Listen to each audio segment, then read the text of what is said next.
que me dejas.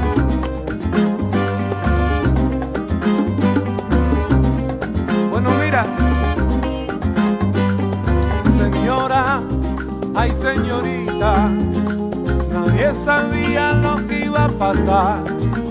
Solamente te fuiste y me dejaste solito en la eternidad. Señora, any lefties in the chat? Yo sé que ahora estás lejos de mí y siempre estoy pensando lo que estás haciendo y si te sientes más feliz.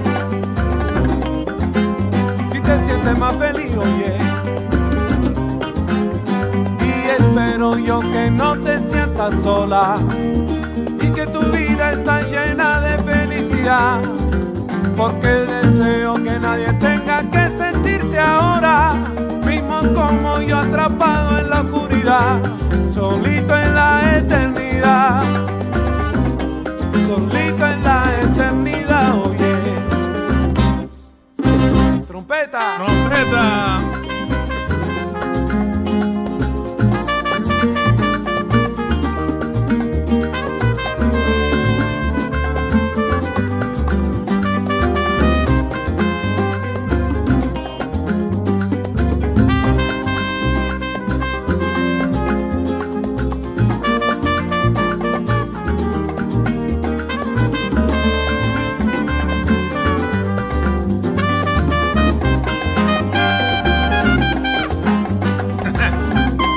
Testing my shit. Oye señora, vuélvete acá. Ven acá mi amor. Ven acá mi amor. Estoy perdido en la eternidad. Es la verdad, es la verdad. Oye señora, vuélvete acá. Vuélvete chiquita. Estoy perdido en la eternidad. Estoy perdido en la eternidad, mami. Oye señora, vuélvete acá. Ven, ven, ven, ven, ven. Estoy perdido en la eternidad. Vuélvete mi amor ahora. Oye señora, vuélvete acá. Oye señorita, ven acá. Estoy perdido en la eternidad. Ahora sí, camina para allá. Saxofón. Saxofón. Toca. Happy Sunday.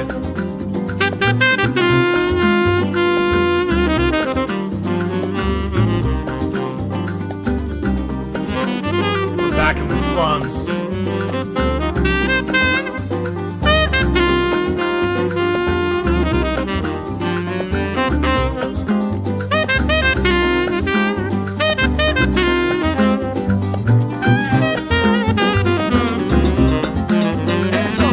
Súbelo, súbelo, súbelo, súbelo. Ay, señora, vuélvete acá. Vuélvete acá. Ay, ¿por qué me dejaste acá? Solamente fuiste. Ay, ven, ven, ven, ven, ven, ven, ven, ven. Ay, ven acá, señora. Ay, ven acá, señora. Ahora. Ay, ven, ven, señora. Mira, y espero yo que no te sientas sola y que tu vida está llena de felicidad. Porque deseo que nadie tenga que sentirse ahora mismo como yo, atrapado en la oscuridad y solito en la eternidad. Ay señora, vuélvete acá. Vuélvete. Ay señora, ya se fue. Ya se fue. How you guys doing? Welcome everybody. Come on in. We're back in the slums. Back where we started it all. And by we, I mean me. What happened to the other intro? Well, that other intro is in another castle. What happened to your intro, Kevinator? Why don't you stop, hang on, let me adjust this. All right, there we go. How's everybody doing? Did you get into any debates today? Anyone home for the holidays? Like me? Andrew Tate and Jake Paul both lost. I saw that Jake Paul was fighting Anthony Joshua. Oh my god, that's his name, right? Holy shit.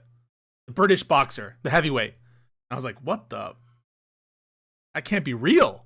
What's happening to boxing? What the hell's going on? A lot to discuss today. And by a lot, I mean there's some unhinged shit, bros.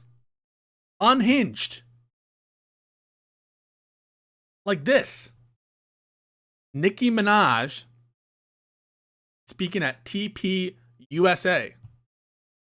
And as I understand it, saying some pretty remarkable things. A lot of great things. So, order of the agenda is talk a little bit about TPUSA, react a little bit to our ladies, Erica Kirk and Nicki Minaj. Do some of that. See what Just Dance Vance is up to. Do some legal stuff just for a second. Finish up what we were meant to talk about. We might talk with Ryan Mullally today. Not sure if that will happen. Oh, he can do it tonight at 9. Oh. I'm going to put, ooh, this could be cool. Just ping me on Discord. All right, so we might talk to Ryan tonight at 9. Ooh, so I guess it's going to be a long stream. Oh, shit. That's a lot of time. A lot of time. Did you see the Freudian slip of Erica? No, I did not.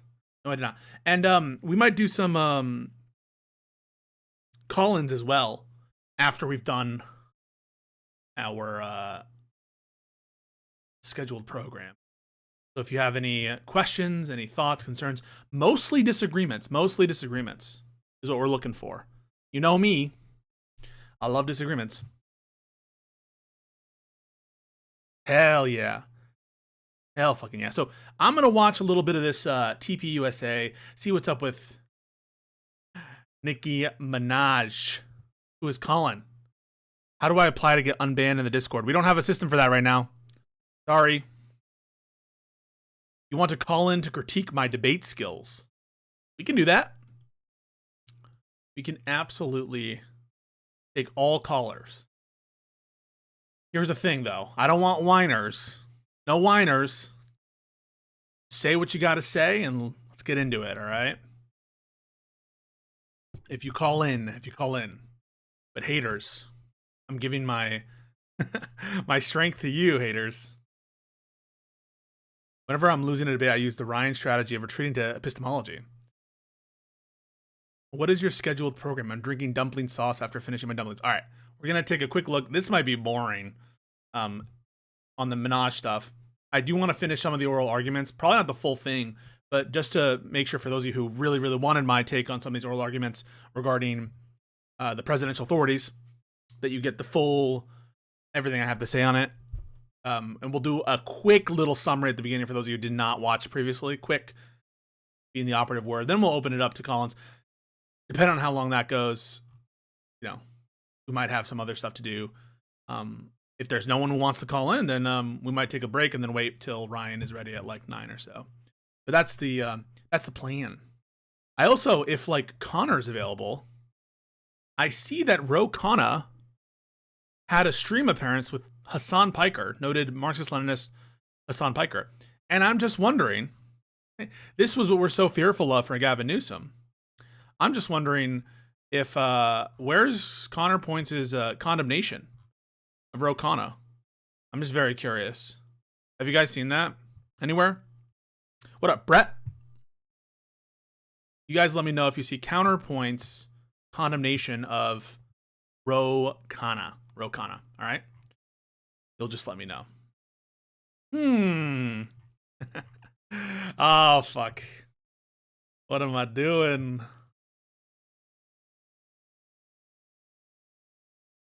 All right. And yeah, just ping me in the chat if you have a disagreement that's like a burning one, a burning disagreement. What up, Usurp? What up, Usurp? How we doing, Usurp? Ogre Boy says, Hassan, gross. Hate that guy. If Ro is streaming with him, he's got to go. Ro, got to go. Yo. Sometimes all you need is a catchy slogan. If you don't know, vote no. Ro, no, got to go. I fucked that up. See, can't do it. Genocide, Ro, got to go. Oh, shit. You guys are pretty good at these slogans. You guys are pretty good at the slogans. All right. Let's just take a quick look at this. Burning disagreements. Say it in the chat. You can jump to it, but that's the plan of action. Plan of action is look at this for a little bit, legal stuff for a little bit. Callins, burning disagreements. You just put it in the chat, all right? If there's a burning disagreement, you put it in the chat, and then you jump in the Discord. Okay? And then around 9 o'clock, it looks like Ryan Mullally to discuss SCOTUS stuff.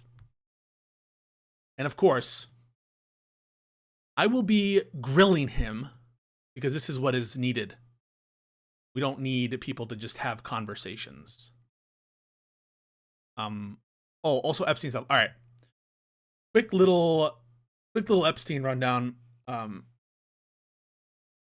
update. Quick little Epstein update. I think that Thomas Massey is just really enjoying the moment right now. So Ro Khanna, noted apologist of Marxist-Leninist Hassan Biker, and Thomas Massey have together announced that they're bringing contempt and impeachment resolutions against Pam Bondi. Now, link your Discord in the chat, or is there a command? If you !Discord, it should work. But hang on, let me, it should just be like the discord.gg/peacecord. But I'll just make sure that this is operating at the current time. What up, Timothy Douglas? Timothy Douglas, he's one of my number one fans. Douglas. All right, yeah. If there's a burning disagreement, you join. All right, you join, and ping me also, so I know that it's a burning disagreement. All right, I'm gonna try to fix that. 1 second. Make sure the commands. Did the commands just turn off for no reason? Yeah, all of the commands just turned off again. Why is this happening? Why did this happen to me? It's P-scored with 1 S, because it's not piss-scored. I'm a forensic expert in tort law. Do you have any experience with tort or mass torts? I've done defamation cases, which is a kind of tort. I've not done any accident, slip and fall cases, anything like that. I've done one like an employment matter that arose out of a slip and fall thing. But I've never done a specific mass tort or like accident or anything like that. I know that there's like the Class Action Fairness Act, which for jurisdictional purposes, like I've done some for complex litigation. I've done a little research on that, but not any like actual practice with mass tort. Cool. Big fan over here. All right. So I'm just gonna press play. Sick. Wow, great audio. My ears.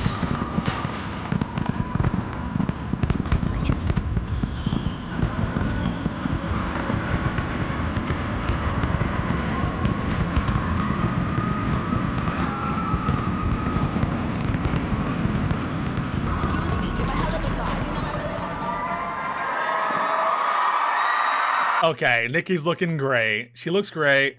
Everyone's looking like they're having fun. Let's just be fair here.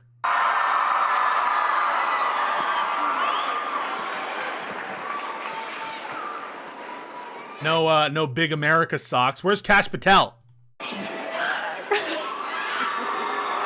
Hi. Y'all ready to grieve? Hello, how are you? True, starships. So those of you who know, Charlie was very good about having a surprise for every AmFest. And we are so blessed to have you. We are okay, is this going to be a little bit mean or rude? But I think we've all collectively agreed that when you put yourself out in the public light and you start running one of the major political organizations for young Republicans in the whole country, that you open yourself up to criticism. Is that fair? Do we all agree on that in the chat? Open yourself up?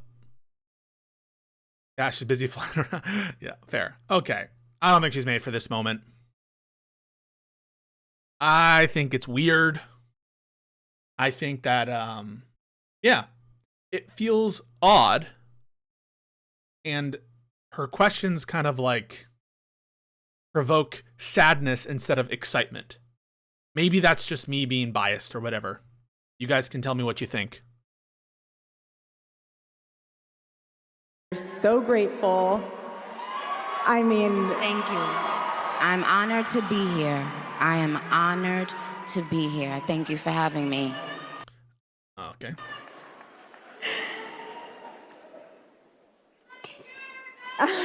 love you guys. So we're just gonna dive right into this. You had some fun words for Governor Newsom. Okay. I have to read these tweets because they're amazing and they are so funny. Okay, first one, we'll do this one. Unless you want to read it in your own voice. I think it'd be really great. Okay. Oh, Gab. Don't look at all the text from JD's fans. Be very careful. She gonna be as... I should do it. Pooh, it only gets worse from here for you, buddy. It's the end of the road for you, my love. Get on the nearest jet ski and let that beautiful hair blow in the wind. It'll make you happier than this race that you will not win. Enjoy life. Peace. Like, they're just like, oh my god, what a fucking tweet. So epic. Okay. One more. Why not? Imagine being the guy running on wanting to see trans kids. Haha, not even a trans adult would run on that. Normal adults wake up and think they want to see healthy, safe, happy kids. Not Gav. The Gav nots. Gav not in, Gav out. I feel like I'm watching a couple of aliens say like weird random shit in like a off-putting tone. Like, I don't even know what's being said. It's like a secret code or something. Send in the next What up, guy. I'm bored. Splendinavia? Scandinavia?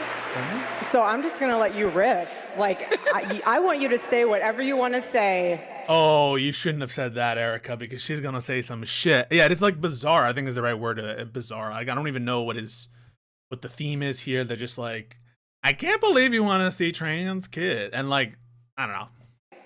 Well, Mr. Newsom. The Shapiro speech? Dear Newscum.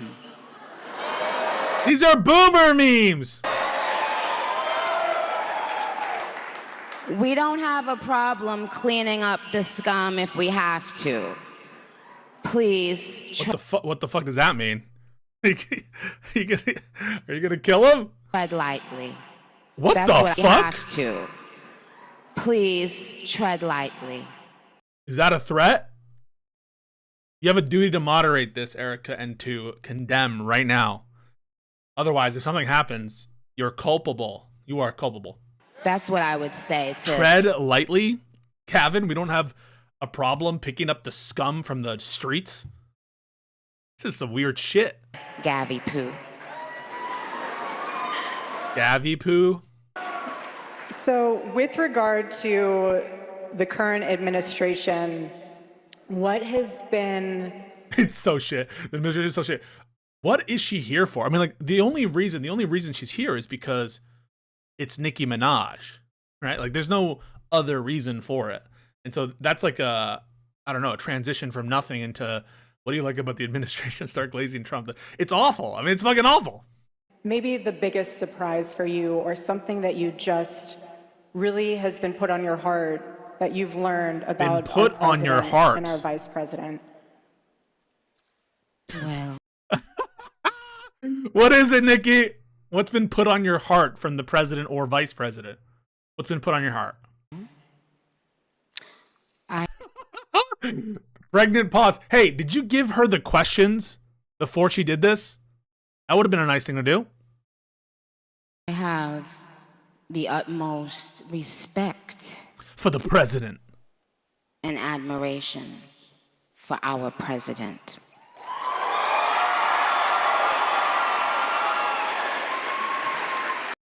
Okay, what's the thing that you've been most written on your heart? He has, I don't know if he even knows this, but he's given so many people hope that there's a chance to beat the bad guys. Hey, thank you for the sub.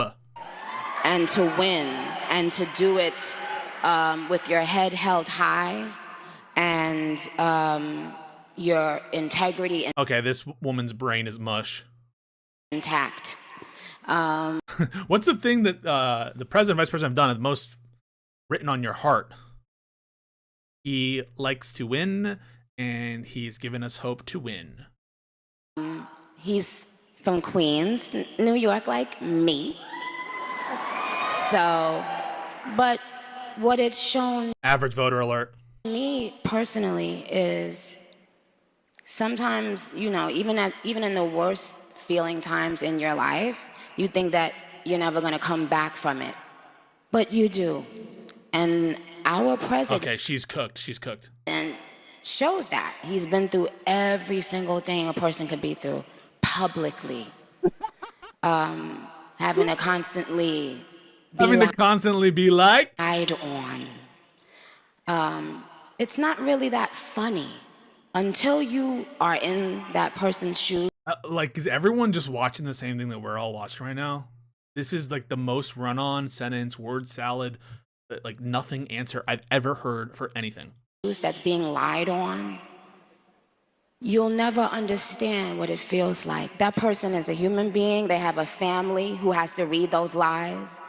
And that's not, and it's just not fair.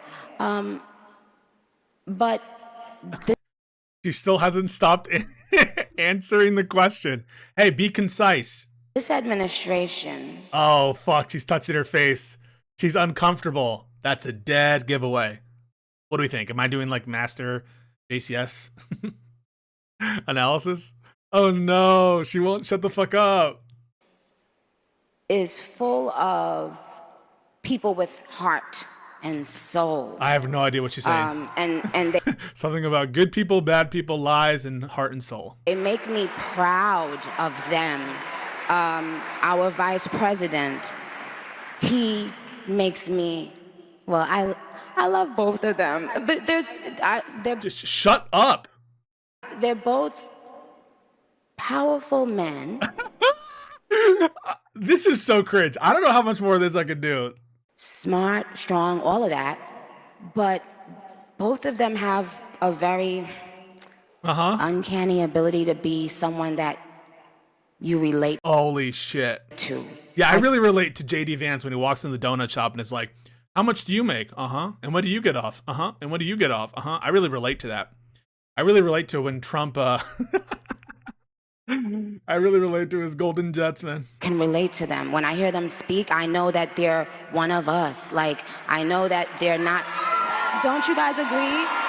They're just like us. They haven't lost touch of the world. You know, they're still connected to the world and what's happening in the world, with the younger people and older people, with the richer people and not so rich people. They have the ability to still. By the way, does anyone remember the question? So she's about 2.5 minutes into like a rambling nothing answer. The question was like, what have they done that has most like impacted your heart or something, like written on your heart, something about your heart? I mean, the question was fucking nonsense, but it was a specific thing. It was like, what thing has been done? Like that was the kind of essence of the question. And she is not stopped rambling and saying fucking nothing. Connect and be real and make us feel proud to be American.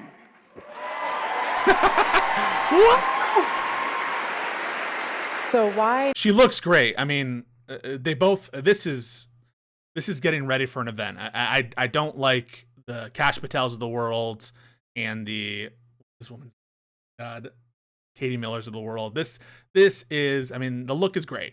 Now have you been involved with speaking about politics? What was kind of the COVID vaccines. the turning point for you? Yeah. Turning what was the turning point. point? Well, I just got tired of being pushed around. Yeah. Bro. Sometimes you just get tired of it, and then you realize, wait a minute. Oh, maybe she's like getting Secret Service instructions or something. Because that's the second time. Maybe it's not a nervous tick. Maybe it's like what should I do? I have something inside of me that's stronger than what's out there. That's right. So what was the turning point? When I just got tired of being pushed around. On what? Could you be less specific? You've had enough, you realize, wait a minute, why do I even care about these people and what they think? Who are they? Yikes. They don't even know who they are.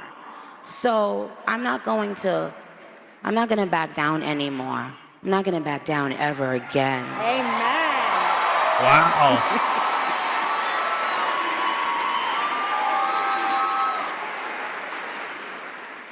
Can the students in the room raise your hand? Wow. Wow. This question is for you guys. So you guys are very courageous and bold on your campus.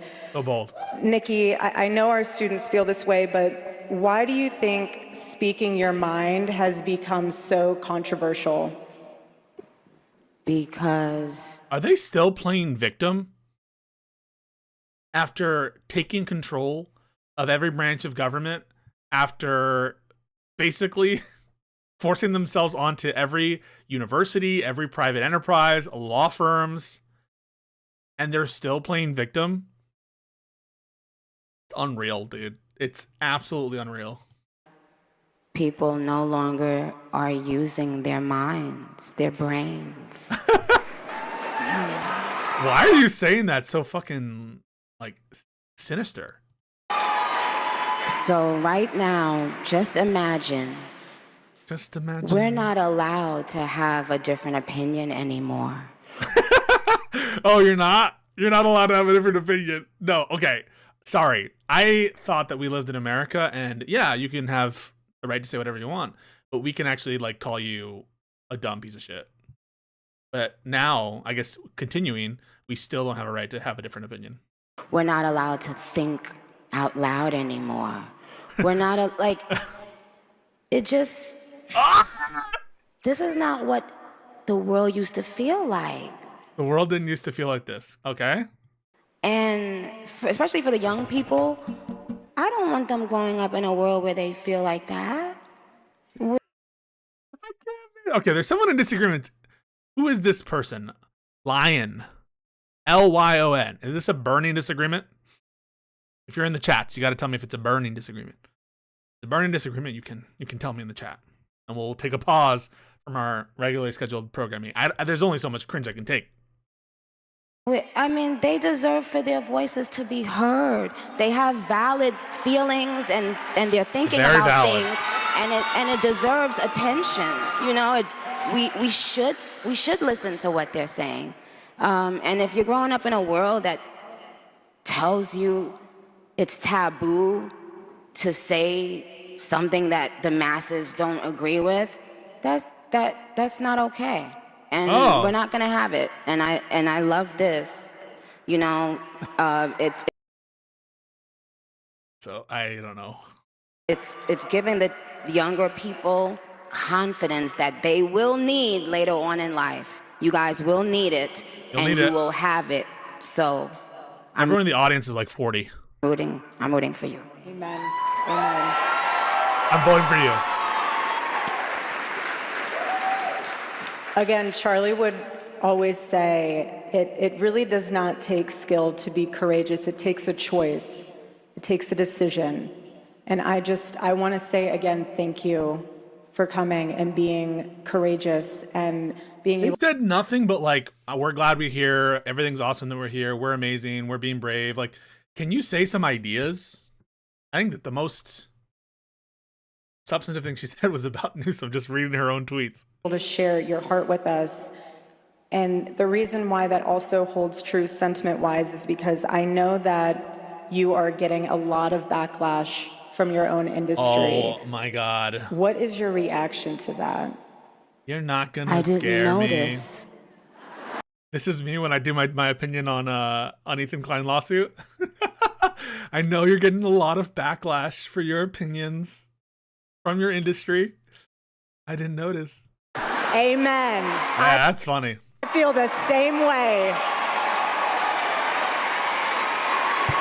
When people are like, what do you think about them? I'm like, I don't think about them. Bingo. We don't even think Bingo. about them. We don't have time to. We're too busy building, right? Yeah, we're the cool kids. Okay. The other people, they're the ones who Okay. We're the cool kids. You guys are losers. So very welcoming before. It's like, it doesn't matter if, you know, the majority of people don't agree with you. You should have the right to say whatever you want. Like, we're the cool kids. Everyone else is a fucking loser. who are still just disgruntled, but really they're just disgruntled with themselves. They are angry with themselves, you guys. So you can't wake up and think about somebody who is determined to just stay mad. I literally tell them, stay mad. Amen. Stay mad. Because we're going to stay This joyful is really inspirational. Yep. and Joyful peaceful warrior and and peaceful. iconic and smart. And Yes. we're going to stay thinkers. In a world that doesn't want us to think, we will think. By ourselves, on our own. We will continue to think. We will think. We will use our cognitive capacity. You know what? I'm starting to. The speech is starting to grow on me.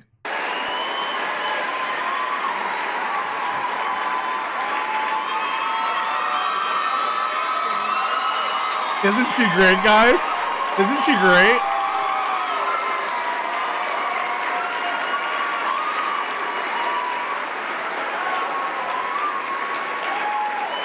This is something I know that's really important to you and on your heart.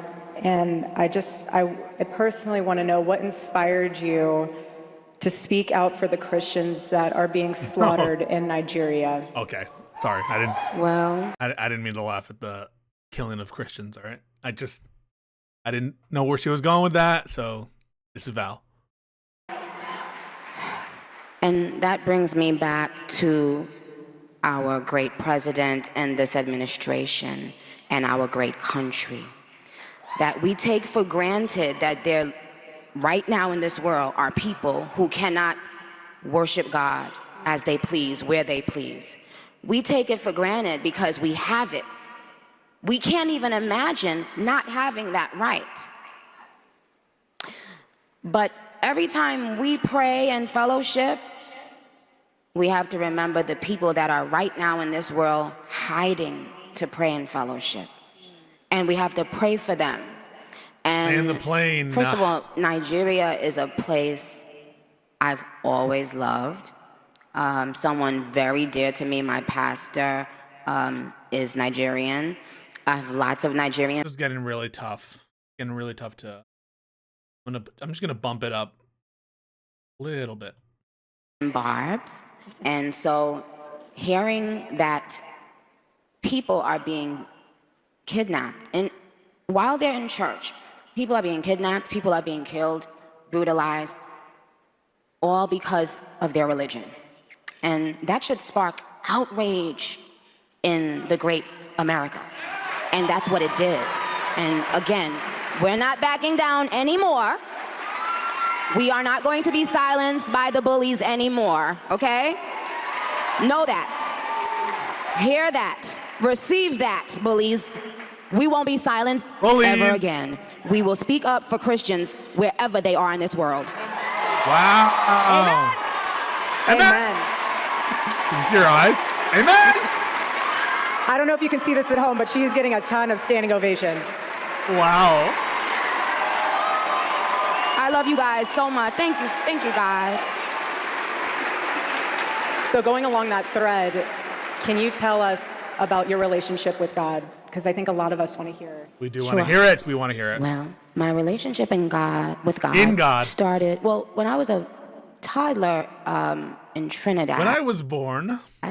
My grandmother, if things got spicy in the house. Like if the kids and grandkids were arguing or fighting, she would make all the little kids go in her room and make us say and say a prayer. So later on in my life, where are you going with this? not much later. When I was like 10, 11, 12, I started going to church in New York. And it changed everything. It changed my life for the better because I was going every week. I was hearing the word of God be preached. And then I was going home and I was applying it to my life. Even as a little girl, I learned how to pray very early. I always... Is it like hard?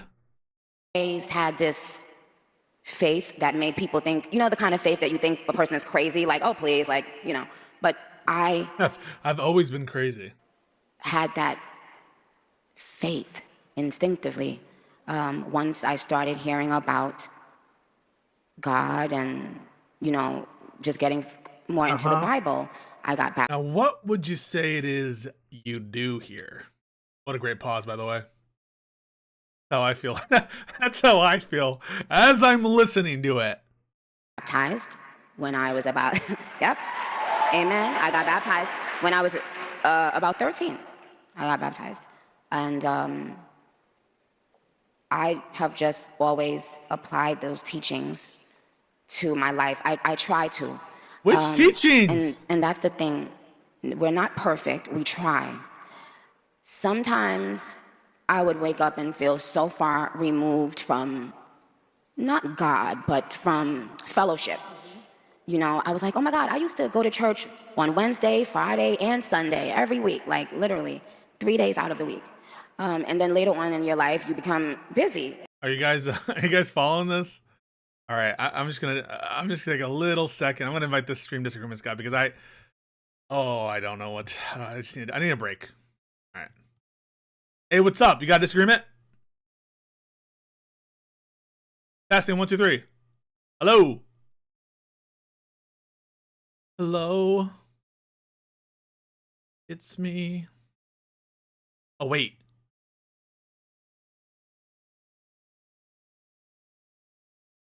Testing 1, 2, 3. Hello. Testing. All right. Moving you out. You disappointed me today.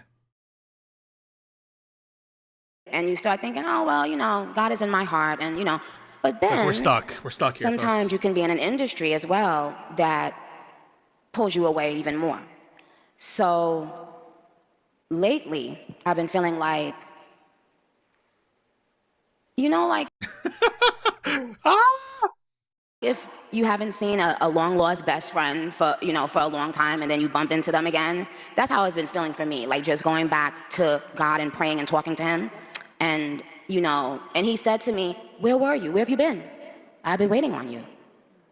And since that moment that God had that conversation with me, I've been in such a better space because now it's just, I'm thinking about, is God pleased with this? Not if the bullies and uglies are pleased.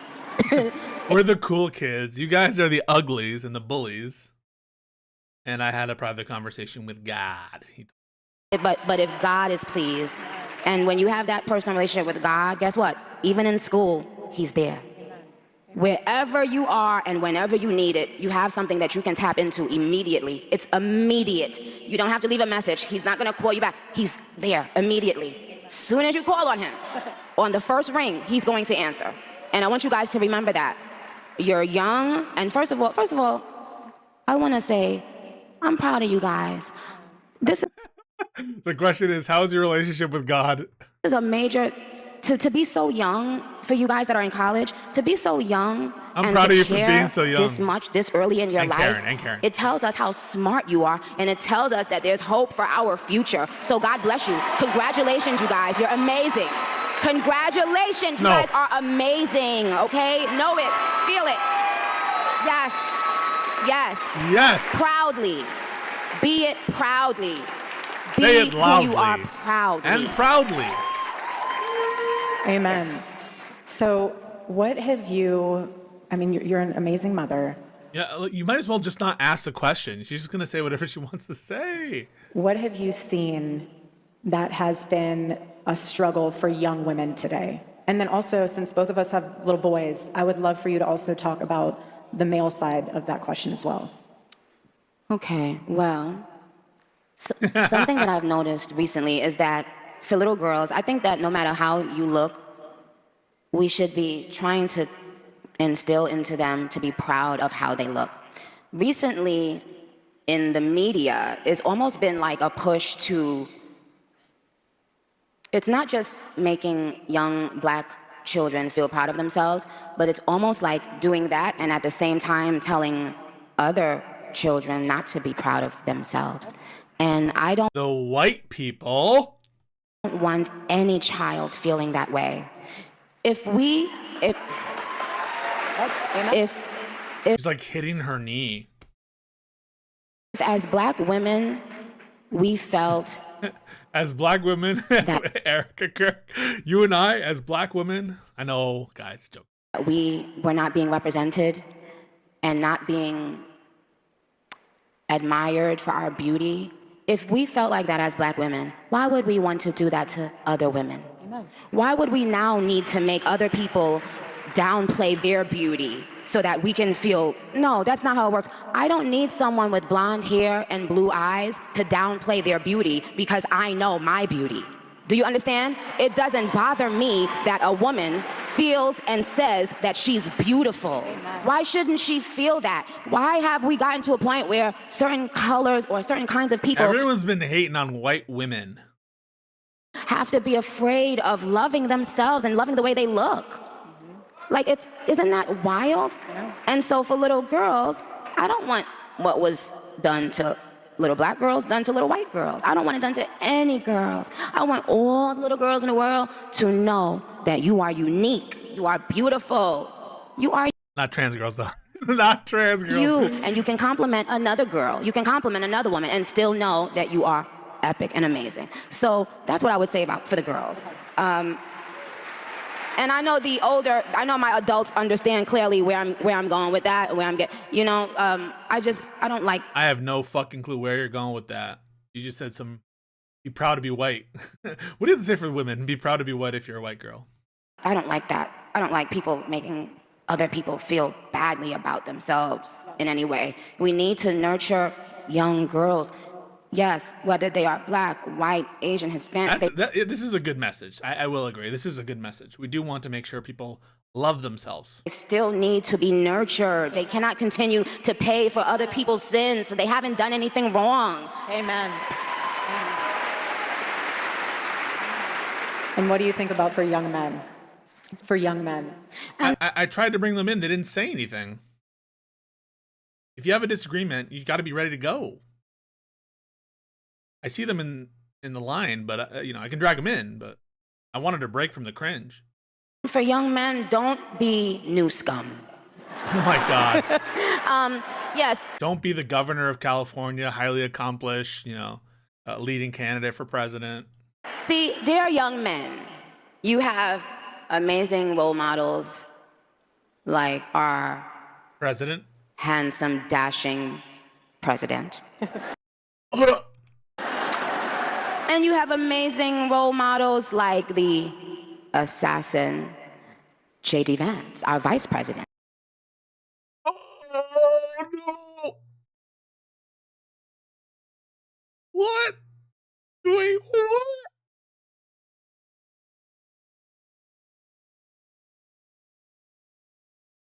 Like the assassin J.D. Vance, our vice. Can you imagine if she just left it there? What is she saying? What the fuck is she saying? Role models like the assassin J.D. Vance, our vice president. And when I say that,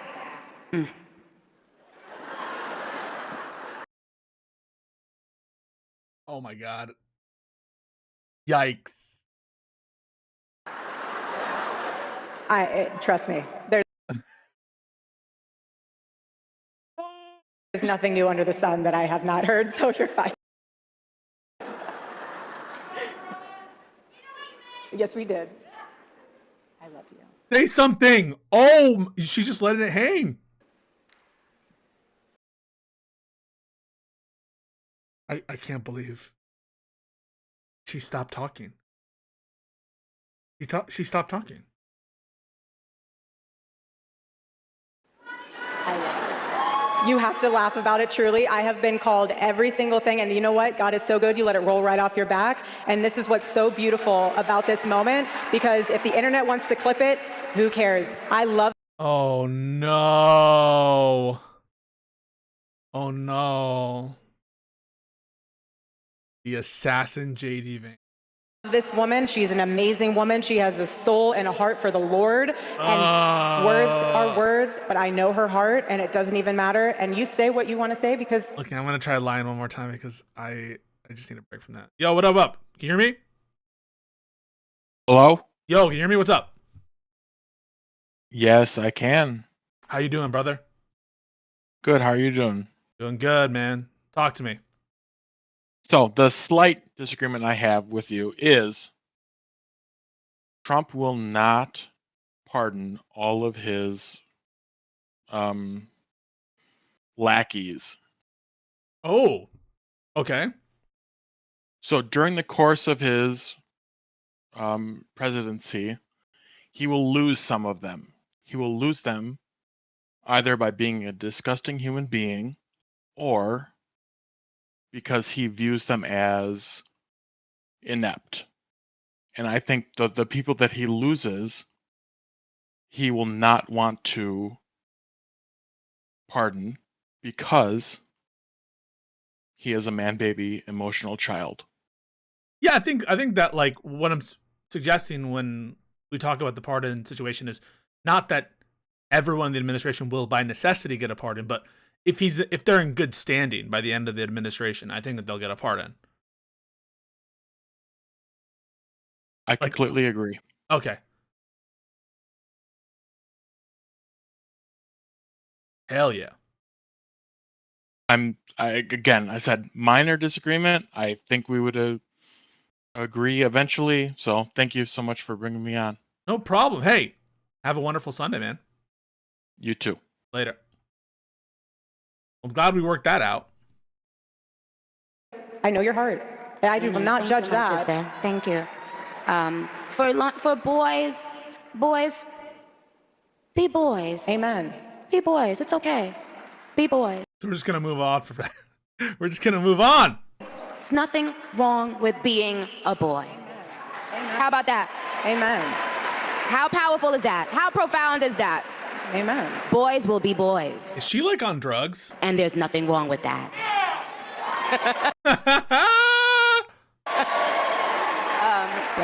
Yeah, that's what I want to say. What's something the media and the world in general misunderstands about you? Oh, that assassin line is hurting me. It has done psychological damage to my very being. I lost 10 points of psychic damage. Hit points, sorry. I think people think maybe that I'm mean, or People think I'm mean. Yeah, that's the main problem. you know, when you have a strong presence as a woman, it's easy to just box you into one box, one category of mean or, you know, other Crazy words. They psycho, want to put you in a box anti-vaxxer. to be able to label you what they want you to be, but you're so much more than that. Because you intimidate them, you know, and they want to find something. And if they can't find something, they'll make something up. They will. And so they'll put a label on you. But, you know, what people misunderstand about me now, I don't care about it. I really don't. In fact, I love that they misunderstand me now. I do too, because it shows that you're not a part of this world. Someone once told me, do not be surprised when the world acts like the world. And I held on to that so much because even being in this role now, they're trying to figure me out. Okay, enjoy. I am who I am.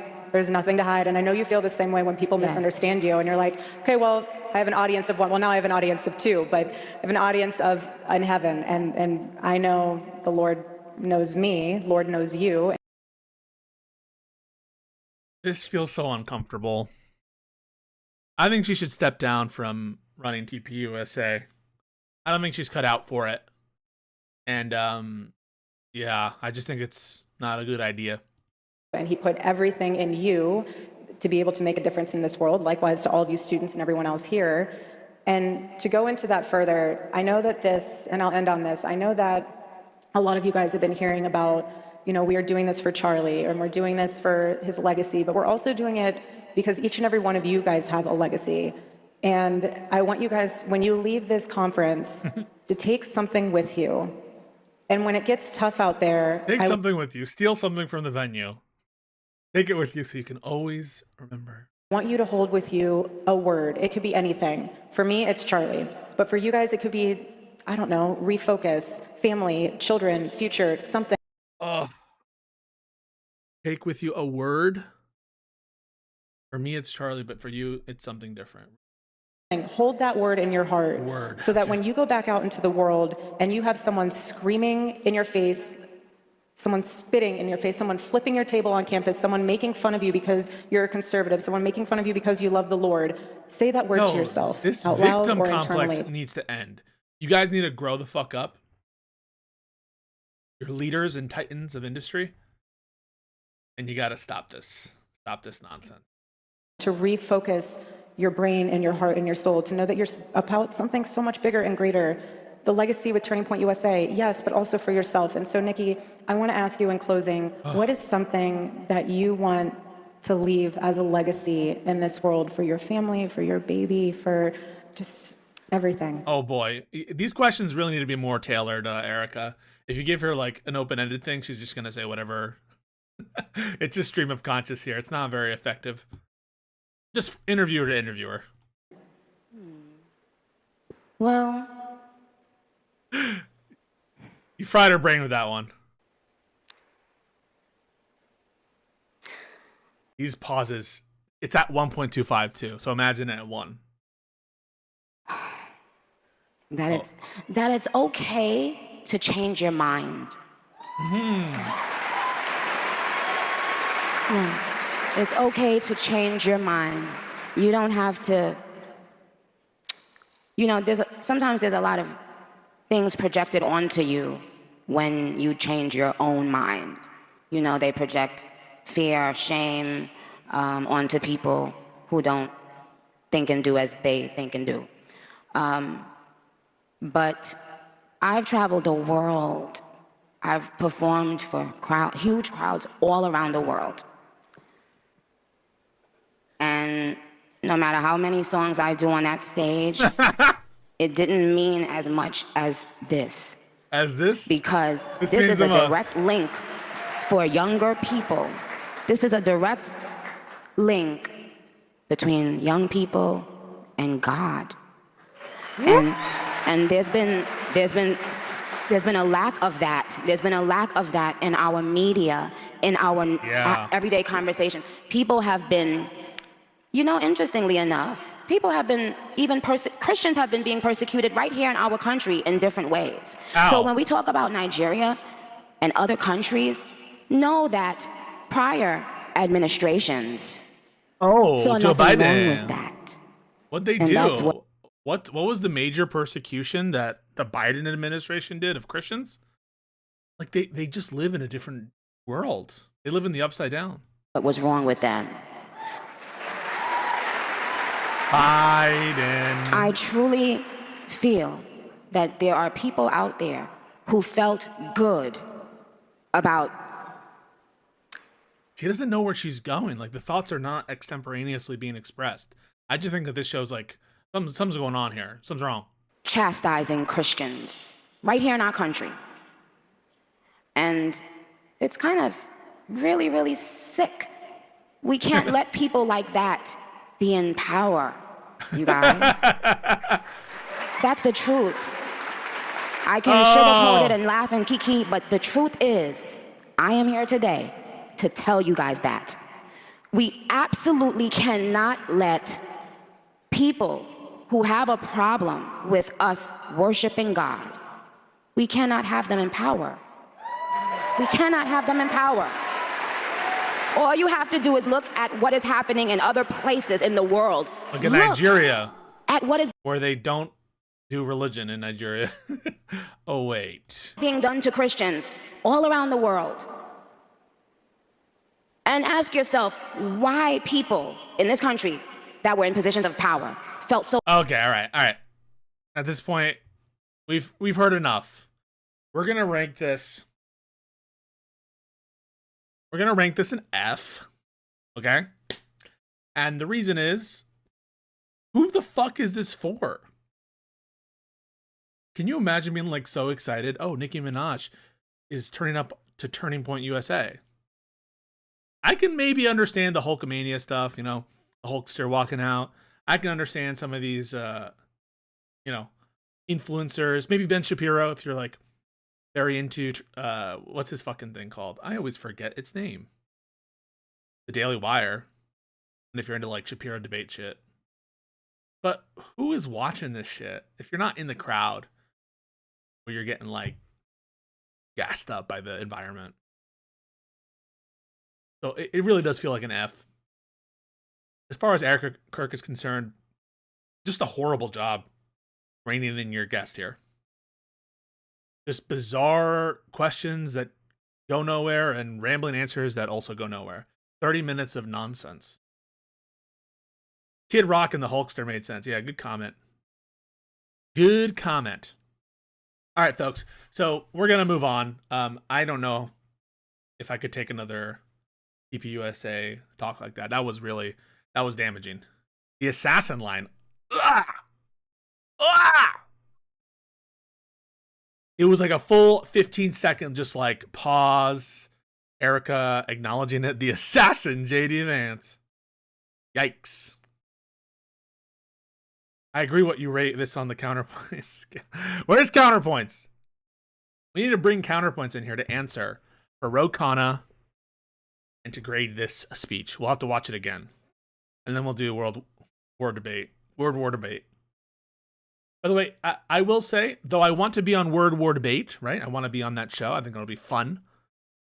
I think it's a little much for Word War Debate official Twitter account to be like posting, hey, Word War Debate fans. Like, motherfucker, you haven't done anything yet. How can anyone be a fan of Word War Debate? We haven't seen any Word War Debates.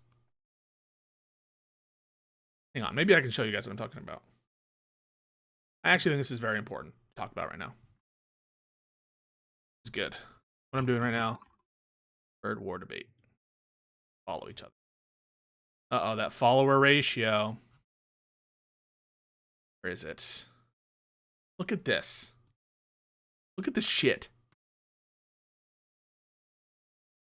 I'm going to show you.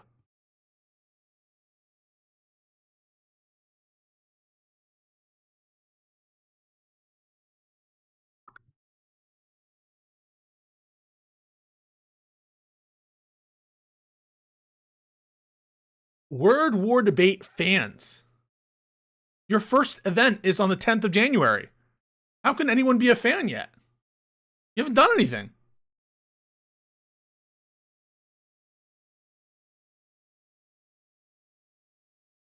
Sideline reporter? How many fucking like non-debaters do you need doing Word War Debate? You have Ben Swan being the host / moderator. I thought Andrew Wilson, the Michael Jordan, was going to be the fucking moderator. Didn't he be like, he was like, oh yeah, moderating this is really, really, really hard. Why do they have Ben Swan doing it? Sam Tripoli, independent analysis. Gavin McInnes, the right-wing the right-wing analyst, and Kyla Turner, not so erudite, the left-wing analyst. Sideline reporter? What the fuck do you need a sideline reporter for? It's a debate. Andrew backed out of the event. He's the guy. What are you talking about? Wait, is this a joke? Well, I'm a Word War Debate, but I'm more of a Word War Debate in the sense of like, I love the trailer. Is Sam Tripoli truly independent? I don't even... Is Andrew... No, this is different. This isn't TPUSA. This is Word War Debate. But like, look. Our sideline reporter, Crystal Marie.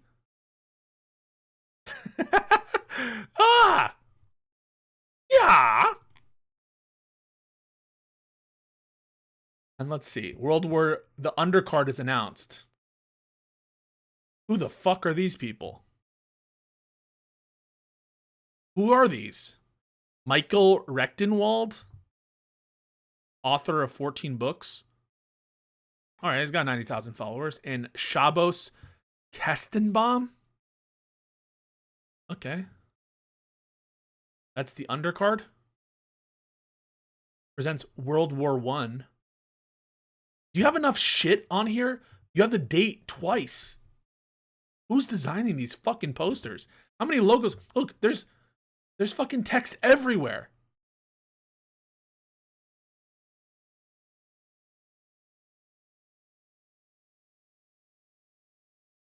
Word war debate. All these polls. Let's do this. What about Jake Paul, huh? We extend invitations. They're just adding Megyn Kelly, Bannon, Pasobek. Oh, shit. Are they not going to be able to get the big people? James O'Keefe? I'll do it. Fuck, I'll do it. Sign me up, coach.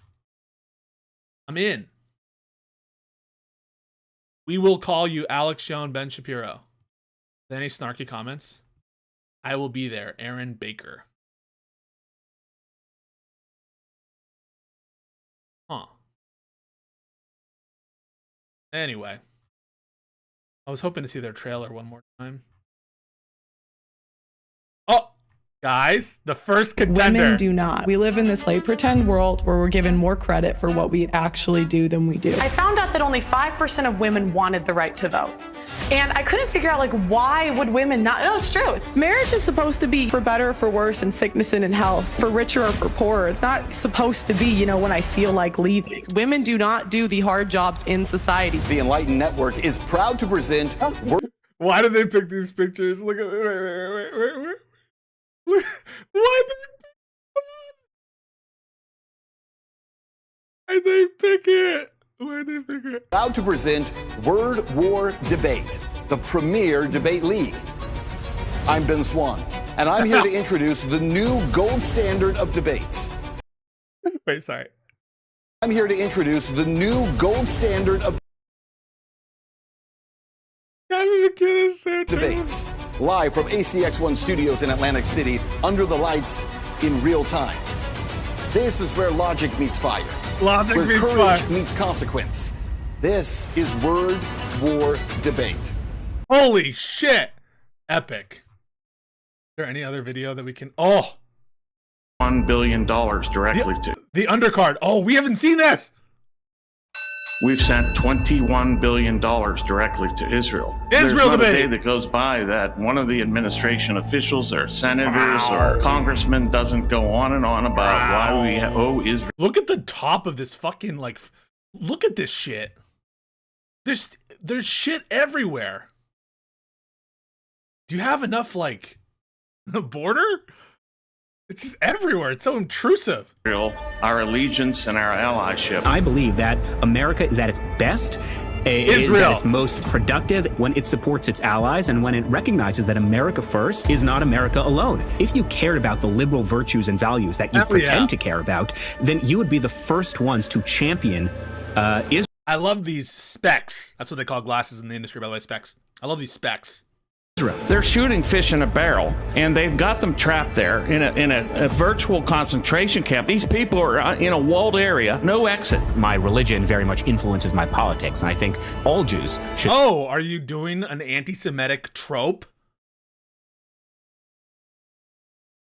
I think it's a bit anti-Semitic. Maybe just speaking personally. Be Jewish first, and then based on their Jewish values, vote accordingly. These people are all Zionists, and so we need to remove them all. You know. Remove them all? I'm sure there's additional context here. As we're shipping money to them, we're neglecting everything in the United States. Anti-Semitism is rising. But tonight, we fight back. Live from ACX1 Studios in Atlantic City, this isn't just another talk show. It's a battleground for ideas. Who is the... is this AI? Who's this? Is that Allison Brie? ideas. Every statement, every argument, every counterpoint is tested. Wait, let's see if we can do any AI spots in here. All right. AI. No arms! No arms! There are no arms!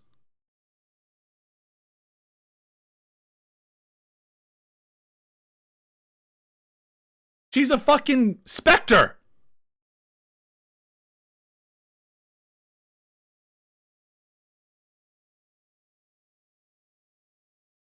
Counterpoint is tested under the lights in real time. This is where logic meets fire, where courage meets consequence.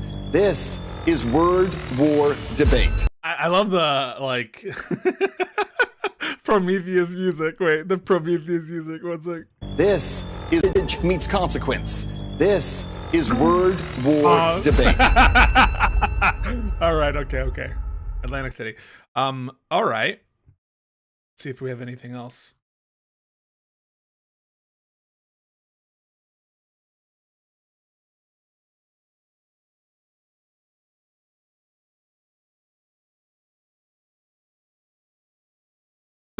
It's official. Word War Debate is proud to announce and introduce its official analyst panel. Representing the left-wing perspective is Kyla Turner. Providing independent analysis, Sam Tripoli. And offering commentary from the right-wing viewpoint is Gavin McGinnis. Live from ACX1 Studios in Atlantic City. They're using the same fucking thing of this guy, Ben Swan. All right, and then, oh. Sideline reporter. This is Asian reporter Trisha Takanawa. Good evening, Tom. Sorry, I don't know what I'm doing. Are there any disagreements? This is, if not, we're gonna do legal stuff, and then you guys can all fuck off. This is where misogyny meets anti-Semitism. This is. No, I want to go to this event. You understand? We follow each other. I've reached out and I've suggested. How long am I in quarantine for? I don't know. Check with the mods. Wait, quarantine? Tell me what you want to talk about, trucker.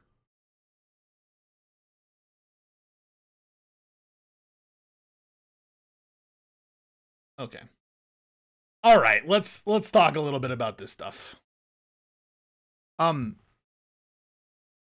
folks, unless there's any really hard-hitting disagreements, we're gonna do some legal stuff, all right? Because you need to have a little bit of a, I know, we don't have Connor. We don't need to watch the Nikki video again. We don't need to watch it. No, yes, we will. We will talk about law. I will be the Hokage. I offered to do a debate with Rob. The problem is once you peer behind the lens of these Rob Noor debates, it's kind of the same debate multiple times, you know? It's kind of just the same debate. Oh, trucker, just wait some time. That people will let you in. But I offered to do it. Connor is 100% MAGA in disguise, don't at me. I think he's a Meatball Ron supporter in disguise. I'm going to say this statement, and this is going to be my official statement. All right, ready for my official statement? I'll full screen it.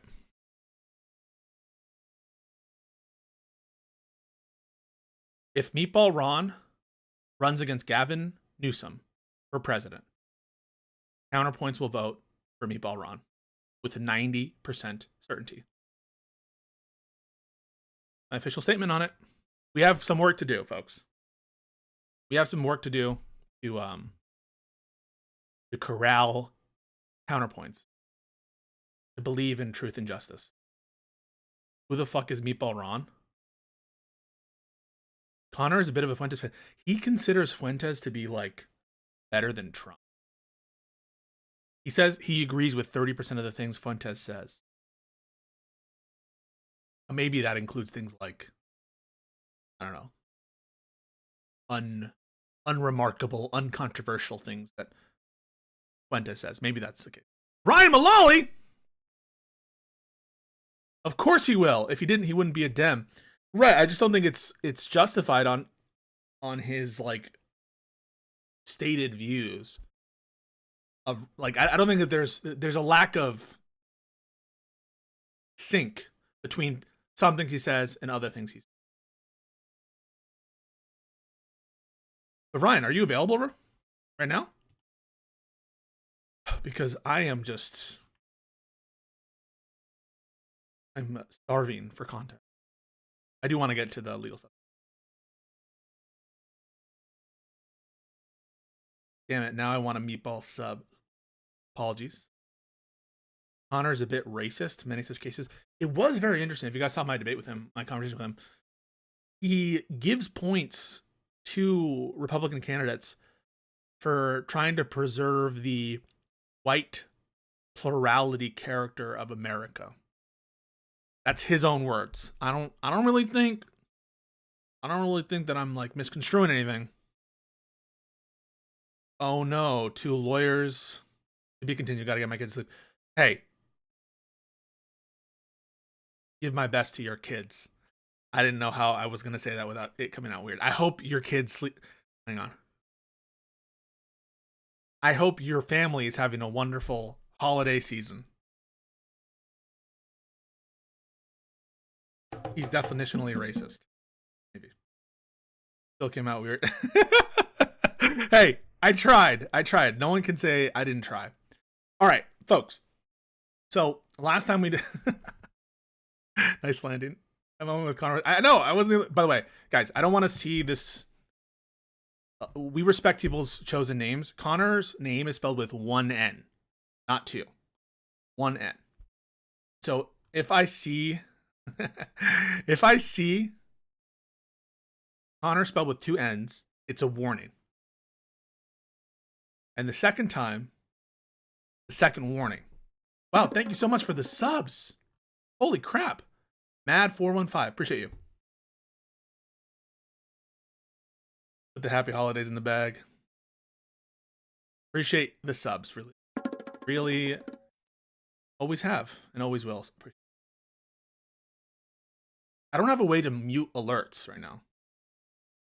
Probably shouldn't have said that. Could probably find a way. I think I know how to do it. All right. Just refer to him as Valor Media. Valor Media. All right. No more distractions. No more distractions. Just wait for the last substation to go by. I'll buy some time for myself. Okay, not with an E, with an O. You're here as a Hutch supporter. Oh, Hutch. You know, you guys will never want me to review that debate because the more I think about it, I'm like, holy crap. What a great guy I am. Thank you so much for the bits, Eddie. Appreciate you. That fucking smile. It was his smile. Hutch's, it's that face. And it's Hutch doing the face at me. I love Hutch. Everyone loves Hutch. Did Pisco comment on former Judge Dugan? Yeah, sure. Here's what I'll say on Judge Dugan. So, I've always thought that the immunity arguments are horrible for Judge Dugan.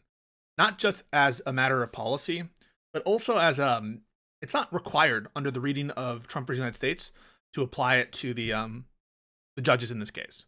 Trump v. United States was a federal decision based on the structure of the federal constitution. So there's nothing about what that structure says, which is specific to the executive branch. Again, I disagree with that analysis. I think it's insane.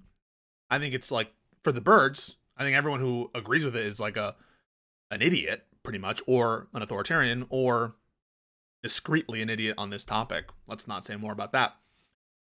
But it doesn't, by its terms, either logically or as a matter of binding precedent, extend so far as state judges. So I've always disagreed with that. And as a policy matter, you guys know me.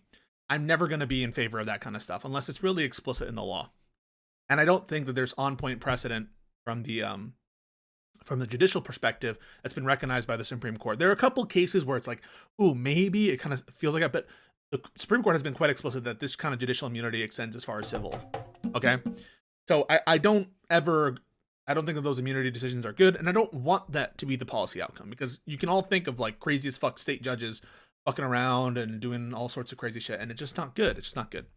The interesting question, and also on the facts, it just does seem clear that Judge Dugan was trying to obstruct some federal investigation, federal service of the administrative warrant, whatever. So it really just, to me, is a question of two things. And we mentioned it a little bit in the legal channel of the Discord. A, do you think that there ought be a substantive materiality component within the statute that's being applied to Judge Dugan? And I agree that there should be. I don't think that the materiality part was, a component of the jury instruction. They'll probably appeal that. But for felonies, I'm just like a very much a rule of lenity cuck. And I think that we want, for like obstruction, that kind of stuff, if it's a felony, I'm going to want to see some materiality component to it. And if you look at the facts, it doesn't seem like very material obstruction. Though I agree the intent is there. It just doesn't seem material. I mean, like they exit out of the hallway like 10 feet to the left, in front, like fully in view of everyone there. Yeah, like she does appear to want to like get them to evade or whatever, but it just doesn't seem like material in that sense. Maybe you could say, well, the fact that she like docketed it in a certain way, whatever. That's the first question, is materiality. I think that should have been part of the jury instruction if it's a felony, unless there's just like clear binding text, maybe some legislative history that says otherwise. But I'm a rule of lenity guy for felonies. I'm going to want to see materiality. The second issue, besides materiality, and that's more of like a statutory issue, not so much a constitutional issue. The second more difficult one is one of federalism. To what extent can Congress, if it wants to, reach into how state governments, and specifically state courts, run their courts? Okay? That, I think, is a tough question. We have the Supremacy Clause, which states that, the United States Constitution and the U.S. laws made pursuant to it are the supreme law of the land, all state law to the contrary notwithstanding.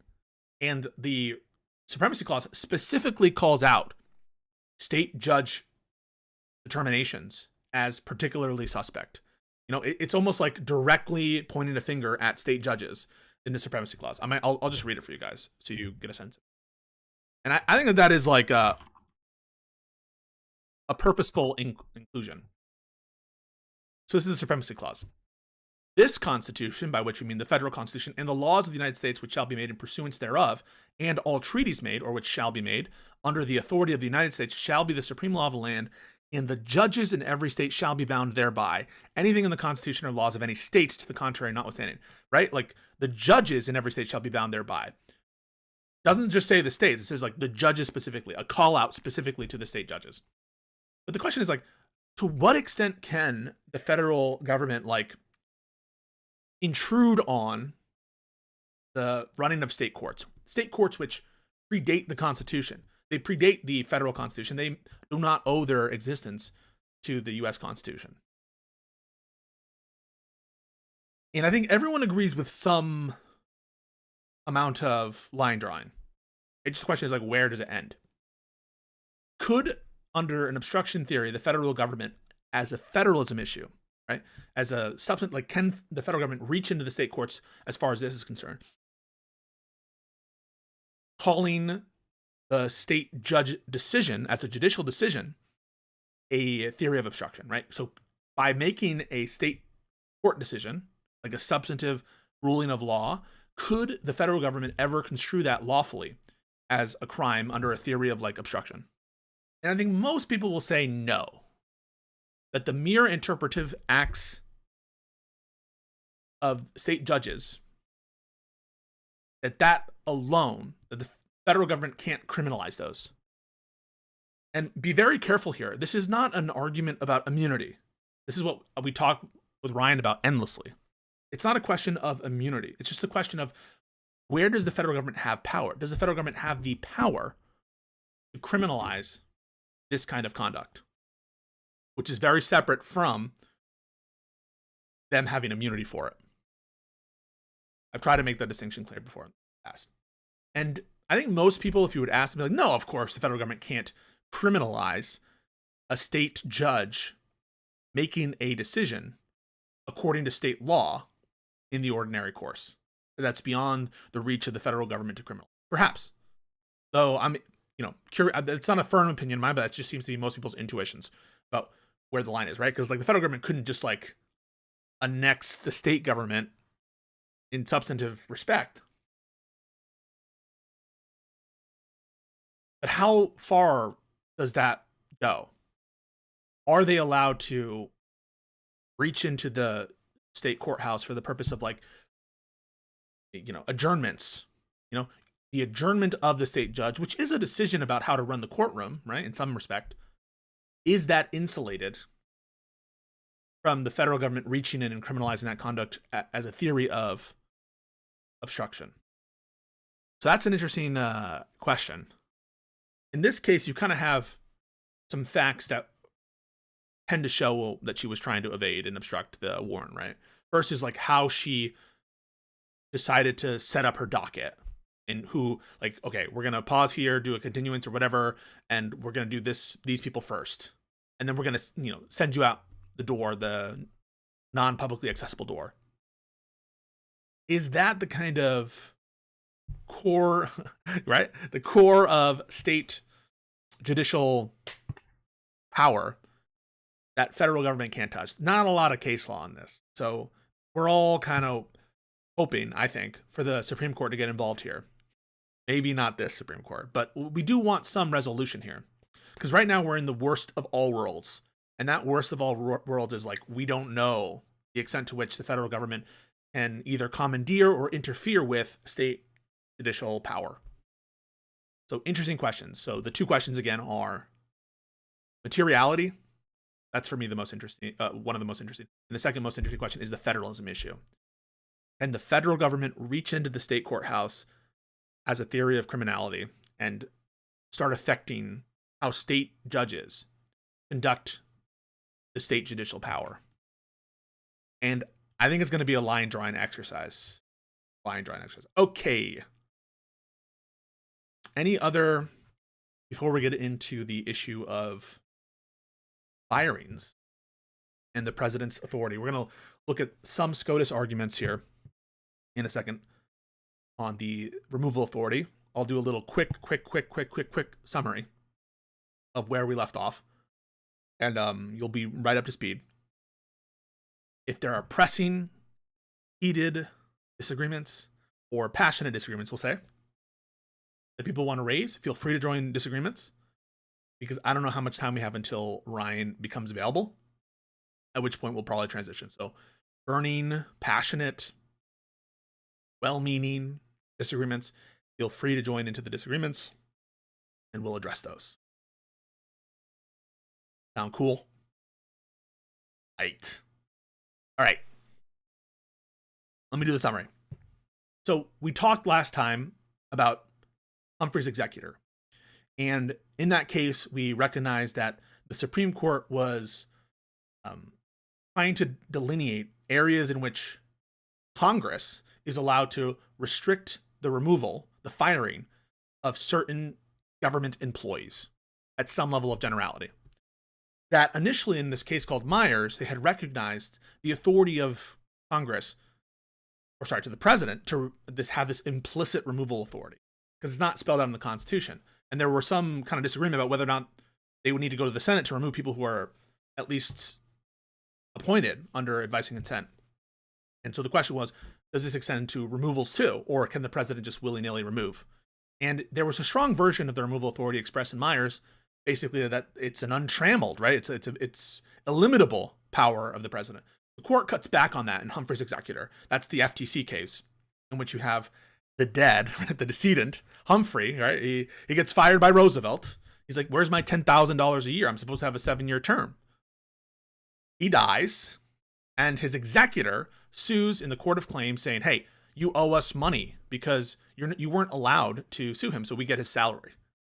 And the Supreme Court there said, well, hold your horses. We know we have this case Myers that says you have a pretty strong removal authority, but we didn't say that it's totally unlimited. And when we're dealing with certain kinds of positions which are quasi-judicial and quasi-legislative, in those cases, when Congress has shown that it has tried to have a body that is more dealing with experts, where we want to have insulation from partisan control, and where there are roles for this agency to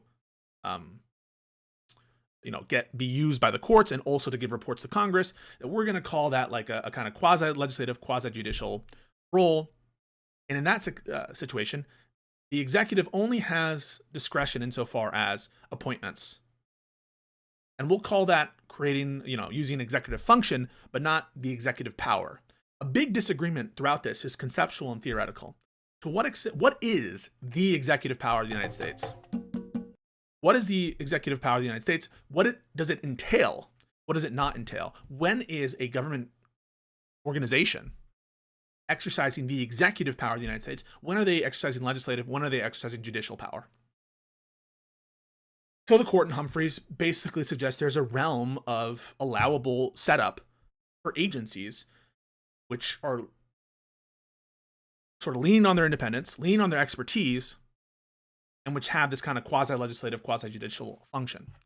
But there are some conceptual quirks with that theory. Quirk number one, right? The FTC doesn't just do judicial stuff, and it doesn't just do legislative stuff. It also does things that we think of as more executive. It runs investigations that result in lawsuits. And that we think of more as like executive enforcement, right? Executive discretion on enforcement. So it's not a perfect, whatever we were given in Humphrey's Executor, people can understand, what it contains some quirks from a conceptual perspective. And that mostly has to do with defining when the executive power itself is at issue and when it's other stuff at issue. The growth of the administrative state happened in the 20th century, especially following the New Deal. And we have a larger set of agencies that roughly follow this model. And all the time, the understanding is that there's protection from removal. You can't just remove the FTC commissioner or whatever you want. And then we hit Morrison v. Olson. This is the case from where Scalia is the dissenter, right? The great dissent. He is the one dissenter among 6 or 7 justices saying the other way. And that is a situation in which we're not talking about a quasi-judicial, quasi-legislative, independent agencies with experts and political isolation, right? What we're talking about there is an officer under the Attorney General, an officer who has the power to, even though he's an inferior officer as opposed to a principal officer, an officer who has the power to indict. And that we think of as like in the sort of middle of executive power. And notwithstanding that it's in the middle of the executive power, the court says it's okay to have protection authorities for the independent counsel and to have insulation from the president and from the attorney general. And Scalia's dissent there, the vision of the unitary executive as expressed in Morrison v. Olson dissent by Scalia, has now won the day as so far as the majority of the Supreme Court, conservative majority.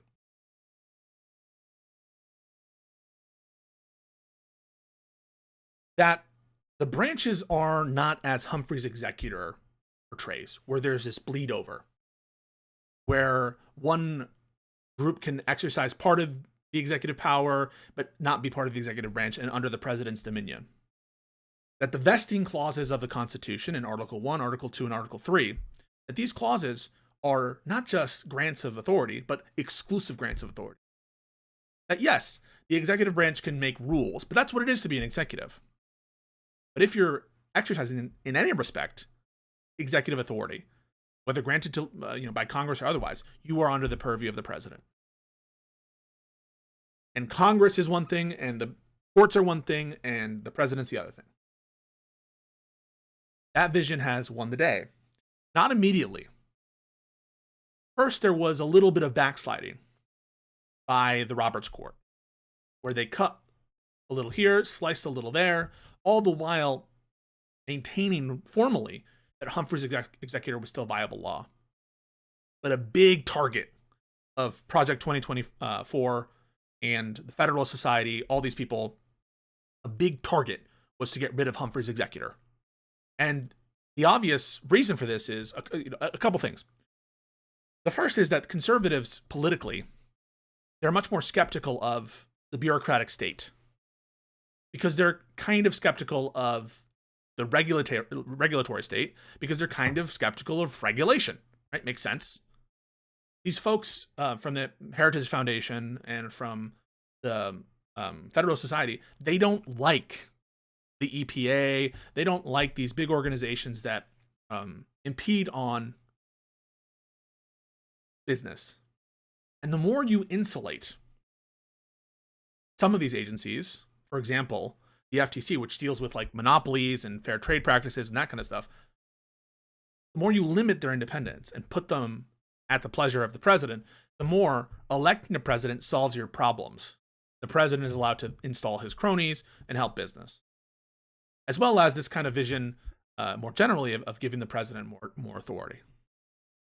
You would think, right, like this is anathema to Republicans or whatever who are small government, but there is at least a purported theoretical basis. The purported theoretical basis is one of being pro small d democracy. Small d democracy in the sense of these bureaucrats were not elected. And to the extent that you're insulating them from political accountability, you're insulating them from legitimacy, democratic legitimacy.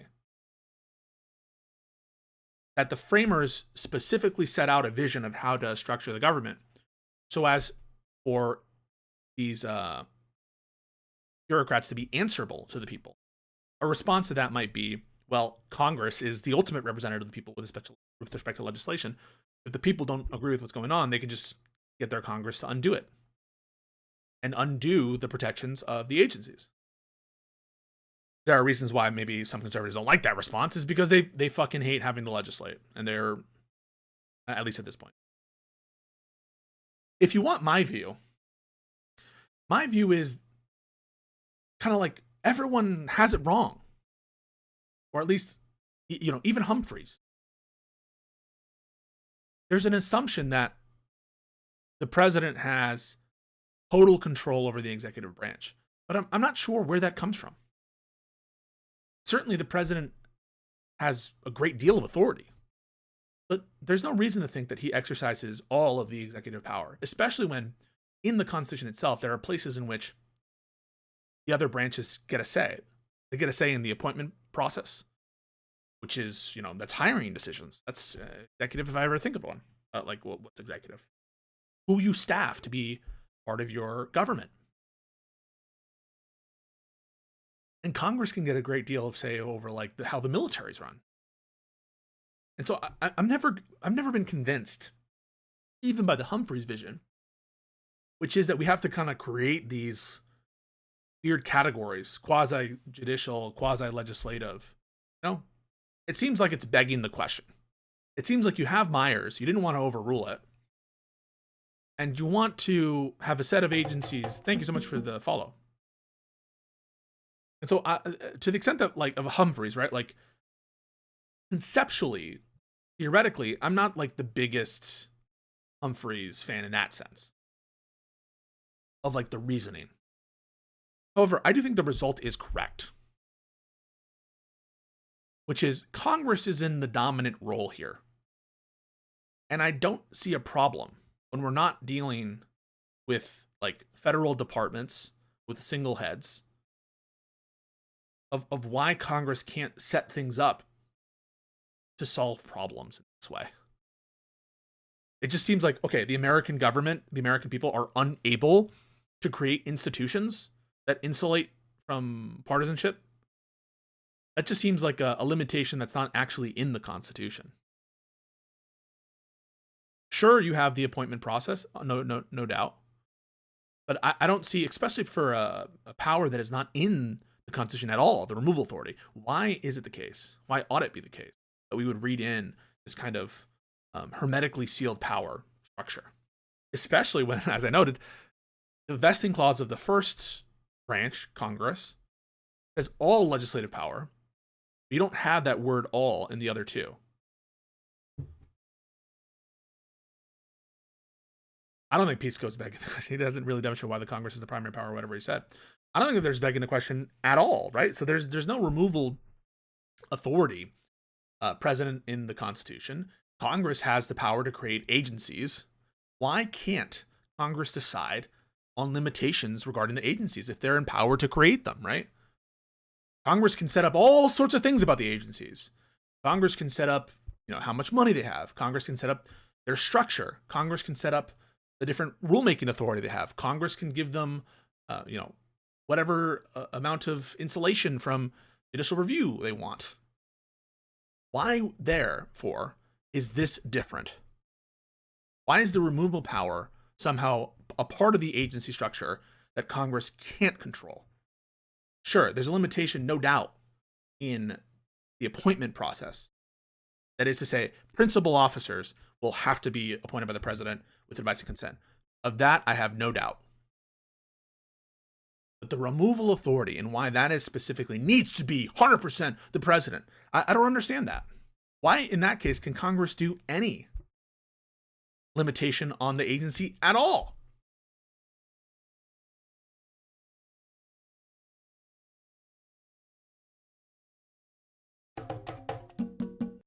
I've never been convinced by the unitary executive theory that it is structured in some actual text of the Constitution or some overriding legislative history or some constitutional history or in the Federalist Papers. It doesn't seem accurate to me as a historical matter that that was the understanding of the time.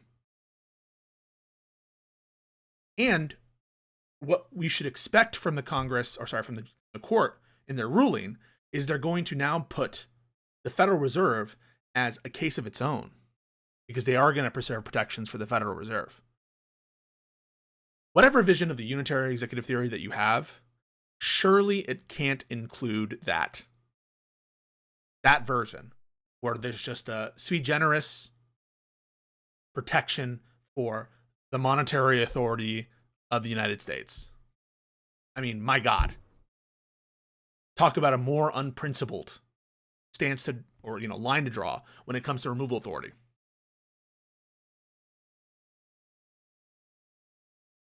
So yeah, I'm not convinced. Can Congress even remove the executive branch? No one's talking about removing the executive branch, right? But they can create executive agencies. The Department of Justice is a creation of statute. It was created by Congress. It's given its authority by Congress.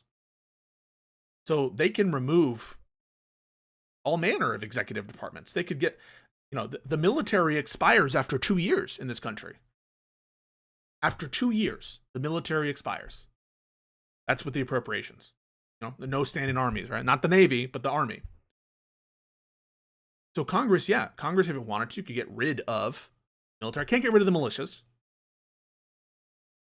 But could get rid of the military if it wanted to. Could get rid of the bureaucracy, all of it. Those are all creatures of statute. And the greater must include the lesser, in my opinion. If they can create these agencies, they can destroy them. And so if that's what you mean by destroying the executive branch, then of course they can. Of course they can. Because these are only agencies that were a function of federal statute in the first place. What? Wait, expires? Yeah, right. Military expires. I'll show you guys this. Article 1. Burn you guys. Boom. Boom.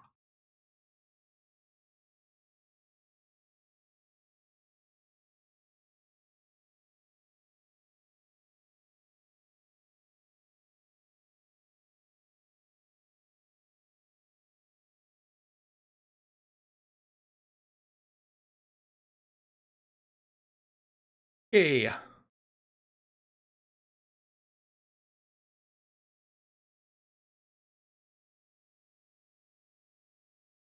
Sorry if the chat's blocking. Oh shit. Sorry, the chat's blocking it. I'll just read it out loud to you. You can just trust me. to raise and support armies, but no appropriation of money to that use shall be for a longer term than 2 years. So your military, right? Your armies will all stop being paid after 2 years. No money, no appropriation. You have to reappropriate money. And this relates to the framers, standing distrust of standing armies. And obviously, to the extent that Congress creates an agency to fulfill part of its Article 8 powers, Article 1, Section 8 powers, that those are just creatures of statutes that can just as easily be undone and have been undone in our history. We used to have agencies that we don't have anymore that were creatures of statute and then destroyed by statutes.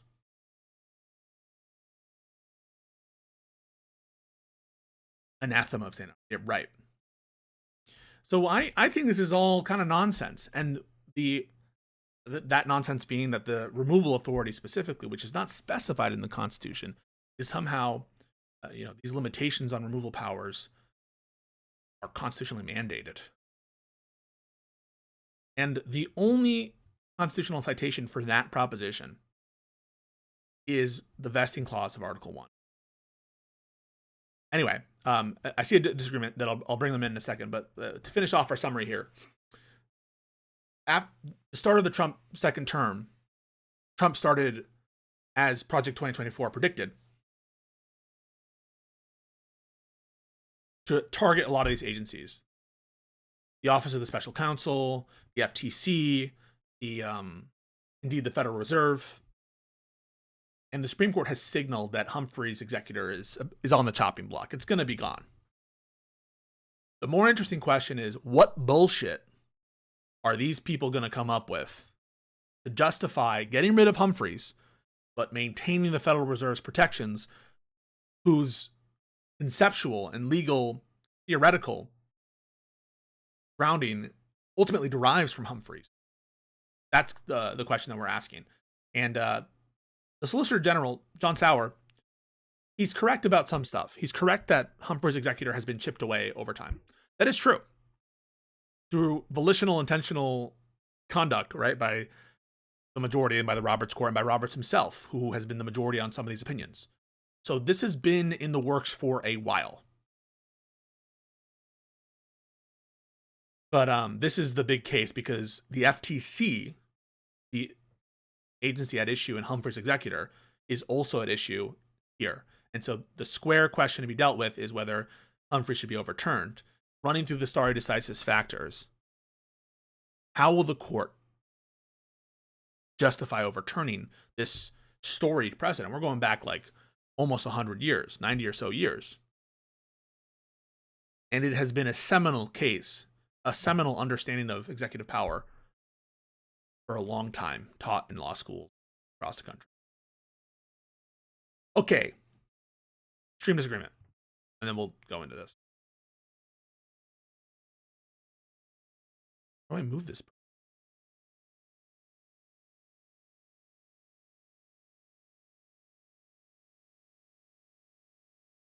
Yo, what up? Yo. Hello. Yo. How can I help you? I had a disagreement about your position on gerrymandering. Sure. I don't know if you wanted to run through that again. Maybe your thoughts on it have changed. Yeah, hit me. So I thought that you were supportive of the gerrymandering against done in California, and disagreed with the Arnold Schwarzenegger criticism of it, which is sort of taking the high road approach. That's right. And well, maybe you should explain what reasons you had for disagreeing with Arnold. Yeah, so I think that there is this position, which I don't quite understand, that we ought to have a principled opposition to partisan gerrymandering, regardless of the state of the national partisan gerrymandering sort of laws. And I just don't understand what justifies that principle. That in light of something like Rucho versus Common Cause, which says it's a political question to be resolved by the political branches, why in that context we ought to have a principled position against partisan gerrymandering for individual states, as opposed to one regarding the country. I don't understand why we would hold to that principle of being against partisan gerrymandering, even when everyone else is doing it when there's no national solution. Why is that good in virtue of what? I suppose case that I thought Arnold was making was that there's this sort of I guess general patriotic belief that people should have roughly equal representation, and that attempts to change the districts around so that you could have lots of people voting within a state for a certain candidate without, or sorry, for candidates from a party, but then have those people not have any representation in the was some type of disenfranchising of them. Yeah, so I one thing I'll say is it's not at the level of true anti-democratic governing principles, by which I mean the following: that at a bare minimum, with this partisan gerrymandering issue, there's a winner's bonus that is assigned to the party that's in power, and that will be represented by the party will need to have some victory. Will need to have a victory in some kind to benefit from this kind of partisan gamesmanship. In other words, all I'm saying is that the partisan gerrymander at a localized level, that is on a state basis, is not so destructive of the basic contours of democracy that it no longer can be categorized as a democracy. I don't know if I made that clear yet, but I'll give you an example, right? So like the UK, for example, right? They run their election, their general election in like these different electorates, right? And it can result in Labour only getting like 30% of the vote, but winning like a landslide election, right? Mm-hmm. And that is unequal and bad and fucked up and leads to all sorts of gamesmanship. But it's not so deprived of basic democratic responsiveness that I view it as illegitimate in and of itself. It's a winner's bonus. It's one that isn't premised necessarily on a majority, but I do view it sort of in and of itself as not so offensive that I'm against it in all instances. All right. So what I'm trying to say is like, you could make an argument that we need to do a coup d'etat to reinstitute democracy everywhere, right? Something like that. And this is not one of those things where in and of itself I view it as destructive of democracy. It appears in democracies all over the world, a winner's bonus that, yes, it's utilized politically and utilized in a bad sense and in a way which I don't want it, but it's not a by itself bad thing enough such that I'm going to be against it in every case. That was a mouthful. I just want to make sure if you understand what I'm getting at.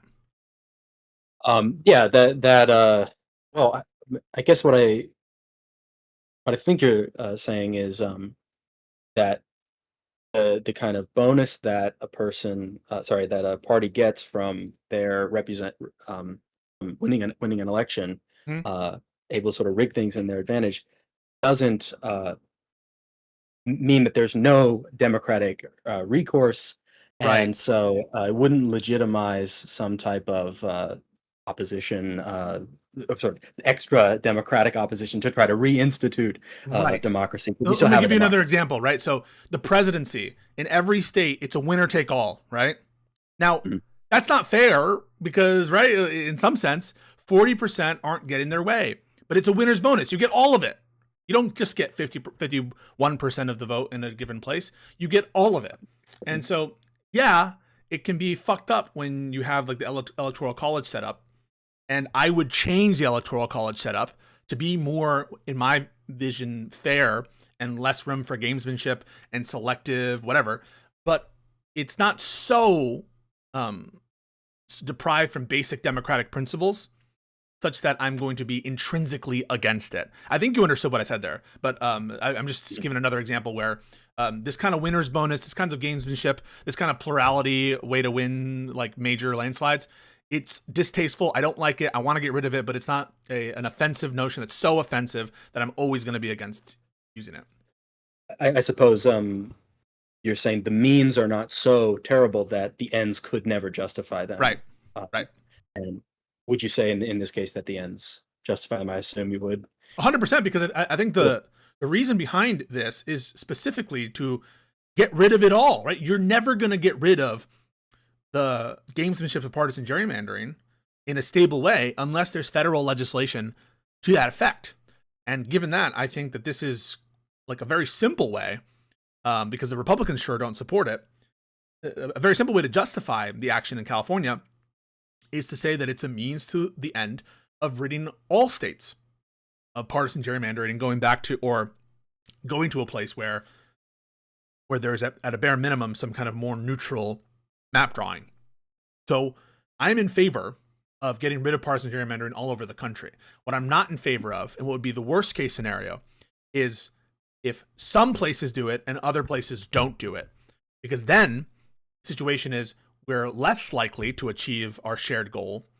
The Republicans get their bonus, right? They get a winner's bonus, and Democrats don't get a winner's bonus. And that just seems like an untenable situation, one that isn't necessary because we don't need to take this kind of principled, in all cases, opposition to partisan gerrymandering. So you say the means to the end of getting rid of all partisan gerrymandering. Is there something kind of like an accelerationist argument that you're making here, where if it gets bad enough sort of in California for the Republicans, but also bad enough in Texas for the Democrats, then people may, there may be a sort of backlash to that enough that in all states there's like a mutual armistice. No, but there has to be first.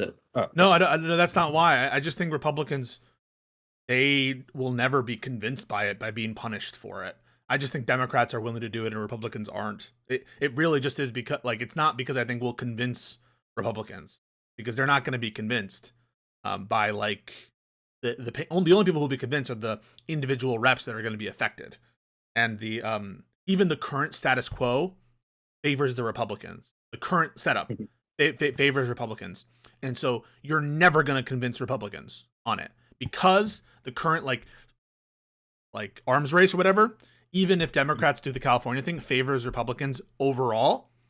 It's not a matter of like trying to get them to agree that it must be drawn down. It's just a matter of winning by enough so that Democrats can put good policy in place.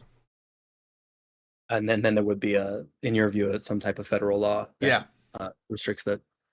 That Congress, under its authorities regarding its Article 1 authorities with respect to the elections clause, will be allowed under the Supreme Court's ruling in Rucho to make partisan gerrymandering illegal. And that will only happen.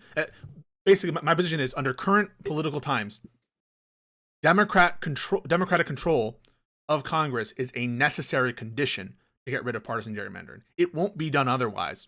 And so doing the thing that makes that less likely is making it less likely that we get rid of partisan gerrymandering. That's why it's so self-defeating to be against it in the California case, unless you hold to the principle that partisan gerrymandering in every instance is an anathema. But you just shouldn't hold to that principle. You shouldn't hold to that principle. You should hold to the principle that in the American context, partisan gerrymandering is bad, but is sometimes justified to get rid of it everywhere.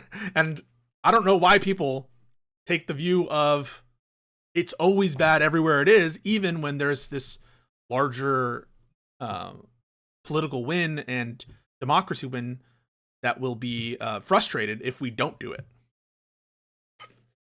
Gotcha. That helps clarify your position on that. Yeah. Do you agree or disagree?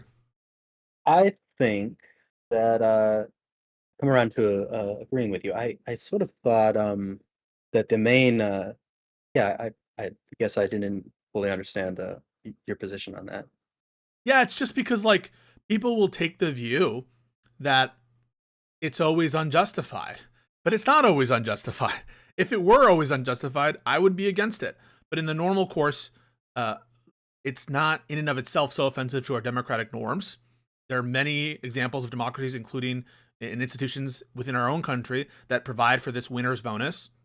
I would prefer to get rid of it, and that preference really will only be realized if we have democratic majorities. That's the only way in which it would happen. But the worst possible situation is if Republicans get a winner's bonus and Democrats don't get a winner's bonus. Then you're just very unlikely to ever get rid of partisan gerrymandering. And then there's a bunch of other things that like will happen. Like we might get into a perpetual state of one-party rule where we'll be just fucked all the time. And so, yeah, Arnold is just so off here. Yeah, and because is part of your view informed by the fact that the current setup favors the Republicans, so that the arguments that there's kind of a wash, because both sides have tried to gerrymandering, that's not even true, and that, or is it exclusively the ends justifying the means in this case? It's a couple things. So one, it's the sign off by the Supreme Court. SCOTUS said this is a political question to be resolved by the political branches. And so I'm proposing that the political branches resolve it as according to their own state laws and restrictions. So one is the sign off from the Supreme Court. I'm sure I would have been arguing that this is like unconstitutional if I went, or, the court should resolve it if I were, arguing the case. But the Supreme Court, A, has signed off on it. And then B, yes, that I think, well, I'll say B and C. B, yes, as a means to get rid of partisan gerrymandering for everybody and to level a playing field, I would be in favor of that as a structural matter. And by the way, I would be in favor of that even if it would hurt Democrats in the short term, okay? Or in the long term even. I would be in favor of that. Just like I would be in favor of giving up a couple, even if it meant giving up a couple of elections. Saying, yeah. Just like I would be in favor of giving votes to people in D.C. for legislators and votes to people in Puerto Rico, even if I knew it would help Republicans. There are just some things that are, I think, structurally important for the state of the country that, the partisan effect is. I would be in favor of it, even if I knew that it would hurt Democrats in the short term and the long term, whatever, to get rid of partisan gerrymandering overall. But even putting that aside, that's just a separate bonus, right? So B is getting rid of partisan gerrymandering, and then C is the Democratic bonus to like hurt Trump, get rid of MAGA. So there's like every reason in the world to be in favor of what California is doing. Supreme Court signed off. It'll help get partisan gerrymandering, get rid of it in the long term. And C, it will also, as a benefit, help Democrats in the short and long term. But even if it weren't, that's just like, whatever, sprinkles, right? It just adds good stuff. Yeah, gravy, yeah. I guess I figured that, I thought that that your argument maybe was all gravy, and that there wasn't this other case. Okay. I think that's a reasonable case. I thought, I had another disagreement on, or potential disagreement on what you said on Humphrey's executor, but I know we have other people. No, hit me. On the line. You had said that it seems unreasonable that Congress can't make bodies that are insulated from partisanship, and I wanted to know why you thought that from the historical record. Yeah, so by unreasonable, I just mean from like for the country perspective, that the country couldn't, if it wanted to, set up certain institutions. That's just the policy argument. That, like, I think it's not necessarily like my legal argument that but it's just basically me saying a country should be able to set these kinds of things up. And I think it sucks that we wouldn't be barred from doing it. So it's not necessarily, when I say it's unreasonable or whatever, I take that to be more like a policy argument. The legal argument, I think, is, well, Congress is allowed to set up agencies. No one seems to disagree on that. There was vigorous debate at the framing about the removal authority, but nothing explicit in the Constitution prevents Congress from setting up restrictions for removal. There's no explicit text to that effect. And so, given that they're allowed to shape the agency however they want, and given that the Constitution expresses particularity as to appointment, but doesn't say anything about removal, I'm just guessing, why would we think that there are additional restrictions on Congress's authority as removal if they're not explicit? And if there was debate about it during the framing, it just seems like, if there's some other reason why Congress couldn't do it as a matter of a limitation on their Article 1 authorities, that's another thing. But there's no self-contained prohibition as a textual matter in the Constitution that says you may not do this limitation on these agencies. So yeah, I'm looking for the argument against it. See, so if they're able to make agencies and there is no extra line that explicitly restricts the kind of rules governing the way those agencies are run, right? Then there should be no question that the executive doesn't necessarily, that the chief executive, the president, doesn't necessarily have unilateral authority to decide who staffs them.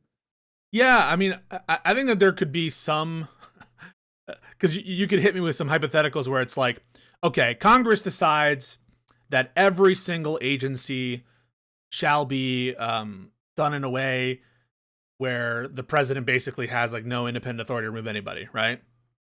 And maybe that sounds good. That's my hypothetical.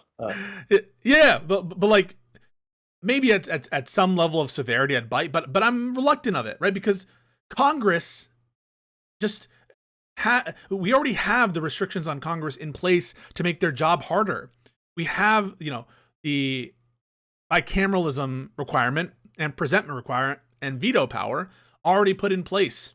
And so if it really is just so untenable to run a government where the president can't control what's going on, let Congress decide it. Why are we of the view that Congress need always be this kind of inept garbage institution that can't do anything?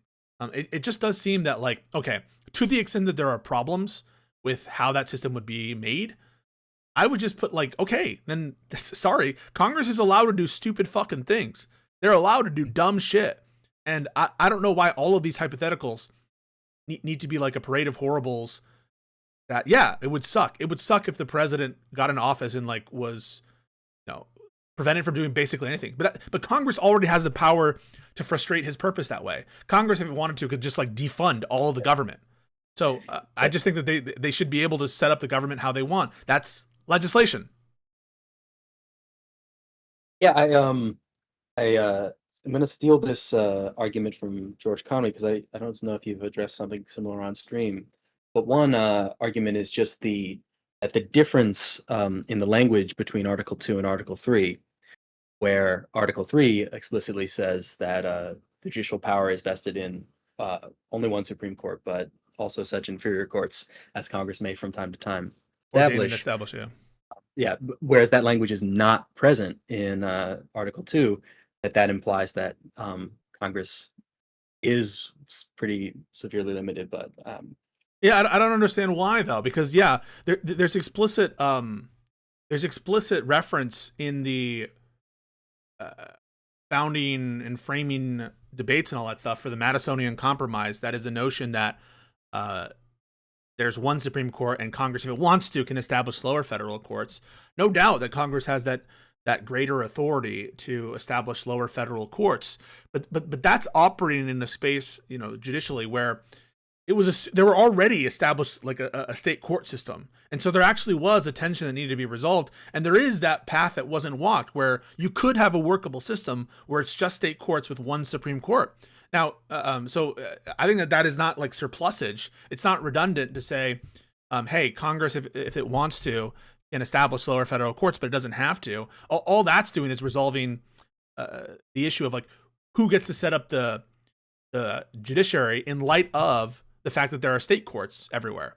And so that's what that establishes. But it doesn't seem like it's a limitation on Congress's authority for the federal bureaucracy, because it's assumed Congress can create agencies as a matter of federal bureaucracy. So I just don't understand why we should think, well, the fact that Congress can establish lower federal courts, which might have been a question, right? It might have been a question whether or not Congress can establish lower federal courts, because we already have all these state courts that can enforce the federal Constitution.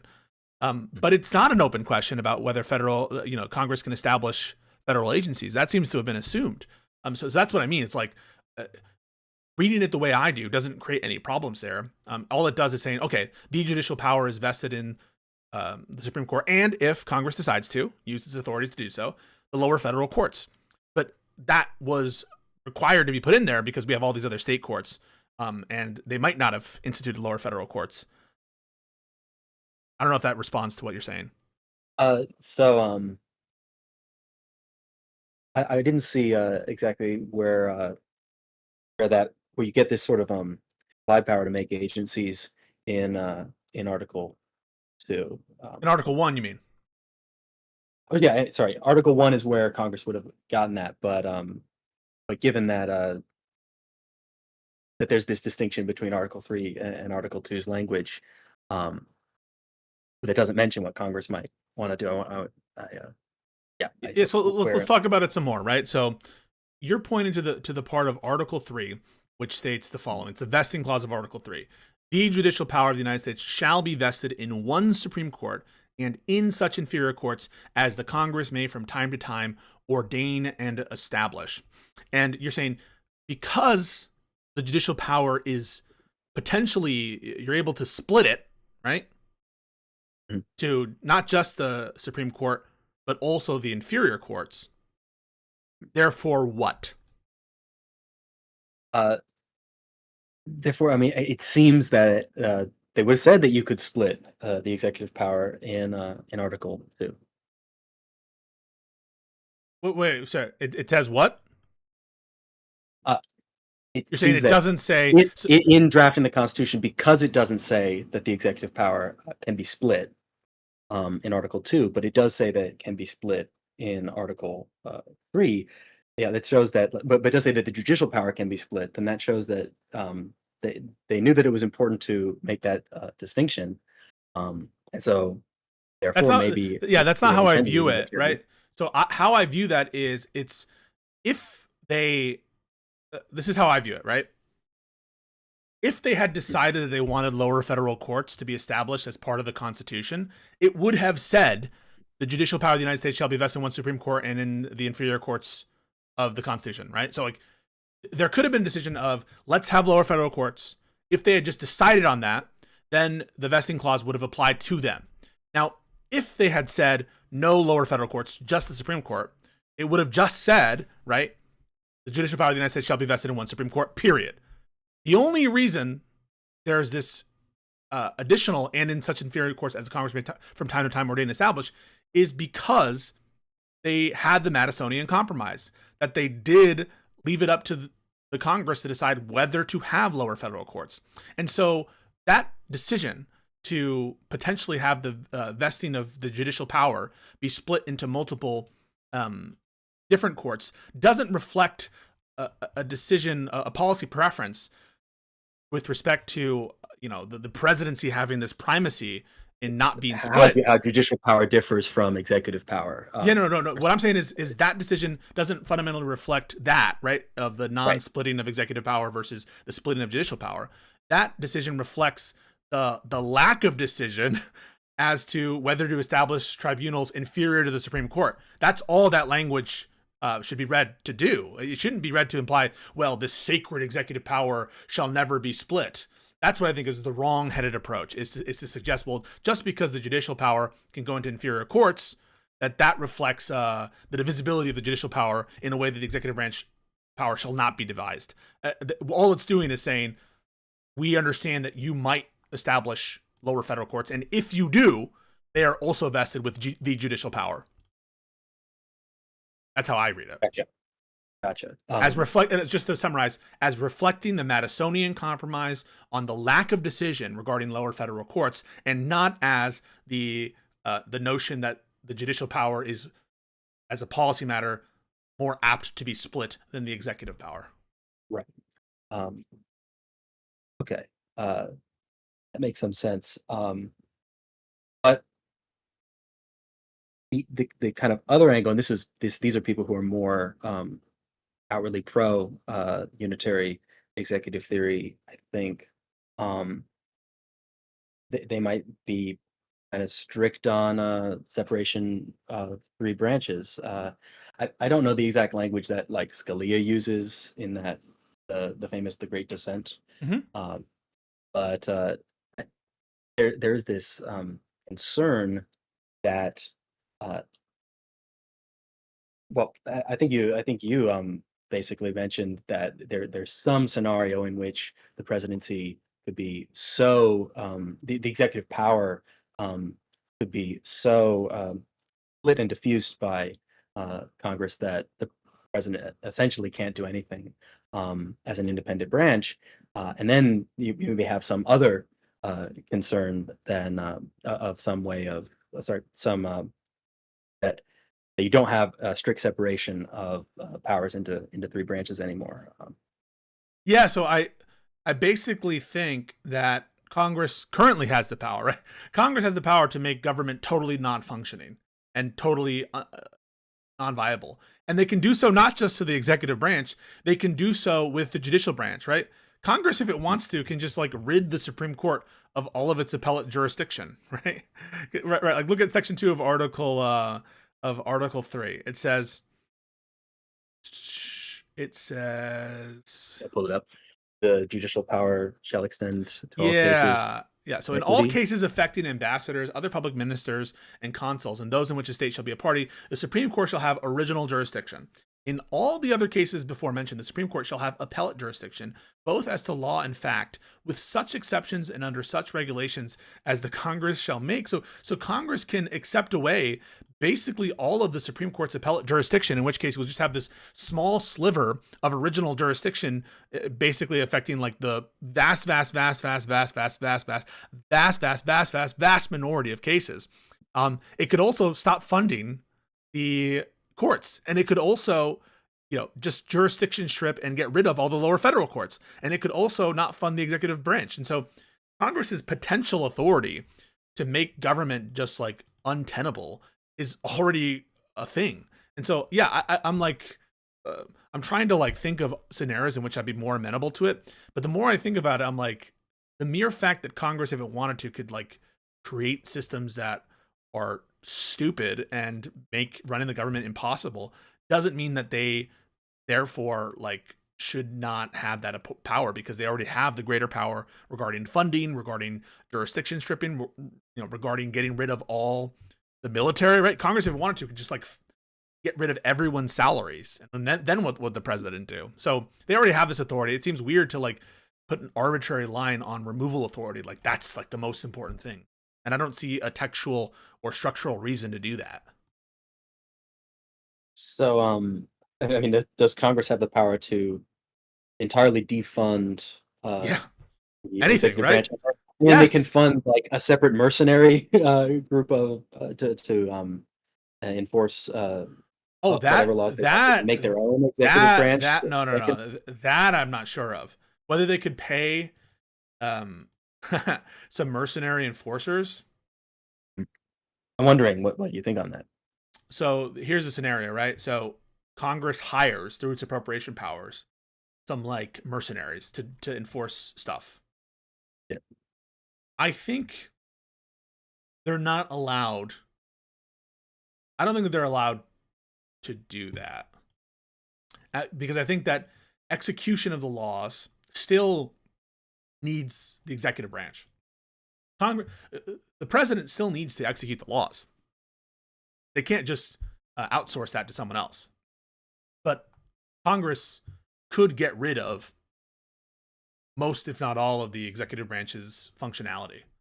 So I don't think that just because Congress could do that, that they can therefore like outsource enforcement of the law. I don't think they could do that because it says quite clearly that there is an executive branch, and that's where the executive power is vested. Now, the executive, I think, can outsource stuff,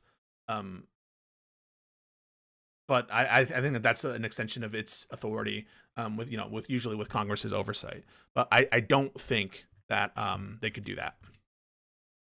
So then maybe a modification of the thought experiment.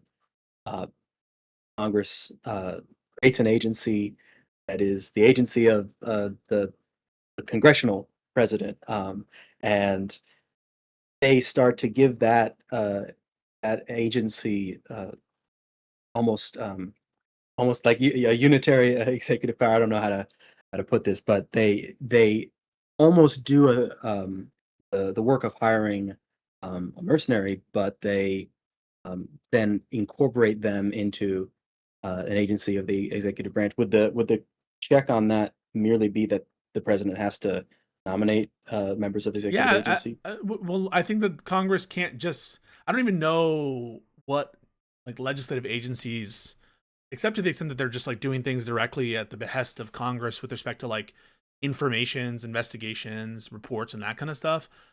I'm sure I would agree with some room for that to be workable as a congressional body. But to the extent that they're actually enforcing the law, I just view the kind of Humphrey's executor outlook of quasi-judicial, quasi-legislative as not necessary and like probably like incorrect. They are, right? Like the FTC is clearly executing the law, in my opinion. I think that, right? I mean, they're enforcing laws against unfair trade practices, monopolies, that kind of stuff. That's clearly enforcement of the law. On that front, like I agree with some aspect of the unitary executive theorists. I don't really buy as much. Now, it is the precedent of the court, and so because I think that stare decisis, at least the court is pretending that it cares about that. Sometimes you don't have the Samuel Alito on stare decisis. Yeah, so like all I'm saying is essentially, I think that the better way to look at it is, why do we think that Congress can't put restrictions regarding the execution of the law? I don't doubt that the FTC is in some respect executing the law. And I think the attempt to try to distinguish it on the basis of quasi-judicial, quasi-legislative is kind of like silly. Maybe if the FTC, all they were doing, here's where I would buy it. I do agree that making legislative reports, that seems arguably legislative, okay? I do agree that like acting as a special master for the courts, that does seem like arguably judicial. But there are aspects of what the FTC is doing which seem executive. Any kind of specific enforcement of action on a particular group, that seems like executing the law. And so, yeah, I buy the FTC does some things which are legislative. I buy that the FTC does some things that are arguably judicial. But there is at least some things of what they're doing, which is executing the laws of the United States. That I don't doubt. What I do doubt is that therefore Congress can't touch it and protect it. That seems like, where is that coming from? And that's coming from one line, which is the vesting clause of Article 2, but it doesn't say that. It doesn't say that the power that Congress is can't. Yeah, and the fact that it specifies how to appoint, and it specifies that a president have a role, like you can draw two conclusions from that. Either the specification of the appointment of these officers, you should read that as therefore implicitly saying that removal should be open to the president all the time. And thereby what's special about appointment is that Congress gets a role. Or maybe what's special about appointment is that the president gets a role. It's not required to read the appointment clause as specifically exceptional in the sense of giving Congress a role. You could read the appointment clause as exceptional in that the president gets a role. The president gets to appoint who does the executing, and Congress gets a role to advice and consent. But the normal thing is Congress just decides what the law is.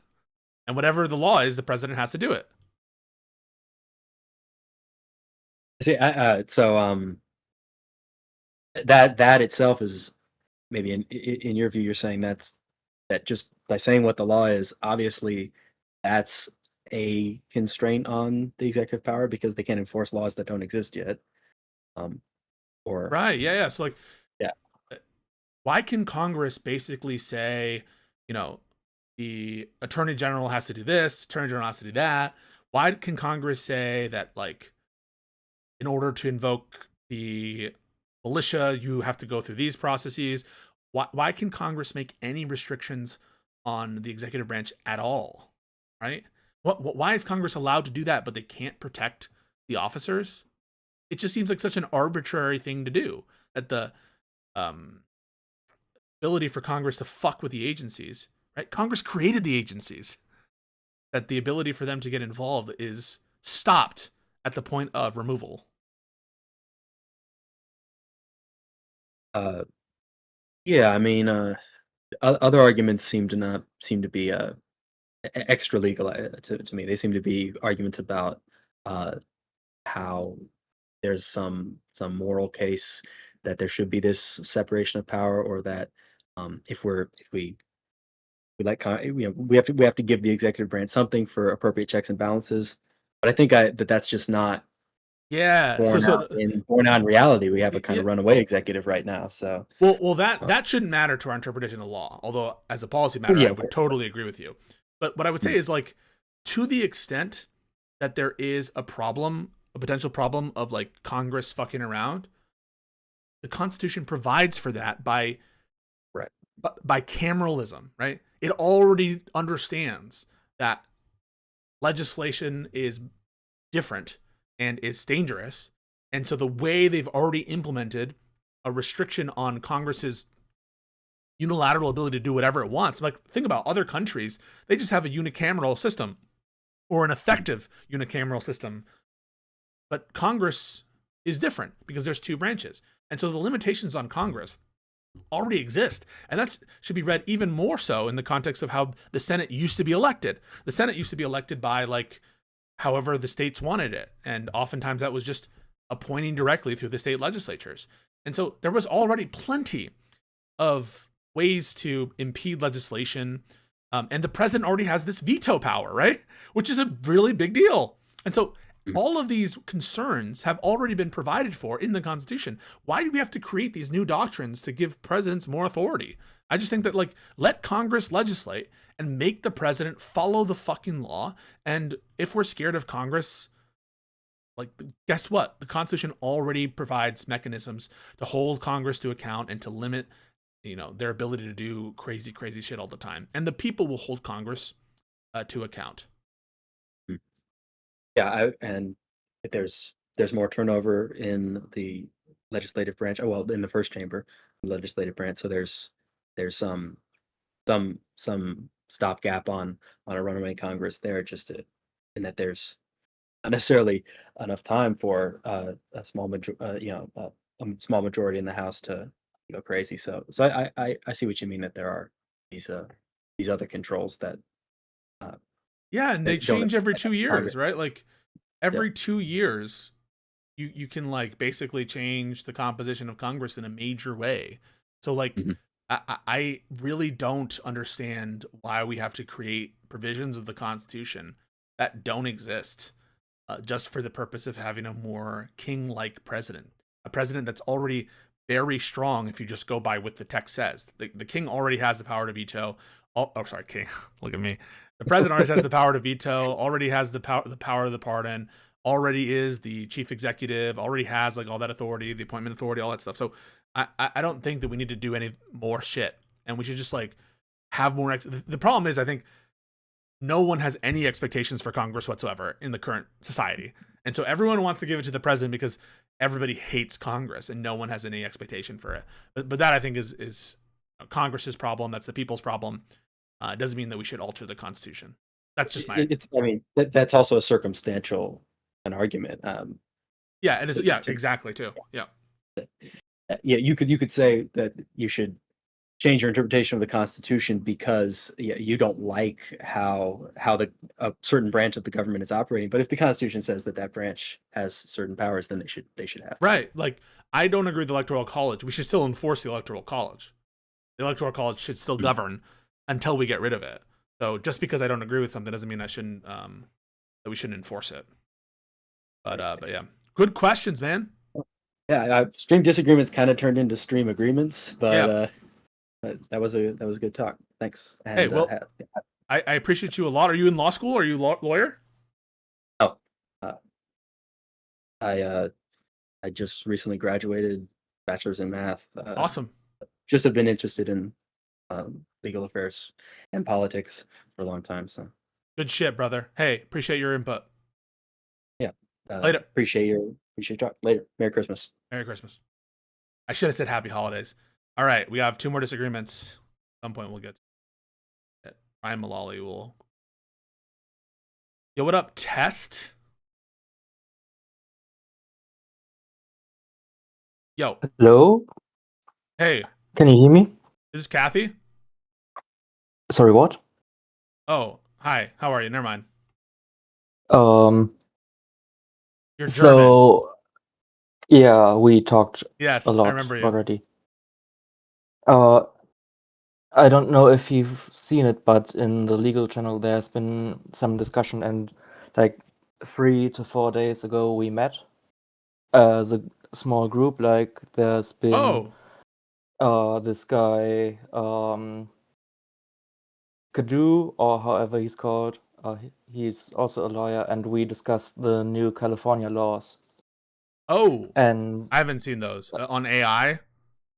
Yeah, and like I thought at least it was pretty interesting because you could make a First Amendment case, and because I don't know how to like test whether something would be First Amendment protected or not. Yeah.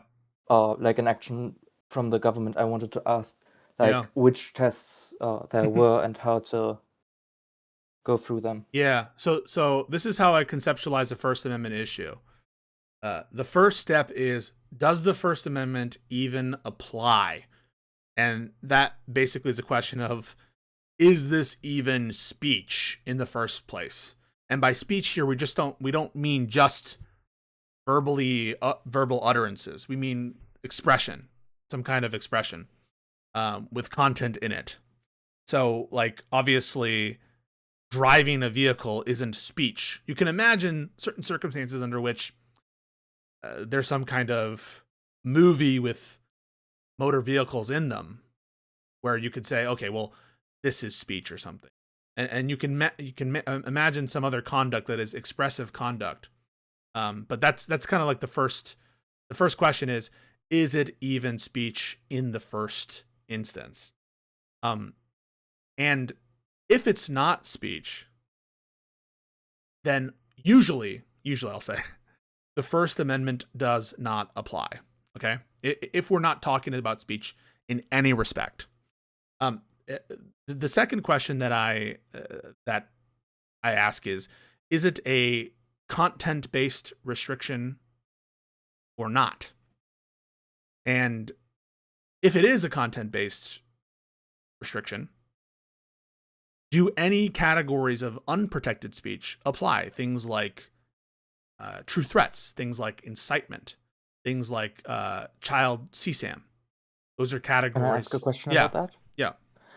So basically, there's been this case called Bernstein v. DOJ that basically concluded with the Ninth Circuit Court of Appeals saying that computer code is speech. And it allowed Bernstein to publish his code.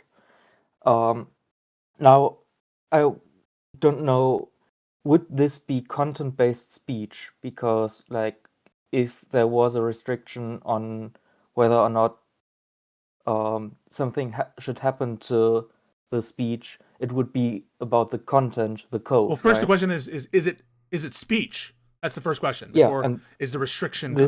Yeah, go for it. This was already answered by Bernstein v. DOJ. Well, that tells you that it's that code can be speech, right? Oh. Wait. What? So just because there's been a ruling that code is speech, it doesn't mean that it is in every case. Right. So like there's some spoken word that isn't protected as speech at all, right? It's just because there's something can be speech doesn't mean in every case it is. Can you give an example of when it's not speech? Yeah. So Like, and I'm gonna here first. By the way, I'm gonna look at the actual opinion, so I don't fucking. So, take for instance, for speech, we're not just talking about literal speech. We're talking about expressive conduct as well. Take an instance of you wearing an armband to express your disapproval of the Vietnam War or something like that, right? Or that is going to be treated differently than other clothes you might just generally wear, right? Like you're not going to say that that all the time wearing clothing is always expressive conduct, just because sometimes it can be. Now, I would probably say that code probably usually is speech, but I don't know that it always is.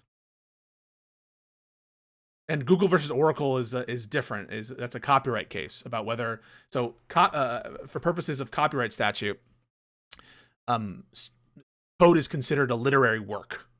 Okay, and even the APIs at issue in Google versus Oracle, I think there was an assumption that those are copyrightable, but code is usually found to be a literary work, which is kind of different than whether it's speech for purposes of the First Amendment. But I'm willing to grant that in most cases, code is probably speech. Sorry, but like I didn't get your comparison. Shouldn't be copyrightable content, like for example, the content of a book, be about the speech within the book?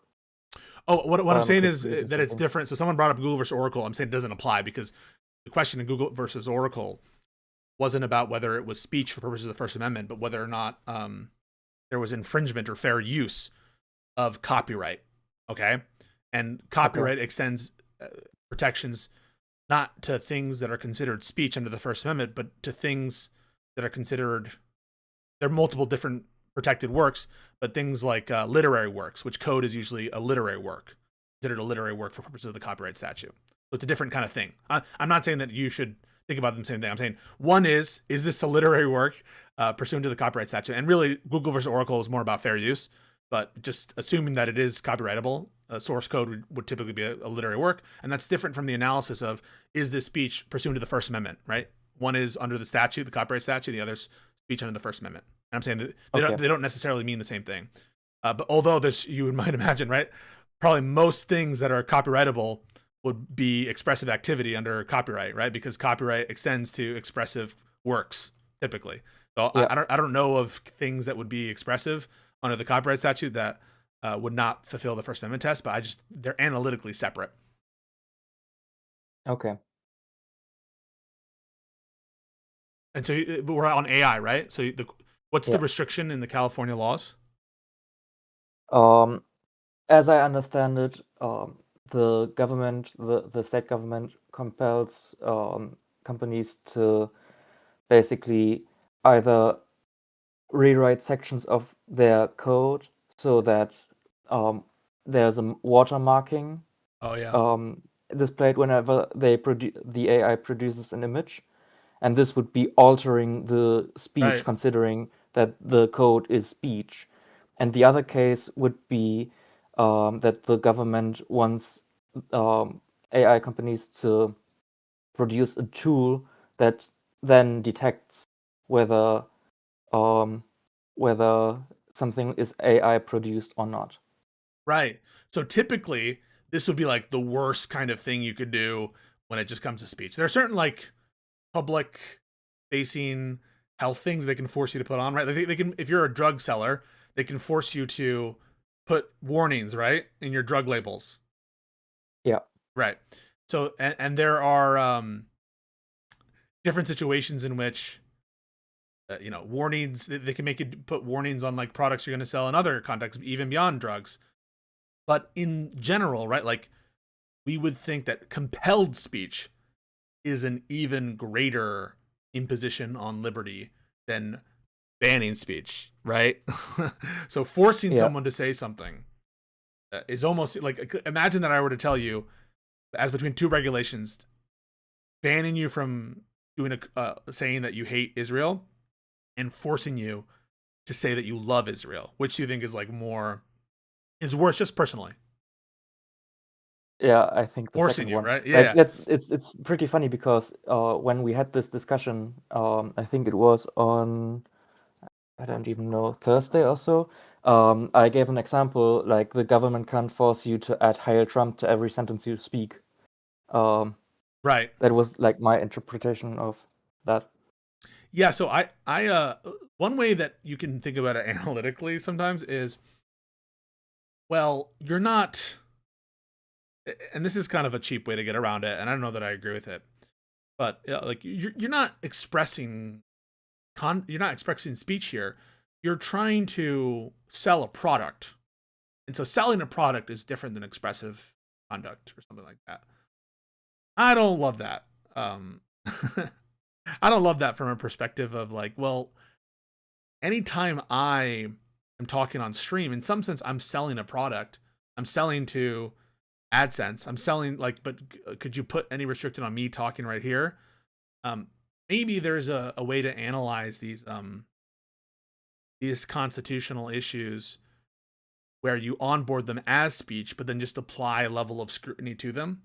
And that, I think, is probably where I would lie, assuming that the AI generation itself is speech, which I don't know if it would be. I haven't heard the arguments. Like, I would want to see the briefing and shit. I think that you could be like, well, look at the harm here. The harm is so, like, if we let this get out of hand without these kinds of warnings and shit, like, we're just gonna get in so much shit, and therefore it's really, really important to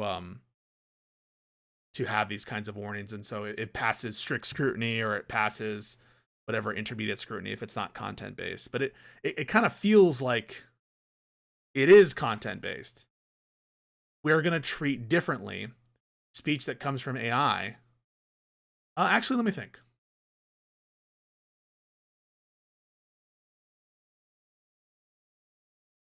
I guess it isn't content based, because you're not treating it differently based on what it says. You're treating it differently based on where it comes from. And then intermediate scrutiny would apply, right? Yeah. Then you would apply some level of intermediate scrutiny, or like some kind of. I have to look at the product liability stuff and the product things. I'm not comfortable right now talking about it. Let me think. Like my general thought was there's this central Hudson test to prevent deception, which is part of the intermediate scrutiny test. But like, oh yeah, then my thought was that intermediate scrutiny has to be narrowly tailored. Yeah. So and like the exception they wrote into law, where the companies had to rewrite certain stuff or create new speech, would be way too broad. For example, it would affect software like Topaz denoise, which is a software meant to reduce the noise within a photo or so. So even AI companies that were not created with the purpose to deceive someone just to like improve image quality, they would be targeted as well. And I think then intermediate scrutiny would fail because it would be way too broad, right? Yeah, I don't know how the commercial speech doctrines would apply here, because it kind of feels like this is not commercial speech. It's speech that comes out of a product, right? It's like you. These aren't advertisements. Like, these are not. This is things that are created through a process, right? Through this AI generative process. Like basically, like the argument for commercial speech would be that you, in the end, sell access to elements within the code, right? So you have your code, which is speech, or which different um Yeah, but the code isn't just commercial speech, right? The code is something underneath, right? The code isn't advertising. The code isn't public facing. The code is the internals, you know? Oh, so because it's not public facing, it can't be like it doesn't have the promotion It just doesn't element feel like it, with right? Like it, no, you're right.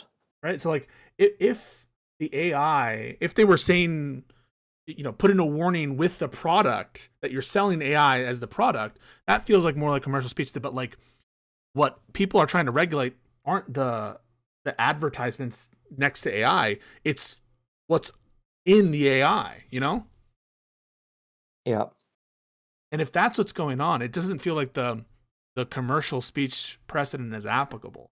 And so then it's like, well, this restriction is for specifically for speech that comes from AI, that comes from this stuff, where sometimes you might not even be able to know the difference between it, right? So maybe it's not content-based restriction in that way, because it's not. Let me think. We're not treating it differently based on what the speech is saying, because the speech could be saying anything, right? It doesn't have to do with whatever the end product is. It's that fact that the end product comes from a particular process, you know? Yeah. And so are you like, regulating me, the code? Are you regulating, what's the regulation, right? Is the regulation with respect to the code itself, in which case you're infringing on the speech writers of the AI code people? Or does it deal with the speech of people who want to use it? Is it the user's speech or is it the developer's speech? I guess that's also a question where, fuck, I don't know. It's like obviously the developer speech because like Okay. the government wants the Okay. coders to express something in a way that, for example, images are generated with a watermark that tells this is AI, you know? Okay, then I think then it's content based, I think. Because then you're saying, well, because this is AI code, we're going to treat it differently. That you won't treat other code, right? You don't have this approach to other code, other types of computer programs or source code, only the AI code. Get me? Yeah. In which case, it feels like a content-based restriction on the developer's speech. And I think I agree this would be speech and expressive conduct, or I don't know what you would call it, but it feels like it would be speech. And so then the question, if it's a content-based restriction, does it fit into a category of unprotected speech? I think the answer is no. And so I think it's strict scrutiny. That's just my first take. I need to read the briefs and stuff, but that's just how I'd. If the target here, if the people expressing the First Amendment interests are the developers, and there are special restrictions on developers' First Amendment rights for their code that doesn't apply to other computer developers, it feels like a content-based restriction, and it's direct. It's not this kind of like impartial set of standards that just incidentally affect it. It's directly targeting what their code is and forcing them to say something in their code and to put it in their code. And it's not public facing in that the same kind of like false or misleading advertisement situation of commercial speech, because this is like the kind of internals.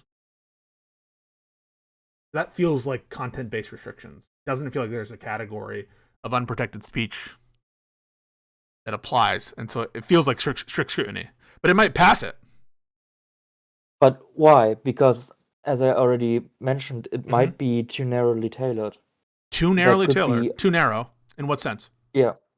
As I said, companies that are not there to deceive people. Like, for example, if you use Adobe Lightroom, it has AI features to like detect and mask certain elements. Too narrow, yeah. And then like there would have to be a watermark on your edited photos, which are not edited in a way to deceive, but rather to improve like how the light enters the frame or stuff like that. Okay, guys. So understand what he's saying, right? So what he's saying is, so for narrow tailoring, there can be problems of something being too broad or too narrow. So if something is, if you're in strict scrutiny, which is a tier of analysis for the Constitution, that means you're like in the heartland of some kind of right or equal protection or something like that. And so in order to have the law pass, you need to show a compelling government interest that's narrowly tailored to the specific problem. And usually it fails and the law is struck down if you're applying that. And so I'm saying like, well, there's a huge problem of AI, and what Test is suggesting, which I think I agree on, is a potential fit problem. Because if it's too broad and it's applying to more, the restriction is more broad than it needs to be, then it's not narrow enough. And if it's applying only to like a specific segment of the issue, it's too narrow, right? And it's not perfectly fit with the problem. And so you can have problems on both ends. And what he's suggesting is there's tons of now services that incorporate AI, and they're not subject to these regulations. So isn't there a fit problem there? There might be. Yeah, I don't know. These are really interesting questions, bro. One of the best examples I could give is AI upscaling within iPhones, for example. So whenever you take an image with your iPhone or general phone camera, like the general quality is worse, but they use AI upscaling. Right, and you could have the same argument there, which is like, this is distortionary, it's misleading. Yeah. Yeah. I don't know, man. Like, the general purpose is not to deceive people, but just to improve. Right, but they would say the people who have the more general versions of it would say the same thing, right? We're not trying to deceive people. It's up to them to do what they're going to do, and if they do that, then they're subject to it. Yeah, I don't know if we have a good framework for that. I don't think that the current framework. That's a tough issue, bro. I don't know. Don't you think that like enforcing copyright laws would be way more interesting to limit AI, like to limit the way AI companies gather their training data? Well, I just think that the fair use argument, that the AI companies have a better fair use argument. It just feels so transformative. Okay. So I think that Congress will need to, if they want to make it not fair use, I think that Congress should like write a law saying any kind of AI compilationing is not fair or something. But that just seems like a brute way for, like, the copyright shit is already fucked because it's only like a right to sue, and that doesn't always produce like the best incentives in terms of what is actually enforced and what's the law. I think we just need like better clarity in terms of IP in this space, and we just need to update it because fuck, it really does seem like these AI companies are transforming when they're downloading all of this media and the internet. They are doing so in relation to a super unique and transformative purpose. And yeah, they're downloading all of it, but that's what is required to train their AI. I mean, they're just downloading all this shit to train their AI. And it's not a market substitute for the thing itself, right? Like, yeah, it downloaded all of Harry Potter, but it's not a market substitute for Harry Potter. You know? Yeah. I like the approach Denmark proposed, which I think they already passed the law. And they gave every person born and residing within Denmark more copyright laws, copyright to like their own voice, to their own body, and to their own, I think, face. So basically, whenever their face is used without their consent, even for training data for AIs, they would be able to sue. Yeah, and this would like. But how would you know it, right? From like deepfakes. How the fuck would you know that? Oh, that's true. Yeah. They had to be audited. Okay, 2 more quick questions. Then, like, other people probably want to join. First one, do you plan on doing an Arc Raiders stream with Hutch? Arc Raiders Duo Q? I was thinking about doing Arc Raiders with my brother. Oh, okay. But a Kick exclusive, because I want the check mark. I'm really close to the check mark on Kick, and so I don't know who was interested in like non-political content of mine, but I was thinking about doing that with my bro. Okay. And like the last thing, isn't founding a political party also expression or speech, if you want to see it that way? Why is the law that prohibits founding a communist party illegal? Yeah. Legal. Why is the law legal? Yeah, so there's a right of association as well as the right to expressive activity as well. And in addition to restrictions on speech itself, certain policies that have as their purpose content or viewpoint discrimination are themselves First Amendment problems.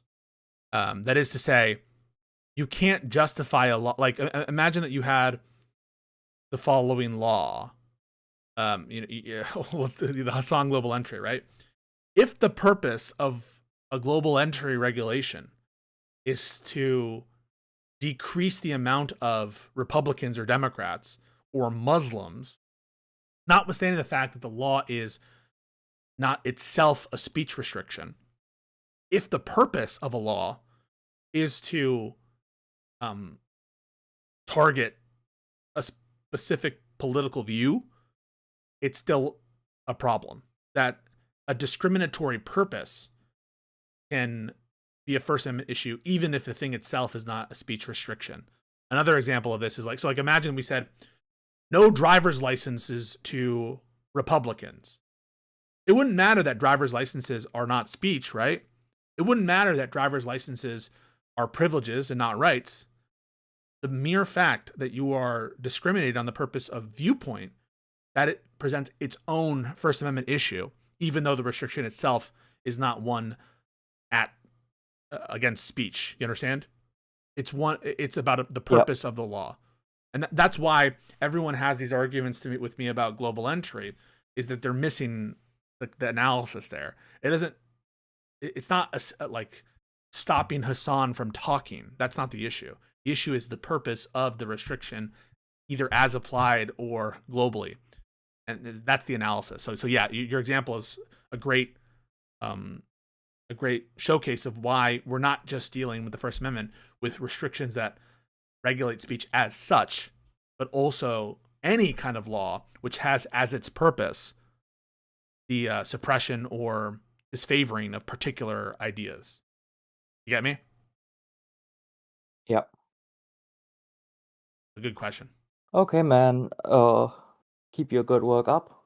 I really appreciate you, and keep in mind we all watch you because of the way you are, and we love everything you do. Thank you, brother. I really appreciate it, and really great issues here. And send me more stuff about this AI shit, because that is super interesting. It's really, really interesting. Sure. All right, Bye-bye. later, man. Oh my god, I almost just banned. I see Kafka. Go with Kafka. Yo, what up?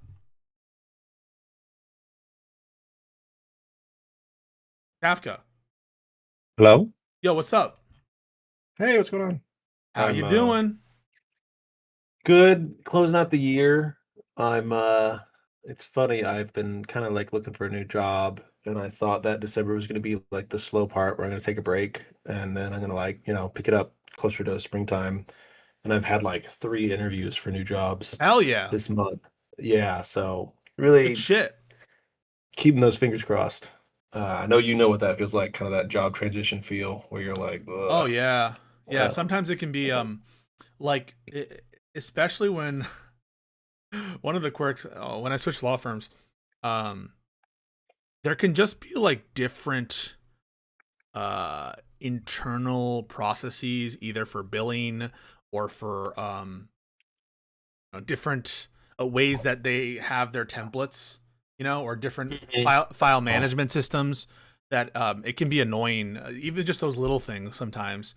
You build a understanding of how to do the billing in the particular system, or how to do document management.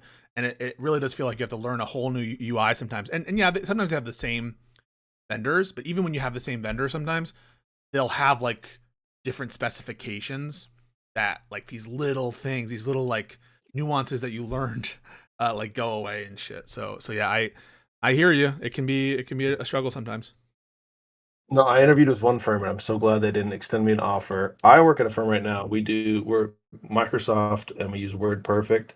They are Mac, and they use Word, and I was genuinely just dreading. I was dreading that transition. Yeah. So yeah, They don't have Windows options.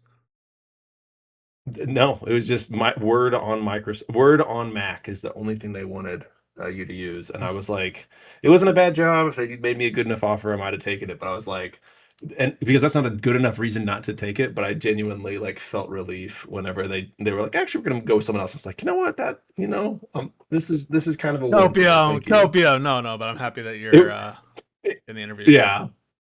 No, well, but I heard you talking, not the last call, the one before, about kind of this competing powers with the legislative and the executive, and like it made me remember. I don't think I've ever discussed this with you.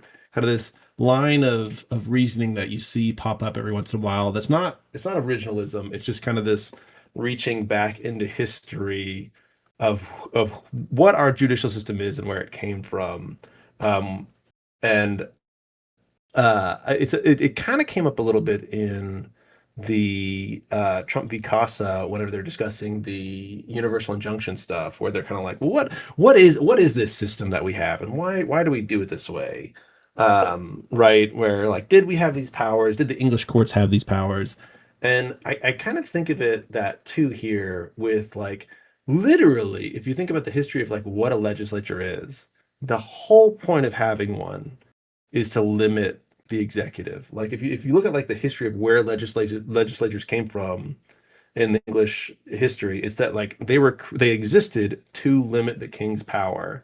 And so like I very much resonated with what you were saying, where it's like they can limit it in all these other ways. Why is it so weird that they can't do it this way? But I don't know if I've ever heard you talk about it from like a historical perspective of the judicial system. Like what merit do you put whenever people make those kinds of arguments? Yeah, I think it's informative for how we should think about the Constitution, is what it was designed for, and I think the history is very, very important. So one way in which it's important is the notion of the judiciary, where like we're adopting a framework that is based in the English common law, and that informs how we view what the framers of our Constitution meant by different things, including notions of sovereignty, including notions of birthright citizenship and what is meant by subject to the jurisdiction thereof. I think the history is really, really important. And for the president and separation of powers specifically, we were rebelling against a king, and that has to be right, like what we were responding to, what Parliament was failing at. That has to inform our basic values. Yeah, I feel like this is where, and I will never give credit to originalism right now in this current time. Maybe in the future it can become something that's worth discussing, but the current proponents of that school of thought have made me not ever want to say that I'm using it. But that's what I'm saying, it more of a historical perspective, because whenever we talk about these very like high level, very conceptual ideas with our government, that's whenever I most lean on those kinds of things, because at the same time I feel like whenever I'm hearing these unitary executive people talk about this, they are like feigning incredulity that I would even suggest that the legislature could limit the president. They're like, I can't, like, what do you even mean? It's so hard for us to even imagine what you're talking about right now. Yeah, the Overton window has shifted so far that we are all playing by the originalist rules and onboarding so many of their assumptions. And nowhere is that more clear than Trump versus the United States. But yes, it's very clear also in this fight. Yeah, and then they just gaslight in this way where they're like, "Well, we just had such like a liberal court," and it's like, "What the fuck are you talking about?" Yeah. Like the idea that Humphrey's executor was some like insane liberal court that like decided it, and that we've had activist judges for the last 70 years, and now these non-activist judges are riding the ship to, and so it's just very frustrating in that sense for me, where like because whenever people are out there, touting their originalist bullshit, and you try to say, well, let's slow down and actually look at this history that we're talking about, all of a sudden there's this weird mind reading of the founders that happens, rather than an actual examination of kind of like what the norms were of the day and things like that. Like I feel like I've had 2 or 3 times where like I've literally cited to like historical thing that was happening at the time that might, inform us, and they're like, no, that doesn't really agree with me, so I'm not gonna, I don't think that's correct and stuff, right? And it's just, that's kind of something that I really hated. I don't I wasn't an attorney before this, before Trump was a politician, so I can't really say what it was like, but I kind of I have a, rose tinted glasses to those times of where it's like, man, maybe conservatives back then were at least having good faith arguments, even if they were shitty ones. Because now it feels like anytime I get into these with people, it like, I really, I've told you, like, I think that you have a better handle on constitutional stuff than me, but I think a large part of that, from my end, is that it feels like the people that I disagree with the most on the Constitution have no respect for it anyways. So I don't know why I'm like hamstringing myself in those conversations. Like if I'm talking to you, I'm I sorry don't mind having a yeah. real conversation. I'm sorry to bring this up because I don't want us to talk about it, but necessarily right now between you, unless you want to. The Ethan situation, where I ask the question like, do you even care if it's ethical to bring this lawsuit? And if the answer is no, like I don't really want to talk about it, right? So in a similar vein, like if you don't care what the Constitution says, if you're not going to be like bound by it, why are we talking about it, right? Like that's what I get the feeling of, and so much. It's why I take so much issue with people being like, well, why did you ask whether or not he cared about it or this or whatever? It's like, it's because if people don't give a shit about the thing that you want to talk about, most people like don't want to do that. I want to talk about someone who cares about it. And because the deal is like, well, because you're right. There's 2 paths you can go there, right? Whenever someone says, well, I don't give a shit about that, you can either say, oh, great, we don't need to talk about it, or right, but then, or you could say, well, in this situation, then I'm going to take your apathy as a way for me to virtue signal, right? Where, okay, you're going to abandon the Constitution, well, I'm going to stick to it. That makes me better than you, right? But like, I'm tired of that conversation, and it's a thing where it's like, for me, like, it is fun to have a good faith discussion about the Constitution and a good faith analysis in different ways and figure out those. But it's just, I just don't feel like I get to have those conversations anymore. And I'll be honest, for me, whenever I'm talking to other people that are having a good faith, and I generally, like, if I'm talking with you and I generally agree with your takes about the Constitution, and I know you're good faith, I'm probably also not going to have that conversation, because it's like, I'll agree with you, Pisco, because like, the amount of granularity between us is small enough that I'm just happy to have an ally at this point. And whenever I talk to other people who are like, you know what, like the 14th Amendment was about the slaves and their children. And it's just like, come on, how am I having this conversation right now? So like, yeah, that's why, like, I don't know, at times, like going back to what I was talking about at the beginning with the historical thing, it's just like, it feels like it's one of those things where it's just like, it's one of those things where it's so obvious that I am no longer letting people use the like, oh, these people are uninformed, or oh, these people are stupid. No, the extent to which they are wrong is such that it could only be bad faith in my mind. I don't. Maybe do you feel that way? I feel like at this point, I cannot view any of these people as stupid, as uninformed, or anything like that. I can only see them as bad faith. I think there are some contexts in which it matters and some in which it doesn't. So I don't really want to spend a bunch of time with nobodies talking about like why the Constitution matters if they like fundamentally don't give a shit about it. Like, for example, Groypers don't give a shit about the Constitution, And if you were to be like, but it says right here, it says, Yeah. it'd be like, well, who Right. the fuck cares that it says, right? Like, we want a religious, establishment, bitch. Like, that's at a certain point, if they're nobodies, it's like, okay, I'm never going Right. to convince you of that. And at a certain point, we might as well just be talking philosophy and morality, right? Here's, though, cases in which I think, notwithstanding the fact that they're bad faith and don't give a fuck, why I think you should talk about it. Nonetheless, an example of this is like Tim Pool. I will always, whenever I'm on a Tim Pool thing, get him to concede, oh, so you don't care about the law. Do you care about what the Constitution says? Right. Should we follow the Constitution? Because even though I know he doesn't give a shit, these phrases, and I mean nothing else than that these phrases, these rituals of saying the Constitution matters still have purchase on people's brains. That normal people watching something, if they hear them say, I don't care what the Constitution says, we're still going to follow it. I mean, we're not going to follow it.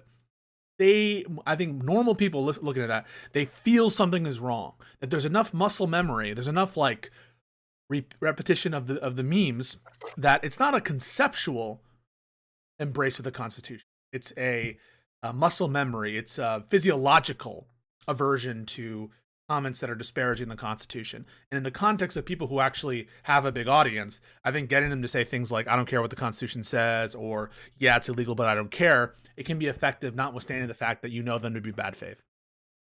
Yeah. Well, and I agree with you, and I would say there's a step further even with that. If it's possible to have that part of the conversation, is often if you get to that point, a lot of the time conversations start to kind of break apart because sometimes they'll realize what they've said, or they'll just be so amped up they're kind of on their own high. But like for me, if I get a person to that point, right? Let's say they say, well, I don't care what the Constitution says, we're just going to do it.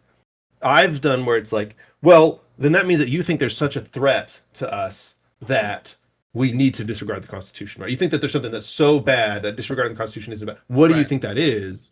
And then that kind of breaks into a kind of you can sometimes get into a reality argument. Like I was talking with somebody and I said, if someone votes for Trump, they are either an uninformed voter or they are committing like an ethical wrong. And he got upset with me because he's like, we can be informed and vote for Trump. And I said, how? How could you be informed and vote for Trump? He's like, well, what if they think asylum, all these people that are coming in on asylum, it's hurting the country? And I'd say, I would ask them, how is it hurting the country? And why would they vote for Trump because of that, right? And so you turn it into a kind of like, you need to prove the reality that justifies what you said. Because I might not even say, you're wrong for saying that the Constitution doesn't matter. Okay, you say the Constitution doesn't matter because it's something so bad.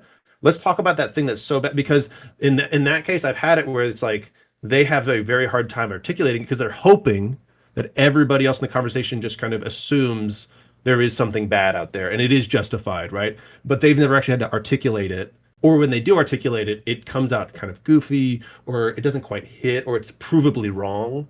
And that has helped kind of also further push that point home that this person doesn't care about the Constitution. Here's the reason they're giving, it's bad. So clearly there's something else that they're not telling us of why they want that. So that's just kind of something that I saw. And to be fair, I didn't do this on like a big live stream or anything. It's just kind of interpersonal discussions I've had. That's like I've been seeing. Like I think you're right that is a good thing to get them to say. But there is a follow-up that then kind of pushes them further to kind of like admit that what they just said isn't justified, right? Yeah, I mean, I think that there is a way that you can try to approach a conversation about why you should care about the Constitution, but it's at the level of philosophy, as opposed. It is. No, you're right. It's at the level of philosophy and like emotion and that kind of stuff. You're approaching like presuppositionalism, where it's just like this thing is good because it's good, and it's like, you gotta find the way to get them to care.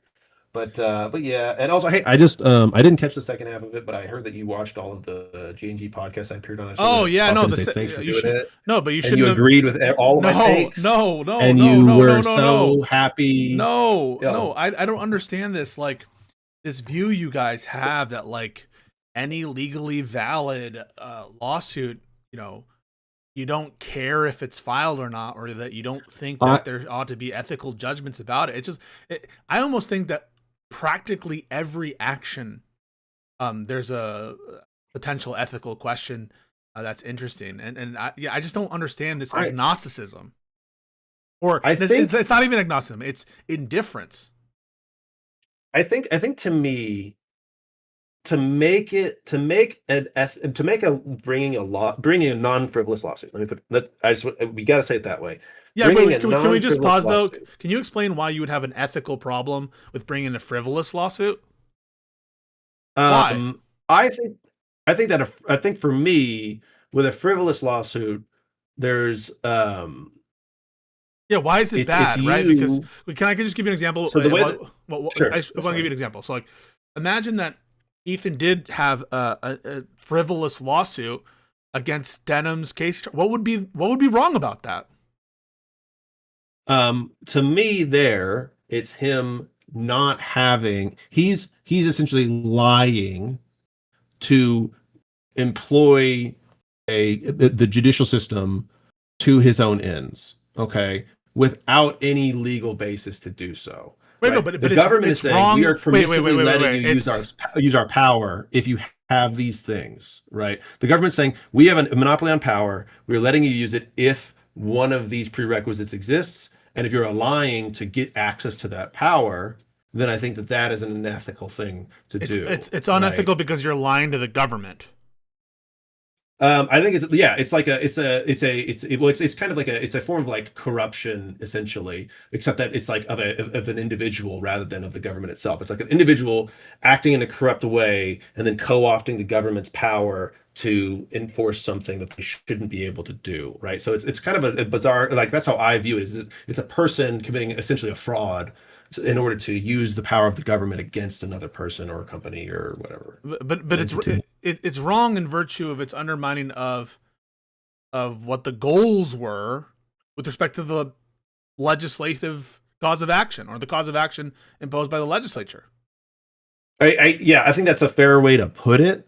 Sure, but the issue is not that necessarily that I'm not fixating on the person's intent as far as like their Why intent not? is to use it this way. It's the intent to lie to the government is my issue. But that's what I'm saying. Like, you could bring a frivolous lawsuit not knowing it's frivolous, in which case I'm sure you wouldn't say that's ethically wrong. You thought it was a strong case. Well, wait a minute. I don't think that the issue is I don't think you could. Well, I don't know if you wouldn't call that way. Can we just? You would not. I don't know if I'd call that a frivolous case. Hang on a second. Yes, you would. If you bring a case that you don't know is frivolous, but I don't think I would call that unethical. Right. No. So if the only thing know it is. Yes. So the only thing that distinguishes the ethics regarding someone who brings a frivolous case, is someone who someone who knows it and someone who doesn't know it, is their intent and knowledge. Right? Sure. Right, so that is in other words, it's critical to determining whether or not bringing a frivolous lawsuit is wrong. By which I mean it was a wrong act for this person to do to get into their mental head. Yeah. That's what I mean. Basically, like all of our culpability doesn't really turn. It doesn't turn really on the fundamental legality. You know, it turns on legality plus intent in this case, in the frivolous case.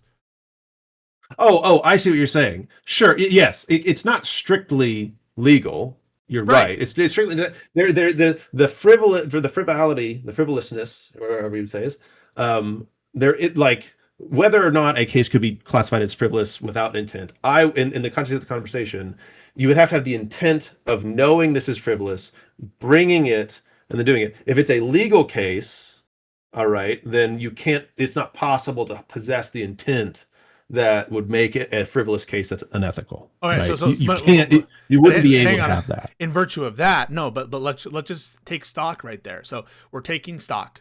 So in the context of a frivolous lawsuit, intent is in order to judge whether it was morally correct or not to bring a frivolous case ethically. It requires one's an assessment about an actor's given mental state. Okay. Now, I don't say that just because mental states are relevant in that situation that they're relevant in every situation, but I'm just like, I'm noting here that even in the strongest possible situation, in which a case is being brought that's dead wrong, that a measure of that actor's intent is required before we assess its rightness or wrongness. And I basically think that the vast majority of moral harms or ethical wrongs are, require some assessment there as to mental states. And I'm just curious, why would you assess ethics in the context of frivolous lawsuits, but not in the context of non-frivolous lawsuits? Seems like a weird place to stop ethically considering things. Well, here's the. I could do so. It's incredibly difficult for me to like. Gilmore outside of the podcast, he gave me, I can't remember them, I'm sorry, but he gave me like one or two where it was like, okay, maybe that's unethical. I think you could create a mental state in which bringing a legal lawsuit is unethical. I do think it's possible. No, but that's not exactly. That's so difficult. Hang on a second. That's not the question. The question is, you do consider the ethics, don't you, of strong legal cases, don't you? Well, here's the deal. The answer is yes, but 99.9% of times, I don't see an ethical issue with the case. That might be that. So you're right. I do, but there's just it's a case where it's so rare that there would be an ethical issue. It's like brushing my teeth or something, where it's just like, I guess there could be an ethical consideration here, but it's so hard to imagine a time when it might come up that I wouldn't really spend time thinking about it. That's how I am with it. Okay, I think that that's great. What I don't appreciate, though, is when people are like, who cares whether it was ethical to bring this lawsuit? That's what I don't understand. Why would we stop caring about it? I think for me, I think there's a lot of ways to describe it, because I'm not an H3 fan. I've never understood. Whenever he was friends with Hassan, I wasn't a fan. When he stopped being friends with Hassan, before he met Hassan, I've never seen anything with him that would make me want to really watch more of him. So I don't really understand that guy. And the other people that are involved with this, similarly, I've not seen anything that really makes me like those people. So there's not like either side that I like. However, I think it's easy to look at the situation and say that Ethan is acting in a way that is mean or callous or all of these. I think it's easy to do that. I think just for me, I think that whenever you add the layer of legality, the lawsuit itself, I don't know how much I can put that in. I can think that a lot of things he said or done maybe could reach the realms of unethical or just so mean that it's just unnecessary and therefore unethical. But I don't know. It's hard for me to look at, because here's the other side of it for me, real quick, is the deal is that he has some amount of there's some liability out there that he's allowed to go collect against, that these people have incurred, and they have said we don't have that liability, and so he's here to prove that it exists so that he can collect on it.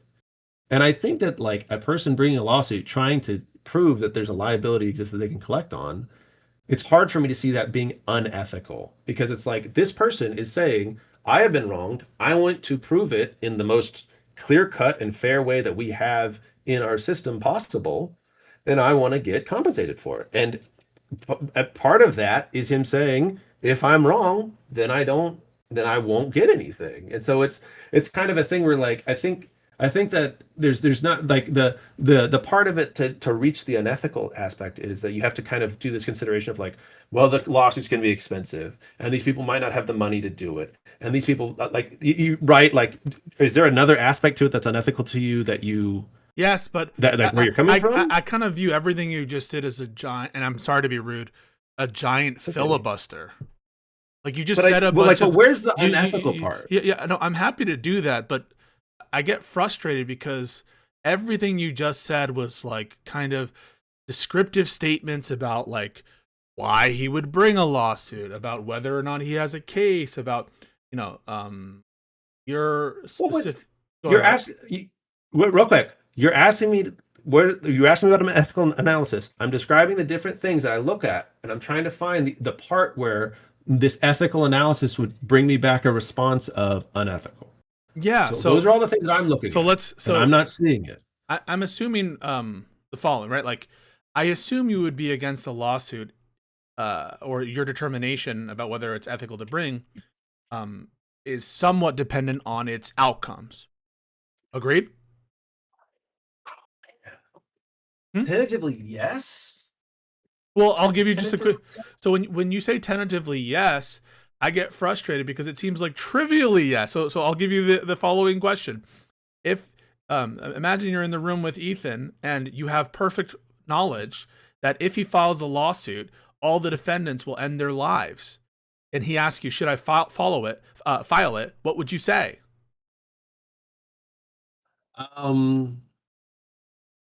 I would say don't file it. In virtue of what should they not file it?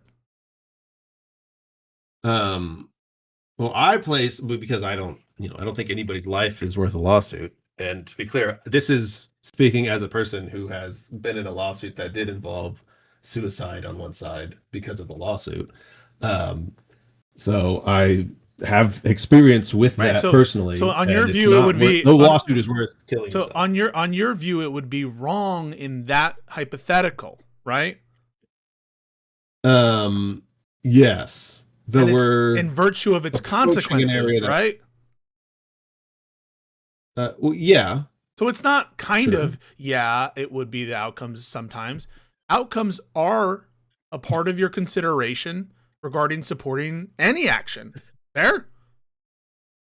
I'm primarily utilitarian, so yeah. Right. But you're saying I feel like this is more of lining up with what I said before, where you can create scenarios in which I could have it. It's just these are so rare that it's something that I don't normally consider. At this point, we're just talking about what goes into one's consideration regarding the ethics of a particular lawsuit. And I'm just getting clarity that outcomes are one such thing that one would look at, right? No, wait. Can I ask you? This is just a real quick thing. Wait. Can you agree with that? Based on the question you asked me, I get yes, frustrated, yes, man. Like people accuse me of trying to. Yes. Okay, cool.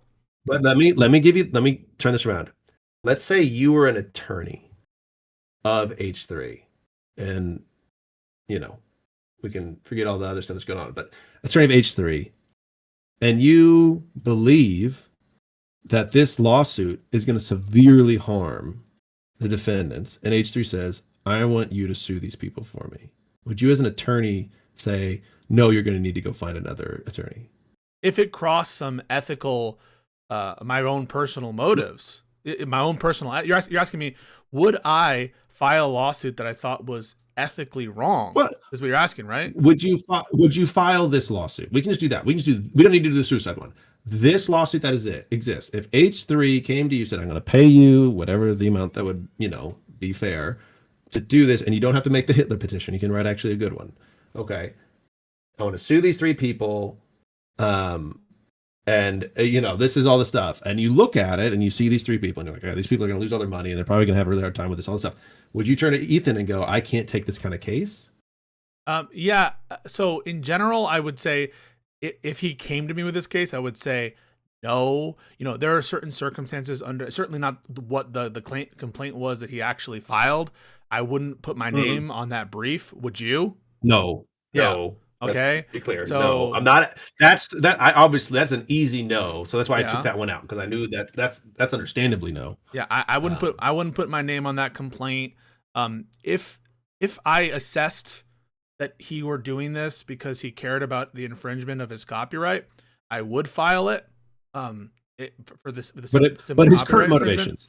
But on current motivations, again, there are some circumstances in which I might see that I would, but at least as I am currently on current motivations, no. Right? It would just be like, so let me give you another example, right? Like, let's say that you, it's fine. That you knew. I want to hear you say it. Yeah. Let's think about like the DOJ situation, right? I'm sure plenty of DOJ employees who have moral issues with some of the filings in this, like in what's going on in the DOJ. And you don't need to look to the James Comey case, because I know you wouldn't put your name on that, right? No, and I know you wouldn't. I wouldn't. Wait, let me keep going. I'll let you finish. There's a non-trivial legal argument regarding the equitable power of the courts to order Kilmar back to the United States, right? There's a separation of powers issue about the extent there. So non-trivial arguments there. I wouldn't put my name on those briefs, arguing that, the courts can't force Trump to do anything. And so, yeah, I operate in the world subject to, I'm subjecting myself to the ethical guidelines of attorneys, no doubt, professional conduct, but also ethics have to always be present. It would be, I know you're probably taught this as well. Attorney-client privilege is very, very powerful protection, and it survives death. And there's these cases in which a client told an attorney at clear attorney-client privilege that he was guilty for the murder of a person, and someone else was being charged for it, and the attorneys showed up to that hearing because they knew the guy was innocent. They knew the guy was innocent because their client had confessed to the murder, and they were sitting in that court, and the judge in that case was sentencing that situation. And I'm asking you, if the judge would have ordered for the person who's innocent to be executed, wouldn't you speak up? It violates your attorney-client privilege, but that doesn't mean that your ethics turn off. There are some things that, that require you to take action. Certainly when it's not like required under the ethical guidelines, but there are some obligations that one have that, even in the case in which the rules of professional conduct, right, need to become second next to those overriding ethical concerns. And so, yeah, what would you do if you knew the guy's innocent? They're about to put him to death. Would you speak up? Yeah, like, so I've actually been challenged with this in my ethics class. We went over this case, and I was like the only person that said no, and I probably still would say no. I would seek pardons. I would seek ways around it. At the hearing, speaking up, that would be the incorrect move. But just change it so that there's why I said wrong is sound to me. The reason why you should not speak up is a sound thing to me. The issue there is not me not speaking up. The issue is the system is not properly aligned. But I could add consequences to it.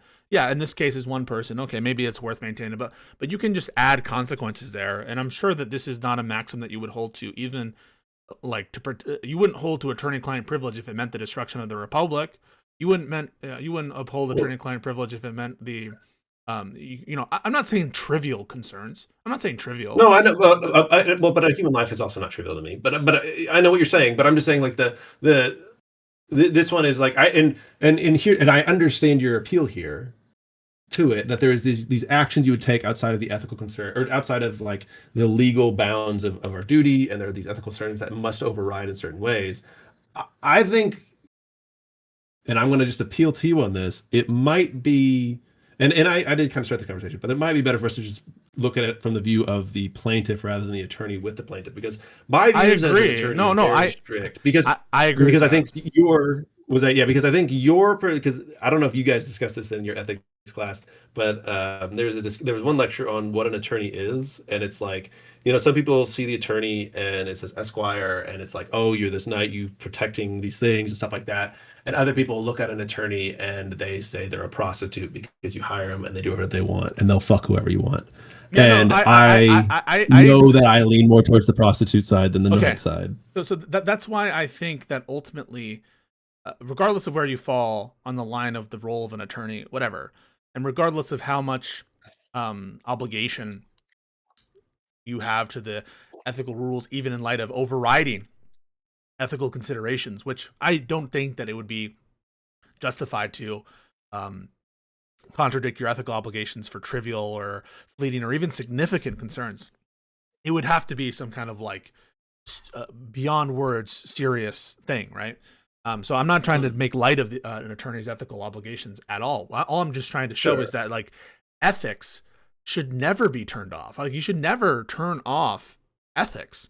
And that is true for attorneys, but I think what's the principal object of our focus here for parties, right? Like if someone came up to you with not as an attorney, but just as a friend, is this the right lawsuit to bring? You're not going to turn off your ethics radar as a friend, right? Not even just as an attorney, just because it deals with a cause of action under the law, you know?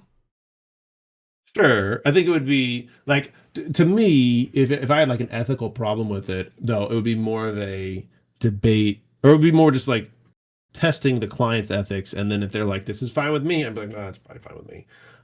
You know, it could be, there are scenarios where it's not. And, and them committing suicide, totally, especially now having gone through that, it is not fun if that ever happens to you. It's horrible. It's not a good experience. You're right. So let me not ask you questions just yet, and let me just lay out the things that go into my assessment of whether something is good or bad with respect to filing a lawsuit. Sure. First, it's going to be I think legality does play a role, and one's knowledge of legality does play a role.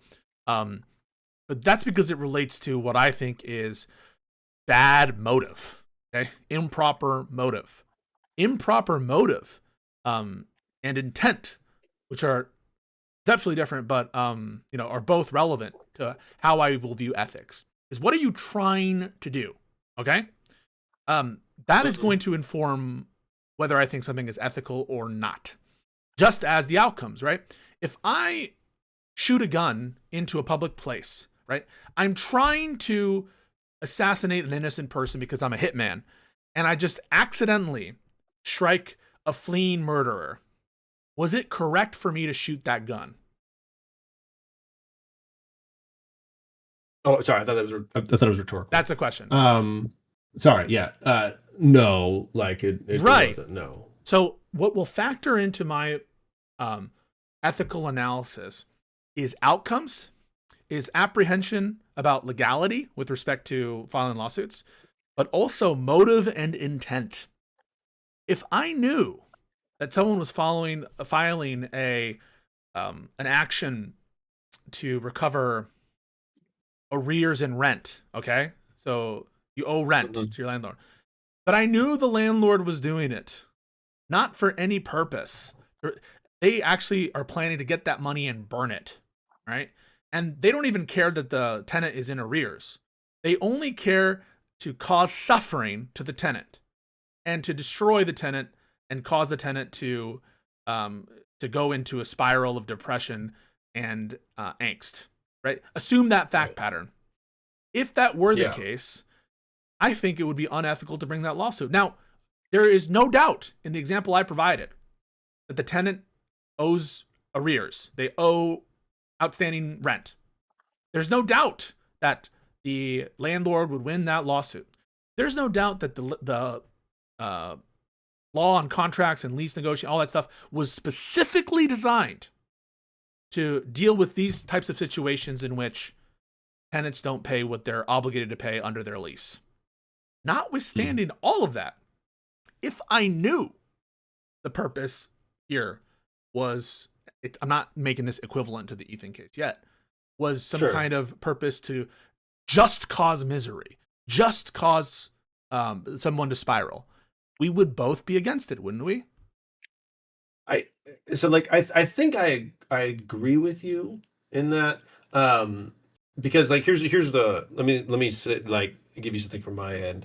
For a long time, I had a client.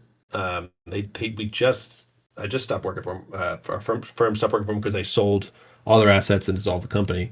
But they were a client for our law firm for like 30 years, and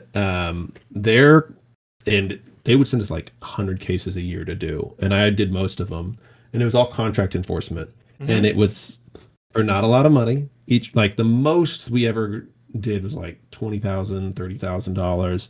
Most of the people were dirt poor, elderly, stuff like that, and this company was worth billions. Like they literally did not even notice whether or not we got money. They didn't even, they just signed the checks, or they just signed checks, sent them to us for the invoices. They didn't care. It was collection work, and they were paying us hourly. And the reason, though, that they did that is because they wanted to make sure that people knew if you didn't pay your bill with them, they were going to sue you. Yeah. Right. No, but And no, so- I understand that. and- So because they cared about the underlying deterrence. They cared about the underlying infringement, the underlying arrears, the underlying debt. Sure. Yes. Well, they care. Well, they didn't. They cared about the. They just did. They wanted to make sure people were scared of them, so that they would fulfill their contractual agreements. Sure, Because they but cared I'm just about bringing that up. yes, they cared about the maintenance But of there those is agreements. but the actual explicit part of the lawsuit itself, they didn't even think about. They didn't even have they didn't even know about them, really. They didn't care about. They just want to make sure that the lawsuits were happening, and if they win or lose, they didn't care. They didn't care about they didn't know. They didn't care about the people's names or what they did, anything like that, as long as it happened, right? I'm just saying, like, there's this. It's not them doing it out of spite and trying to hurt people. That's not what we're saying. But I'm just saying, this is people that they know they are hurting people. They know they are hurting people that are hurting a lot, and and if they didn't do this, those people will be fine. The company itself will be fine, but they still want to do it for their own ends. Yeah, for long. I don't know if it's necessarily the to ma- same as a person trying to enforce any other contract, like normally would enforce a contract. I don't know if it's necessarily the same there. But do you think it's just the same as anybody enforcing any other contract? Just the same as anyone. I don't even know the question. I'm sorry. Just the Well, same like, as you break a anyone- contract with me, I'm coming to you. I want to I want the value of that contract paid back to me because I want the value of the contract. I don't really care about sending a message if I enforce a contract with you. You owed me $100,000. I want the $100,000. I'm going to sue you under the terms of the contract. Get the $100,000 back. Great, I'm happy. Do you view that as the same as the client that I just described to you, or do you think there's a meaningful difference between the two plaintiffs, their motives? I think I think there are different. Yeah. So what you're describing is, the value of enforcing the particular contract. It might even be negative because right. The attorney fees are more than the value of the breach, right? Right. Yes. So, but there, we're dealing with, yes, two different situations, but two what I consider to be proper purposes. One proper purpose is to extract value as relates to the breach, and the other is to deter future breaches. Okay, I just want to make sure real quick, because, and I will admit, I have not listened to the majority of the combos around these, around this stuff. I've only heard bits and pieces here and there. I just want to make sure that your position was not so strict as to be. No, and I didn't think it was. I just wanted to define it and make sure that that's what we're talking about. Because people mischaracterize me. I think that there are a set of proper purposes, and there are a set of improper purposes. And my scale is such that even if you have some of the improper purpose, I'm not going to say it's per se bad, okay? Because most and people, again, they lie about my belief, and they say things like, "Oh, he says that if you have any spite whatsoever, that the lawsuit's illegitimate." That's not my view at all. It couldn't be farther from my view. What my view is, though, is that there are sets of proper purposes and sets of improper purposes, and that those bear on the ethical question. Okay, do we agree on that? Fair. I think that's fair. And let me just say real quick, I am going to try really hard here, because I think for me, as far as, I don't know about anybody else that you talk to, but for me as a lawyer, I definitely pull back a lot on ethical. I think just like I do have a lot less ethical judgment around people that bring lawsuits, just because the way that I interact with them is different, in the sense that, like, this is a business. I'm here to do stuff for other people. I also do not have as close of a connection to the lawsuit in the way these people do. So for me, like, any one of my clients might have an unethical purpose for bringing a lawsuit, but I might not even know it, because they might not even tell me. Right. Yeah, they might just be like, this is what I want to do. Right. So I'm like, I will say, I do need to, I need to put myself in that position. Yeah. I'm just saying, if a situation, it's impossible to assess the purpose, or whether there's an improper purpose or a proper purpose or whatever, I'm not saying that therefore it gets resolved as improper by default. There can be situations in which a lawyer themselves isn't aware of an improper purpose or whatever, but I just want us to agree that there are such things as improper purposes when bringing lawsuits. Things that are wrong to be motivating the lawsuit, that it's wrong for the intent to be it, right? Yeah, sure. Okay. And that'll bear on the ethical question. You know? Yeah. Yeah. So I think that when we're assessing why a lawsuit is being brought, that the presence of an improper purpose is not by itself per se make the lawsuit being brought unethical. That's part of the reason why, when I started this whole thing, I wasn't against the lawsuits being brought. It's because I recognize that there's almost certainly spite, but who cares? There's a significant non-spite purpose behind the lawsuit, or a significant proper purpose under the law, such that it, as long as you have that, then the presence of the improper purpose is not going to, I think, decide the case, except to the extent that I can see like foreseeable harmful effects on society. And here, right, this is kind of coming no matter what.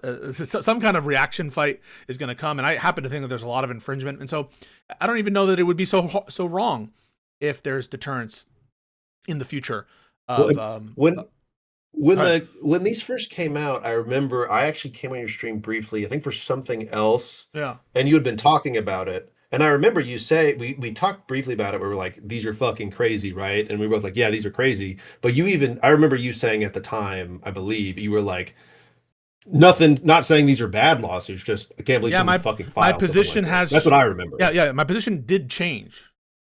Okay. My position used to be like weakly in favor of the lawsuits, then to more agnostic, and now to being against them. So I did change. By the way, that goes to everyone who says I never changed my mind. I did change my mind on this.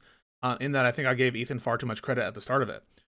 But what I'm trying to tell you is I think that we agreed on that basic layout, that outcomes are informative of whether or not we think that there's ethical violations, and states of mind, specifically with respect to lawsuits, improper purposes in bringing a lawsuit.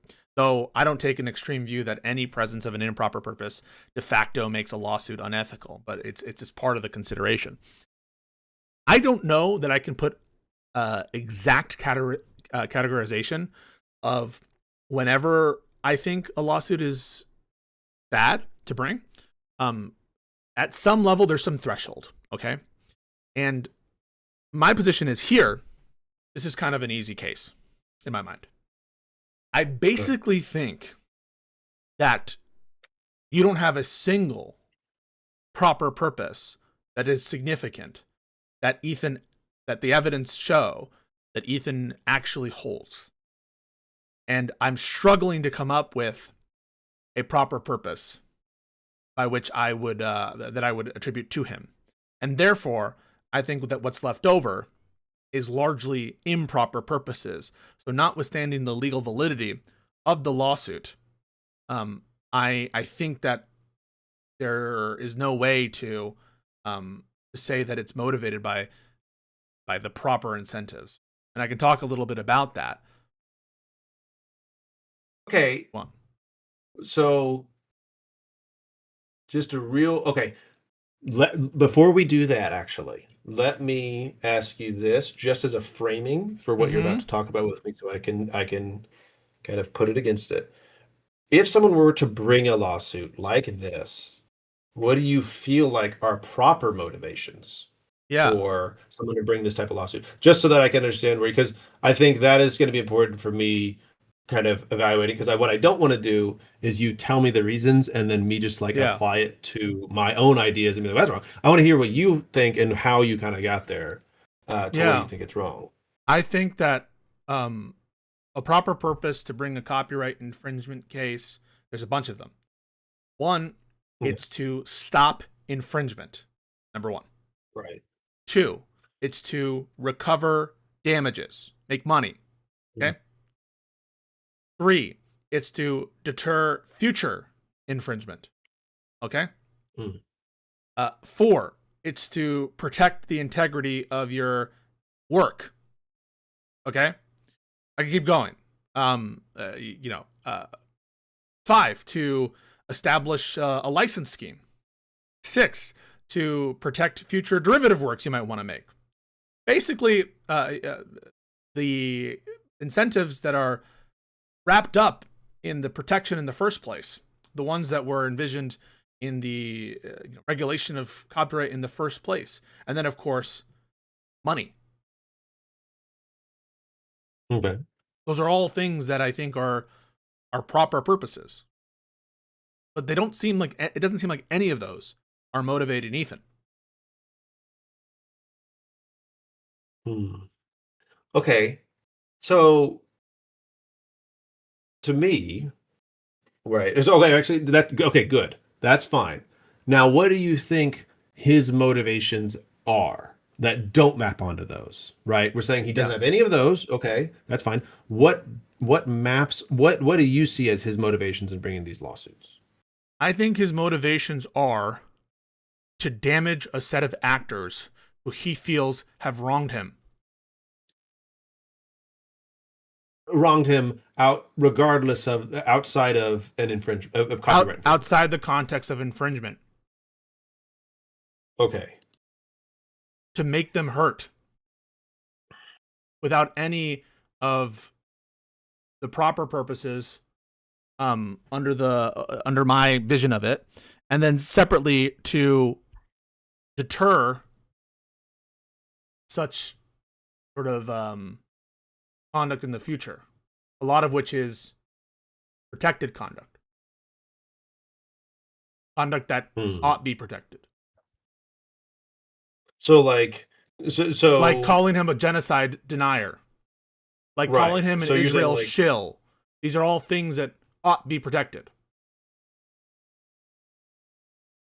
Okay. So then,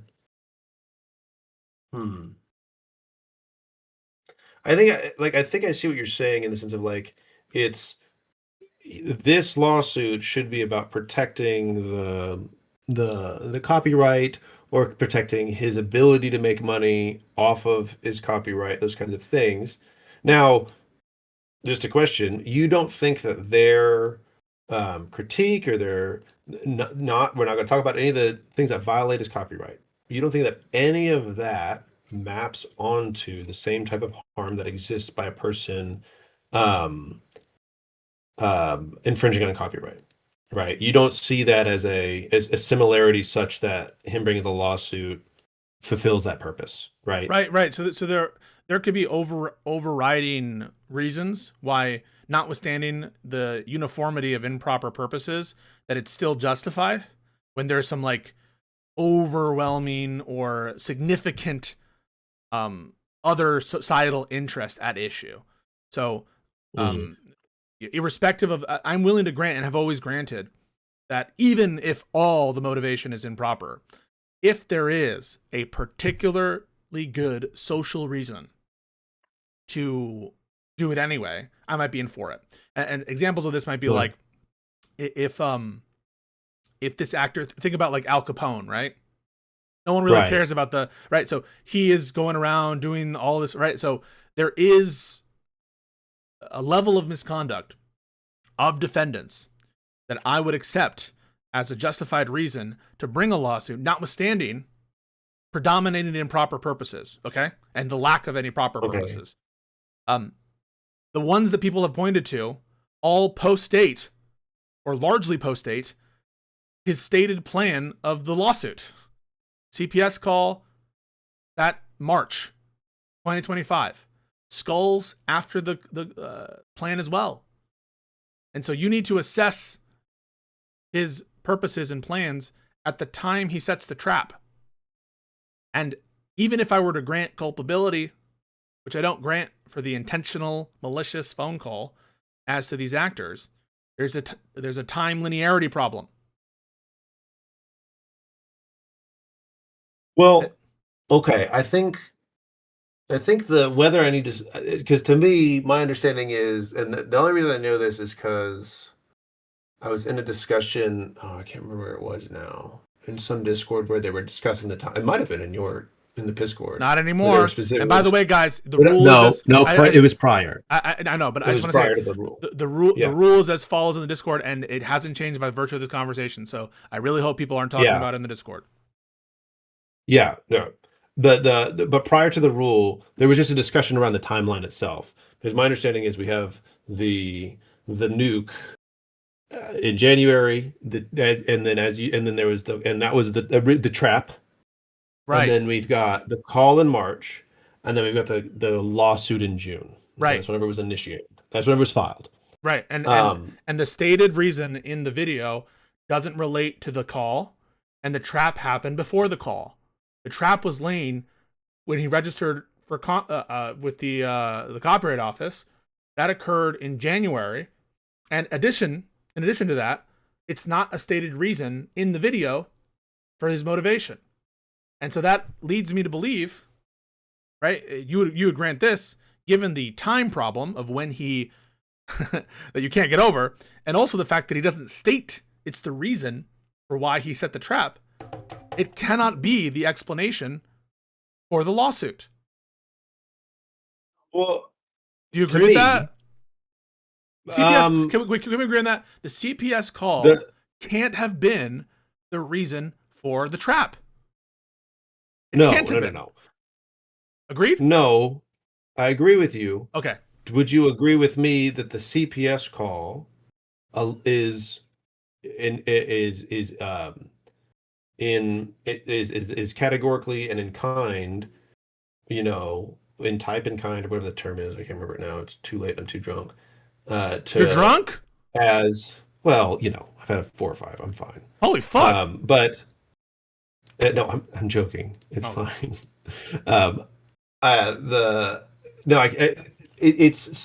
Do you think that let me put it this way. Do you think the CPS call is outside of the norm and the pattern of behavior that we have seen from this group of people regarding H3 in the past, even before the nuke? Do you think the CPS call is outside the norm of their behavior? Yeah, it's or do different, you think that right? It aligns with. It's different. I don't know. I genuinely want your assessment of it. Yeah, how you feel about it. Based on my conversations with everybody, it seems like that and the skulls were different in kind than what happened before.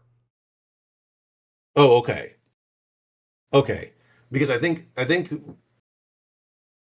I would say probably to me, and I think to most people that are like getting mad at you or whatever, they view the CPS call and the skulls as in kind with the kind of harassment and behavior of these people towards Ethan Klein, such that the nuke was done to prevent or to attack or whatever, to pull people into this trap that were doing that behavior.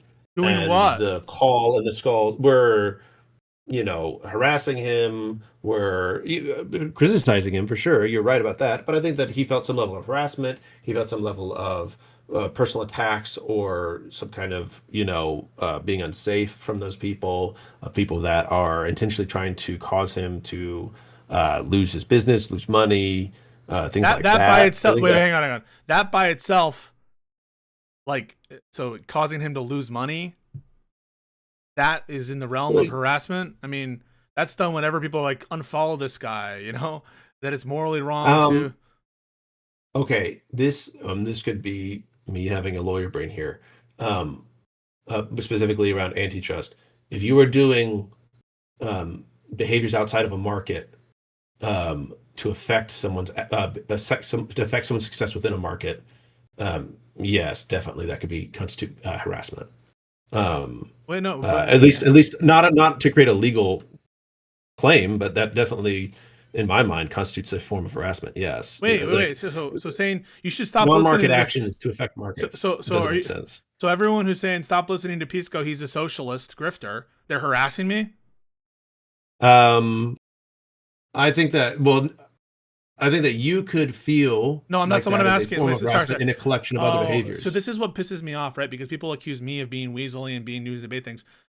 Did you hear me asking a question about how I would feel? I'm asking you a question. It's so frustrating, dude. I'm asking you a Well, I direct told question. you how Ethan felt. I I'm didn't not say he talking was about his harassed. feelings. He is taken as I given. was. So why would you ask about his feelings? Because his feelings are why he started the lawsuit. Well, no, okay, they're relevant in that respect, but in terms of assessments Yes. regarding harassment, they're either true or they're untrue. I mean, they're either justified or not. And I'm asking you a question about harassment. No.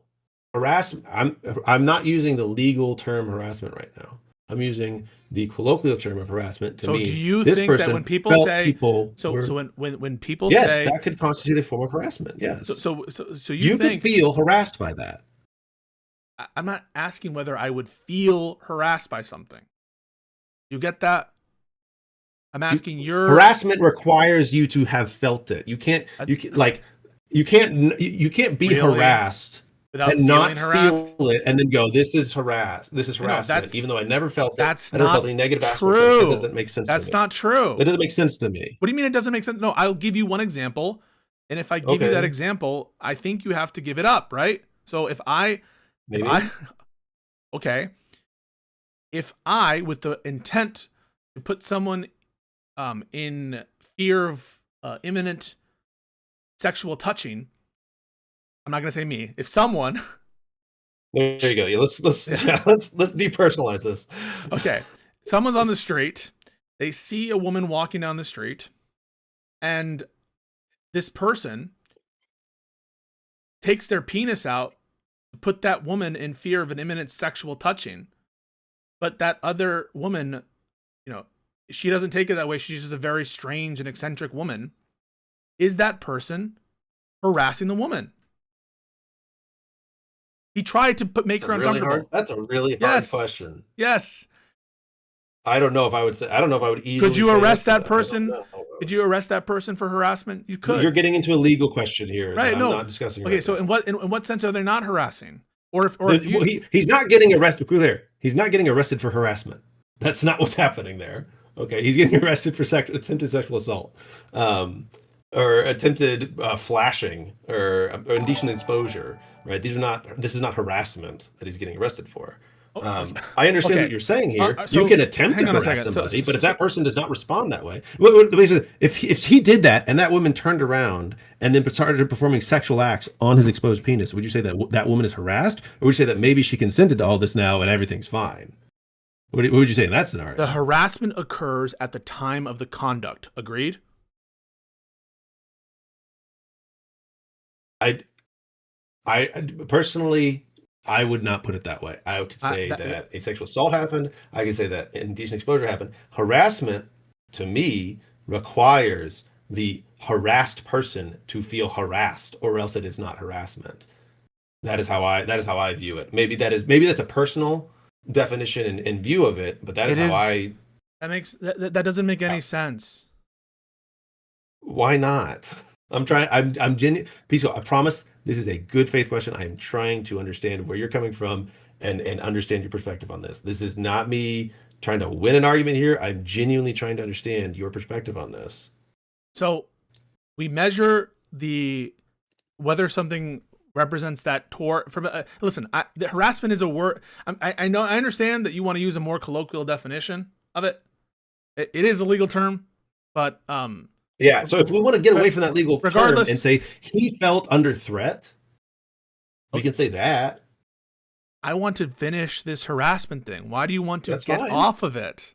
This is what's because we're having trouble with the word harassment. And I don't have an issue using it. You are saying that for you, the definition is creating a lot of questions that I'm not trying to make. I'm not trying to compare it to this legal stuff. I'm not trying to bring that in. I'm trying to say that to him, he felt as though the environment of these people were such that he felt like he was in some kind of danger, whether that was economic or otherwise. There was some danger coming from that community such that he created a trap so that he could bind them to some liability so he could sue and harm them. Why are we even having this conversation? And I think that is, do you understand? Agrees with what you think. It is so frustrating having these conversations, and when the minute we're trying to get clarity on a view, the person I'm talking to just backs up and explodes the nature of the inquiry. such that you've just gave a rendition of like overall how Ethan feels. The whole point of these conversations is to try to get clarity. And it seems like we are trying to drill down on the kinds of conduct that could have motivated him to sue. And it seems like this term harassment is important to people's notions. And rather than take the time to get clarity on what you understand harassment to be, you just stopped doing that, threw your hands up, and just gave up. Why'd you do that? This is an important Because I concept to told you people. what I understand harassment to be, and you said that you're going to argue with me about the definition of harassment when I'm telling you how I am using it here. Okay. You're saying this is what harassment means, and I'm telling you, Pisco, when I said harassment in this situation, Okay, so I was let's using this definition. get clarity on and it. you're saying that definition is not correct. Okay, so let's get clarity on your view. Okay, why not do that then? Let's get clarity on it. I still don't understand it. I'm going to ask you what you mean, because if this is an important concept, shouldn't we get clarity on what it means?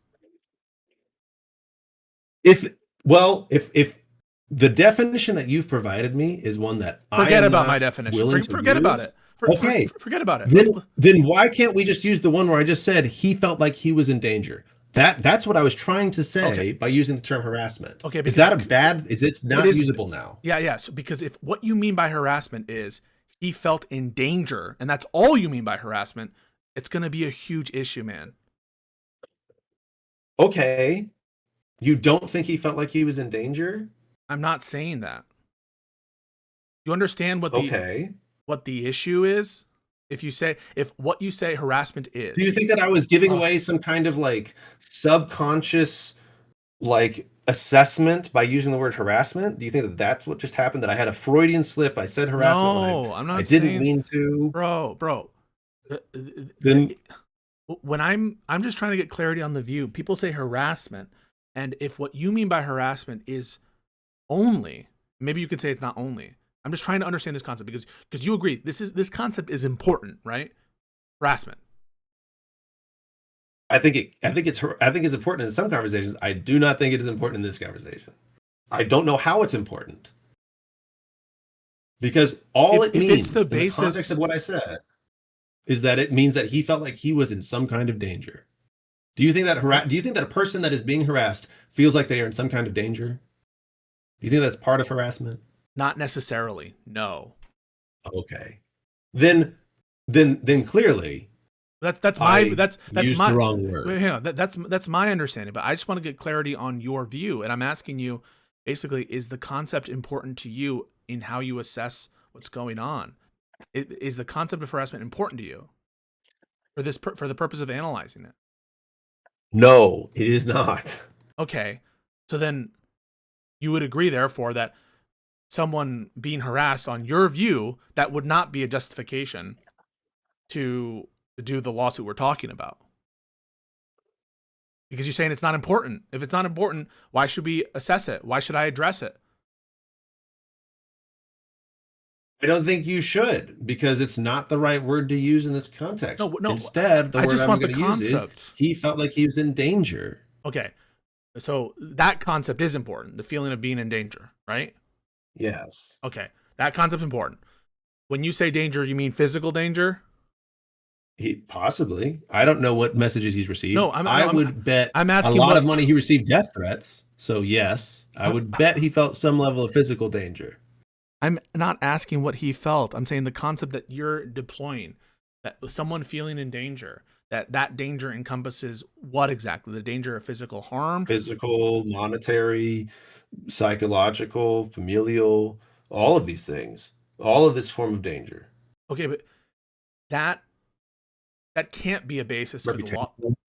Yeah, that by itself, as you've described there, if one of those interpretations that is psychological danger, if that is the mere basis of a lawsuit, the other problem is going to be, subjective assessments as to psychological danger. So I could give you a situation in which someone, subjectively feels that the criticism is being generated on political things is psychologically damaging them, and that's all it would take for you to be okay with a lawsuit that has nothing to do with that. Then we're just, it's too loose. It's too broad. Well, wait. So you're saying it's wrong So like someone gets harmed is feeling psychological harm, and so they're using like a lawsuit to try to get people to fuck off, then you think that's wrong? On issues unrelated to the source of the harm, right? I feel so. For example, right, take the bold guy video No, no, no. itself. You're not. No, no. You're getting disconnected from the argument I was making. The argument I was making is that he felt like the actions that they took post nuke, like the call and those other things, were a continuation in the pattern of actions that came before it. All right. You just and I think backed that a up lot again, of people man. feel that way. Yeah, you just I said that backed at the up- very beginning of the argument. So you just backed up again. The whole like At the very beginning of the segment, I said these are a continuation of a pattern of behavior in the minds of the people that disagree with you, and I would say likely in the mind of H3. I'm trying to respect your view, right? I'm trying to respect your argument. And if I can't understand what is causing you to have a disposition one way or the other, it's impossible for me to be respectful to your view. And so when you back up and talk about course of conduct before we've understood the full implications or even meaning of this feeling like that they're in danger, then you understand that it makes the conversation futile. I can't, this concept is clearly important to you and I can't address it because A, I don't understand it, and B, you don't have like a full elaboration of it. So backing up and talking about the course of conduct is just a way to filibuster, unfortunately. I'm not saying that's your intent. I'm just like, I am trying to be respectful. Well, like what are you trying to cut to that this is getting in the way of?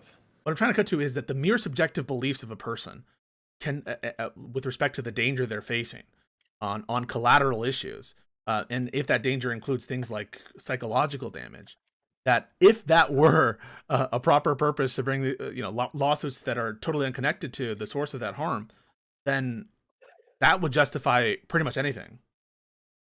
It's too loose.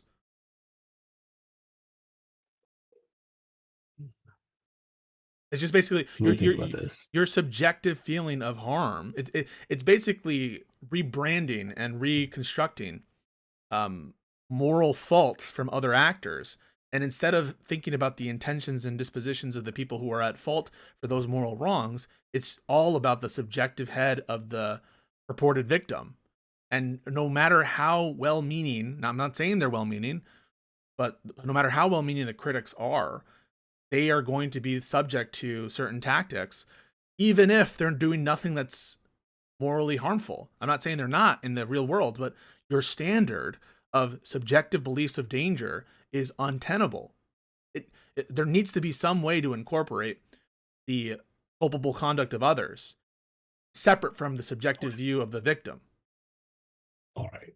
Okay. Pisco, I love you, and I'm sorry if this is about to end this conversation because genuinely, what you just said to me sounds like such a filibuster. You are telling me that people coming to the legal system with subjective beliefs shouldn't bring lawsuits. That's not when what the whole point of the whole point of a lawsuit is that you have a subjective view of a situation and you need a third party to fact finder to sort it out and tell you if it's good or not.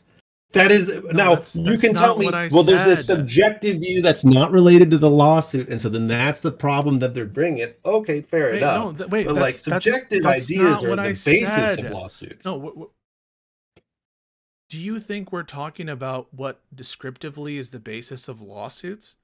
What is it that you think that we're talking about? Right now, we're talking about why H3 could have brought this lawsuit and whether it's good or not, and whether that's an ethical thing for him to do or not. And I'm saying, I think he brought this lawsuit because he felt some level of danger towards his ability to make money as an online streamer. I think that's true. And I think that that is sufficient for him to bring a copyright claim in this manner. That's it. That's A to B to C for me. So you don't want to actually have the conversation. You just totally mischaracterized my view about what I didn't. No, I just told you my view. Yeah, that's what I did. So if you have a problem with that view, you can internally critique it. I do have a problem with that view. Okay. So does the feeling that the subjective feeling that you're Why did you laugh there? I'm just no. Whenever I said okay and I laughed, sorry, I'm a little amped. So we're conflicting with each other. So Does the subjective kind of fancy? Does the subjective feeling of incoming financial damage from true and vicious critique that is accurate, right? This is a hypothetical. Okay. And the desire to silence that true vicious critique and silence future criticism,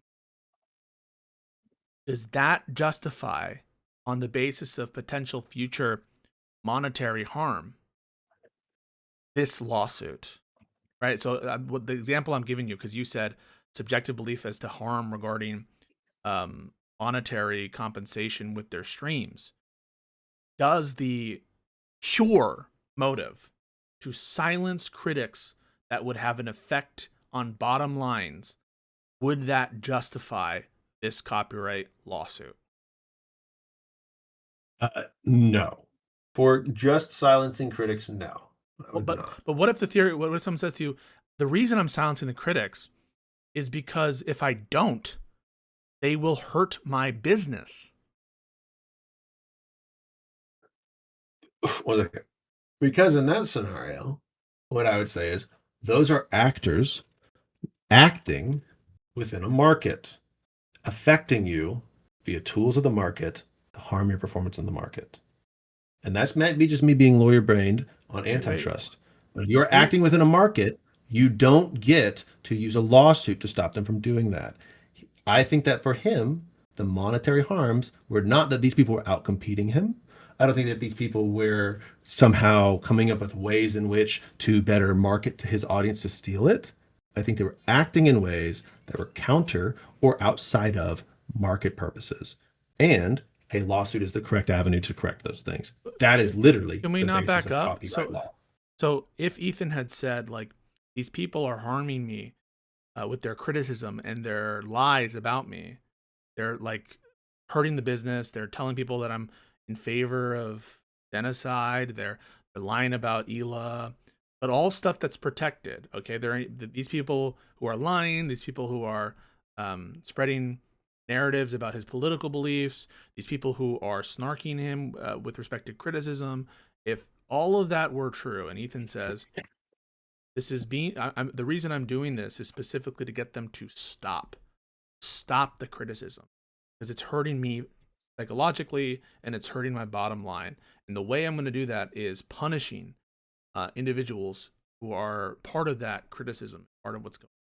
Saying if all of it's true, if everything they're saying is true, all right, and it's only the criticism, and he's saying, I hate that, so I'm going to sue him to try to get him to stop. That's what you're saying this hypothetical is. Yes. 1 second. I'm just thinking about it real quick, because I want to give you the answer that I genuinely feel. So let me slow down and think.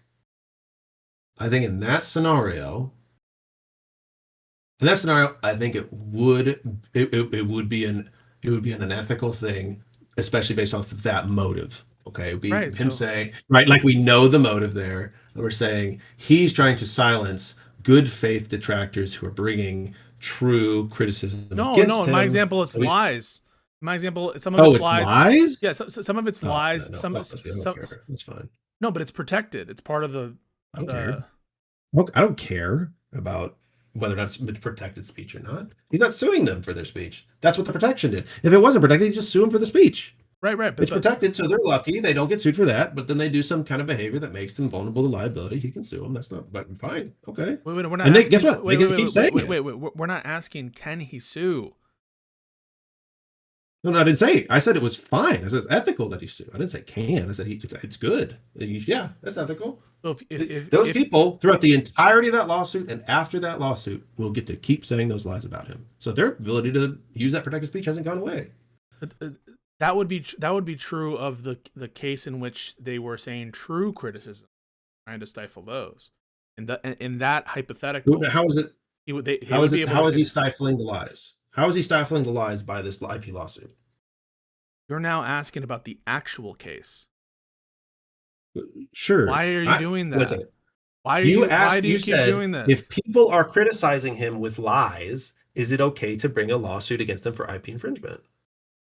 No, Right? Is that not the hypothetical? I'm trying to distinguish your view of when it's acceptable as a motivation to have silencing criticism to justify the lawsuit on the sort of idea that it would harm your bottom line and psychological damage. And you seem to grant, there's two cases, right? That it would be improper in the case of like true statements that are accurate in good faith, but it would be justified if it's like bad faith criticism. And I'm seeing like what is the difference? Why are those different? Because in one case, people are acting in an unethical way against you. And I prescribe to the theory of tit for tat. And this would be a tat. They are acting unethical at me. No, but Great. that doesn't I'm going to act in a way that harms you to get you to stop acting unethically towards me. So why wouldn't that justify doing a frivolous lawsuit?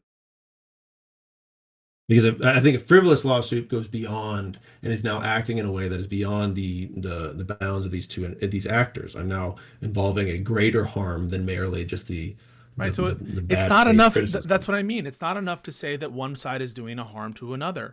You still have to make some sort of argument about the response. I believe, proportionality does come into my understanding how this stuff works. So just saying, well, they're doing something bad against him doesn't resolve the issue, because that would be true of a frivolous lawsuit. It would be true of hiring a hitman. It would be true of doing reverse CPS. It would be true of spreading lies. Like, you wouldn't justify. Do you think it would be justified? I'll ask you this: to spread lies about denims? Would H3 be justified in spreading lies against denims? Yeah. That's as tit for tat as you can get, right? Well, it is tit for tat. I would say when it comes to lying, no. I also put lying pretty high up on a pretty unethical this thing. This is what I don't understand, right? Because everyone kind of agrees that, or I think people agree, that it wouldn't be justified in response to lies, criticisms. Again, a lot of that's subjective in terms of the criticism with respect to the political stuff. But even assuming that's a lie, nobody seems to be willing to bite the bullet that it would be justified to lie in response. Some people might. Yeah. But right. Okay, sure. Right. So if it wouldn't be even justified to lie in response, why would it be justified to lie about a lawsuit and then actually file that lawsuit against that person? In what respect is that more proportional than just a direct lie? Wait, what do you mean? So what? Right, Now, wait a second. This is a fact question. Yeah. Where the lie about the lawsuit? Tell me what you view as the lie about the lawsuit. Wait, wait. On this as well.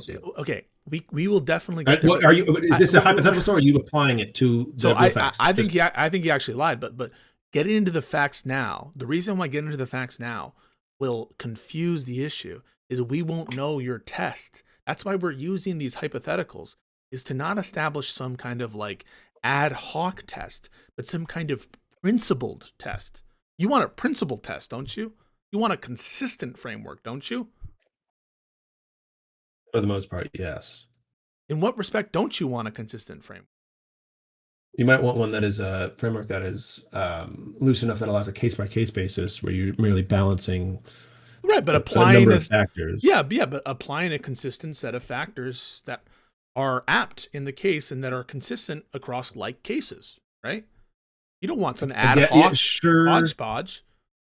Sure, but I'm speaking more of like kind of a concept of equity that goes beyond merely a rigid structure. I'm a big equity guy. I believe that while rigid structures are good in a lot of ways, I think there are times in which they are not beneficial. So getting into the facts right now and me talking about what I think he lied about is going to confuse our actual test, whatever our framework that we want to apply is. Because right now, the reason I'm throwing all these hypotheticals is to try to build out a structure before we apply. the facts. I want to know what this is why I get so frustrated with people who are like trying to say this is all stupid. Is it would be like going into a legal analysis without knowing what the test is and trying to apply it. We need to know what the test is. We need to know what our rule is, you know? You sure? Yeah, fair. So that's why I'm saying, like, that's why I'm trying to keep us to the dialectic that we're doing so far. What we have so far is the hypothetical in which there are a bunch of people who are saying bad faith criticisms and lies about a creator. And you just said, right, you wouldn't support as ethically correct lies in response from the creator. So that would be, you wouldn't support that. You would say that was wrong to do. You know, just because Denham's lies about you, you don't think that it's justified to lie about her. And that is, I think, if that's the case, I'm going to give you a kind of greater includes the lesser argument, which is if it's not even justified to lie in response to lies, how would it be justified to lie about a lawsuit, assuming you did, and then file that lawsuit again for all the for things that are collateral to it?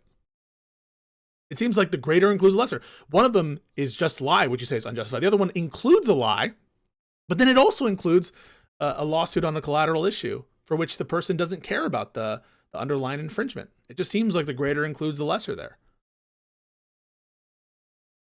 You understand? I'm not sure I follow you. I understand what your argument is. I'm just trying to not follow you to that conclusion. I think that lying regarding your motivations for bringing a lawsuit, I don't know how much ethical weight I put on that compared to lying about a person specifically. Well, I mean, really? I mean, like, so lying about something trivial about that person as opposed to lying about the major thing you're bringing a lawsuit. I mean, I don't think that you can. I don't know. I don't know what value I don't know what harm is being done by a person lying about why they bring a lawsuit to the public when the public has no entitlement to the knowledge of why they brought the lawsuit. That's kind of a lie where it's like, what's the harm? What's the harm in lying to the general public about why I'm bringing a lawsuit against another personal party? I think it's totally appropriate for people to lie about why they bring lawsuits all the time. Of course. You think it's appropriate? If someone walks up and asks, you think it's appropriate to lie about why you're bringing a lawsuit? Do you think it's appropriate to lie to the police? In general, no. What? If you're tired, you think it's appropriate to lie to the police? If I could be harmed personally by telling the police the truth, all right. Come on. If you can just say nothing, why is bringing a lawsuit? He could get harmed. You could. Hey, guess what? H3, it would have been a better move to say nothing. In virtue of what would it be better? Lying about his lawsuit. In virtue of what would it be better? Better than because you shouldn't talk publicly about lawsuits that you're undergoing, especially ones in which people have a vested interest to try to undermine and harm in ways that are against your interests. So telling the truth or lying publicly would have been a worse move than saying nothing. I don't understand how. So, like, by this view, like, why would it be wrong for Hassan to lie about Collargate? Why would it be wrong? I mean, I think that one is more. I'll just ask you: was it wrong for Hassan to lie about Collargate?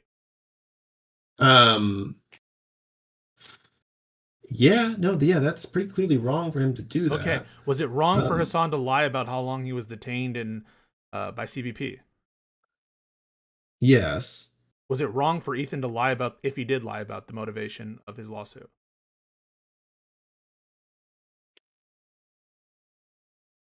I mean, yes, but I would say I'll say yes. I won't give you qualifiers. I'll say yes, and if we want to get into the differences, we can, but I'll just say yes. Okay. So it is a self-standing wrong. There's no, unless there's some overriding good reason to lie, I will admit that there are some lies that are justified.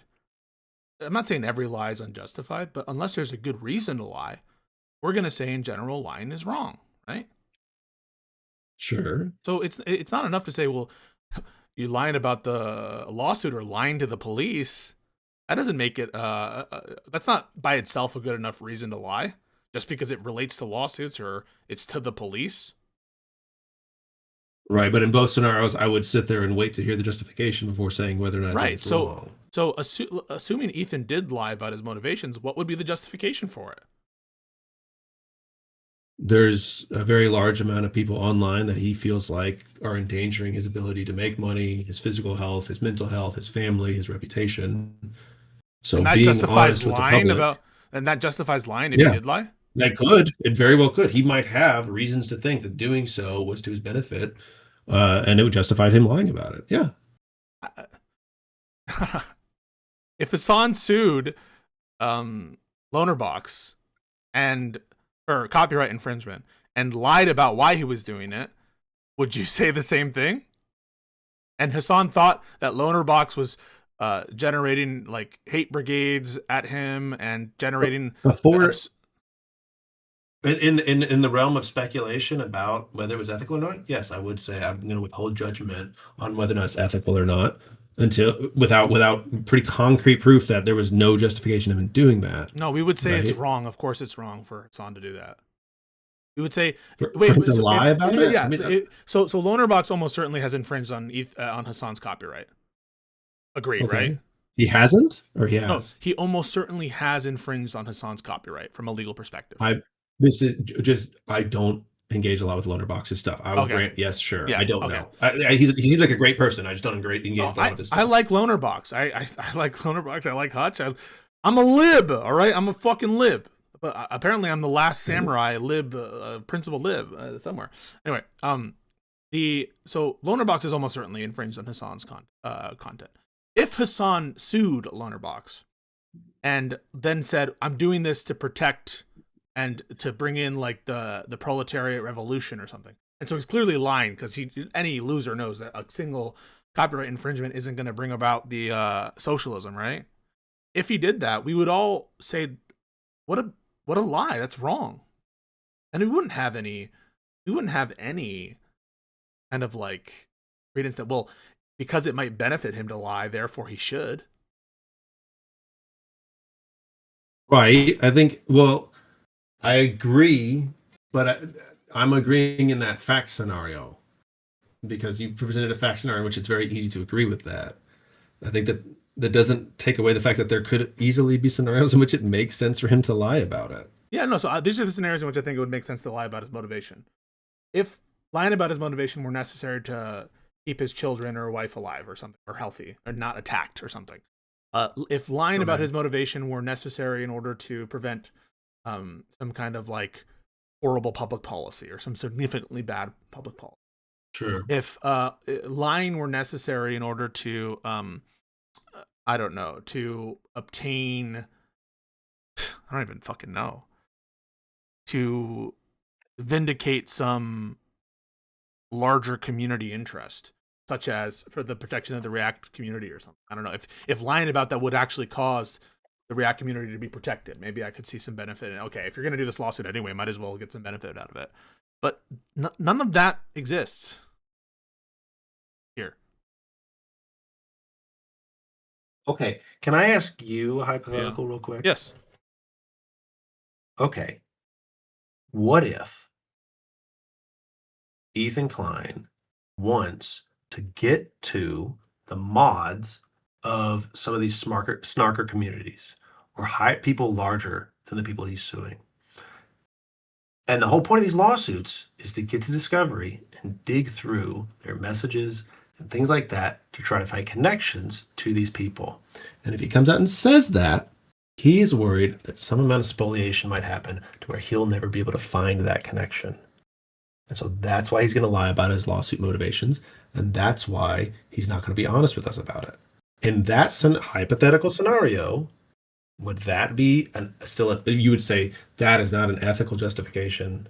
Not a justification that removes the unethical law. Yeah, it gets to the same underlying issue, which is you would need to show that these snarkers are like some kind of societal blight with respect to, I understand in the colloquial sense they're a societal blight, like all Redditors, okay? But what I'm talking about is the kind of like social concern regarding like Al Capone level. And all you have right now is the same kind of underlying malicious siphoning rationale, right? And so unless you have some kind of purpose related to these specific actors, again, the mods of this community, that is tangibly related to culpable conduct of the type we're looking for, you're just running into the same problem, which is the same problem is absent some kind of, and this is even for the discovery rationale, absent some kind of showing of culpability, we're going to want the lawsuit to be tailored to the specific conduct at issue, absent some showing of huge moral fault of the snarkers to the same degree, right, the Redditors, of the as the streamers. And right now, I'm like, I definitely am seeing intentional malicious siphoning from the Redditors or whatever that is shown, and I always assumed. But you're just running into the same kind of substantive issue. But I would grant if these Redditors were, if these specific Redditors were encouraging terrorist activity against him, if they were like, I'm not sure, attacking his family in the real sense, not just in criticizing, if you could show that they coordinated the CPS call, maybe you would start to get there. Okay. You know what I mean? No, I do. I don't know. I feel like we're this feels like, on the one hand, there's such a lack of available facts for what we're discussing, or at least my knowledge of the facts, that I don't know how I can engage with that. And two, I think also you just have a much higher bar when it comes to suing people for outside the norm of a motive for a lawsuit than me. Mine is very low. Mine is low. You just said Al Capone. No, you're not understanding. That's not my standard to sue. You think that's my standard? No, that's your standard for suing with a motive that is outside the intended motive of the law being broad. So the Al Capone thing is, that's my standard for suing when you have no proper purpose, only improper, right? And only an improper purpose, and it's collateral to why you're suing. Then you have to show some kind of like broader interest.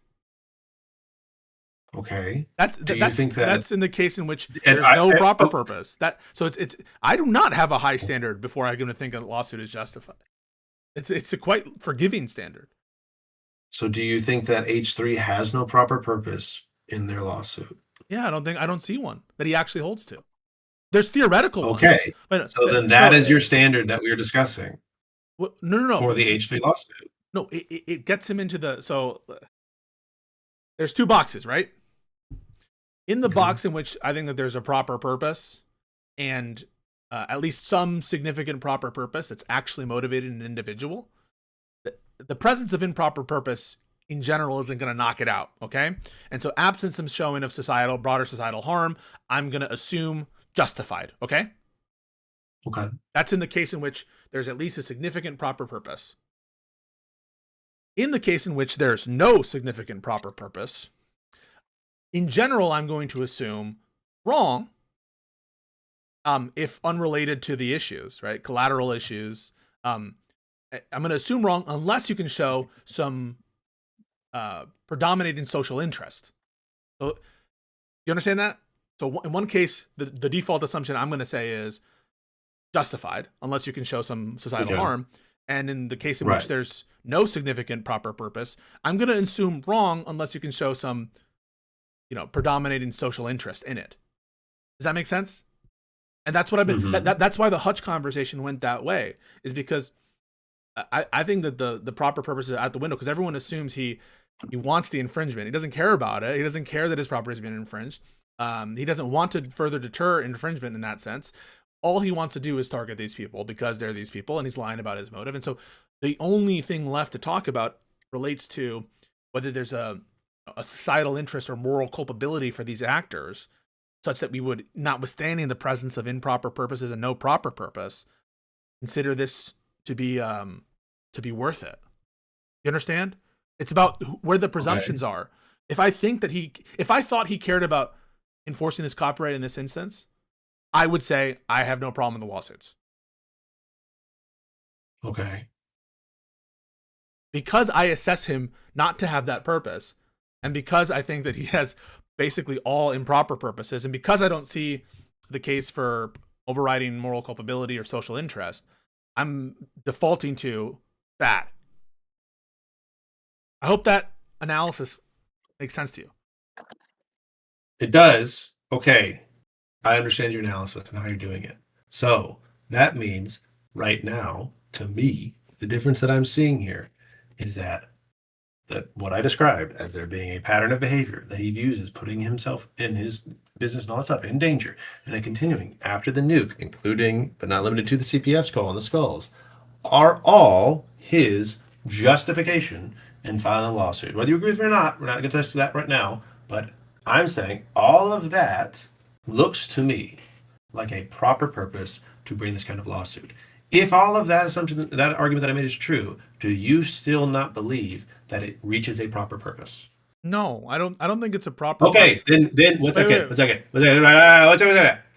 Then, as you have said before, there is not a discussion to have, because the issue is not, to me, that we need to discuss all these different things. It's that I see there being a proper purpose.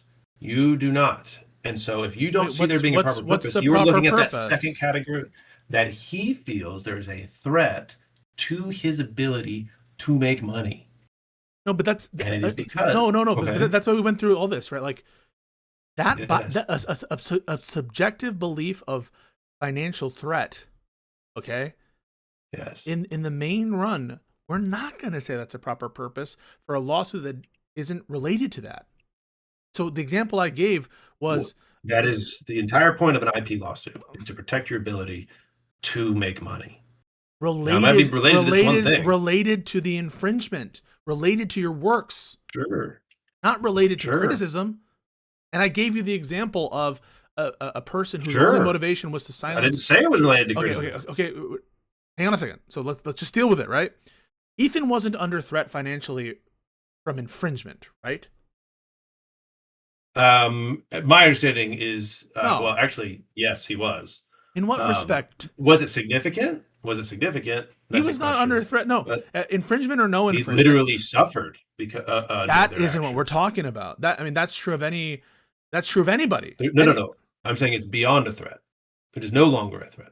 He was materially harmed by their action. No, but he wasn't. He was materially, his financial economically security harmed. wasn't threatened by the infringement. Was Financial it? security, sure. That's not what we were talking about. We were talking about whether or not he was threatened, and then I have said he was materially harmed. That's all I said. I didn't say his security was different. That's why I was saying you could debate whether or not the significance of it. But he did suffer material harm. Yeah. But that's just basically saying any infringement is by definition justified. Any copyright law is justified. But yes. I thought we agreed that's not true.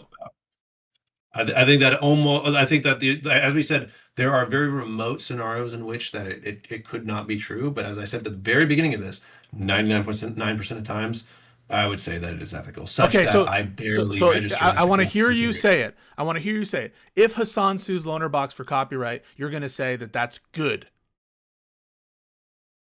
I would say that is an ethical action. I don't know if I would say that it was like good. You just set out a standard, and the minute I give you something that applies to a lib, you're not applying your own standard you just set. What do you mean? What was Hassan? Why is Hassan not ethical in enforcing his copyright against Loanerbox? I don't understand that. No, you just said I don't know. Did you say that it would be good for Hassan to sue Loanerbox? So it would be ethical. Would it be good, ethical? Yes, ethical action. These are all. I don't view ethical synonymous. and good as being a synonymous word. I don't use those words. Okay, wait. Okay, so whatever we're applying to Ethan here, let's apply it to this case. So, do you think that Ethan's lawsuits are good? I don't. I think that they are ethical. Good. I don't know. I mean, like, if we're gonna just use them synonymously, sure, they're good in that sense. What you mean? You're the one who brought up this distinction. So, do you think? I don't think I would. Yeah, I don't know if I would put a good or bad label on it. That's how I use those words. So I'll just ask you: good and bad do you have a view about whether Ethan's lawsuits are good? No, I think that good is a broad term and that ethical is a precise term. So I would rather use the more precise term. I don't think good is a word good is the right word to use here because it brings in a bunch of normative loading that I would not want to put onto this lawsuit. If someone I don't think that Ethan is a good person. I don't think that the people he's suing are good people. Wait, no, I know. But if I'm just saying, said, if I use the word good, it implies that there is a good person involved here. And I don't want to make that implication. I want to talk about the specific action of this person, whether or not it's ethical or not. That is why I'm using a precise term. I'm telling you why I'm using the word differently than just as a pure synonym for good or bad. Okay. That's why I'm doing that. So if someone said that Kafka thought that the lawsuits were good, that wouldn't be true because you don't have a view on that. You are correct. It would not be a correct statement. But it would be they're good lawsuits. But it would be accurate to say that Kafka thought that the lawsuits were ethical. Yes. Okay. By which you mean morally ethical. Sure. For the sake of this conversation, I will go along with that. I don't like using the word moral that way, but means morally ethical. In what other sense would it be ethical? I hope what I'm trying to avoid is the notion that you're just pricing in like ethical under the rules of professional conduct. That's what I'm trying to avoid. No, not that. I mean, I would say they're morally ethical in the sense that, like, I don't think that they violate any moral wrong. I don't think there's any moral wrong that exists here, and therefore they would be morally ethical. I guess so. We can say it. I don't think there's any moral violations happening here, so I guess it would therefore kind of default into a moral ethical. No, there's a difference, right? Because something could be ethically acceptable and ethically not acceptable, right? And you're on the view that it's ethically acceptable. I am. Okay. Yes. And you would also say, and just real quick, just small, very, very, very small comment, real quick. I view discussions of morality to basically be like a presuppositional thing that's just super personal, that creates that you're always going to be using a ton of personal language, and they are cancer for discussions. So I just really don't like discussing morals very much. So like my apprehension comes there. It's fine if we want to discuss it. I'm just letting you know that's where my apprehension is coming from. No, but that's not true. I don't mind talking about ethics, but morality is just. Wait, you take a view on ethics? I think morals are. Every time you talk about ethics, Trump, I do. Morals, I have a very hard time discussing with people. Is what I'm saying. Ethics are fine. Morals are something that I feel like you get into theology, you get into a lot of presuppositionalism, you get a lot of weird personal language that I think is not very helpful to a discussion. I think ethics are a little bit more easier to discuss because they're more about the interpersonal nature of actions and how they affect people and how they affect society as a whole. I think ethics has more to do with that, whereas morality has a more internalized and personalized view of the world that can really get into some sticky territory that has a hard time aligning with each other. Even though we might have these extractions that look like they are the same, you get just tied up into bullshit tangents that no one cares about. Sorry. So that's why I don't like talking about morals. If you're saying something is unethical, it's not equivalent to saying it's immoral, right? Something can be unethical and moral. Something could be unethical and moral. I think that is possible, yes. Can you think of a single example of something that's unethical and moral? Yes. I think speaking up at a hearing in which a man is about to be accused of but that's equivocation. That's equivocation, because then it's just saying that's an explicit. I think it is moral to stand up and say that. I don't think it is necessarily ethical to do that. No, because the ethics there. This is what I'm concerned about. I'm concerned about that equivocation. The equivocation is between something ethical in the sense of oughts and ought nots, and ethical in the sense of rules of professional conduct. That's what I'm trying to avoid. I'm trying to avoid that confusion by using a set of nomenclature that makes it clear that what we're talking about aren't the rules of professional conduct, but have to do with our sense of right and wrong. Okay, if we want to only talk about things that are like purely right and wrong outside of kind of these other ethical considerations that you've described, that's fine. I wouldn't really take a position on that about this lawsuit. I don't think that this lawsuit has a real moral consideration for me. I wouldn't think about it really in those terms. So you have the view that you don't have a view on the underlying rightness or wrongness from a moral perspective on the lawsuits. I think that I think that I could receive enough facts to have that. At this point, I probably wouldn't. No.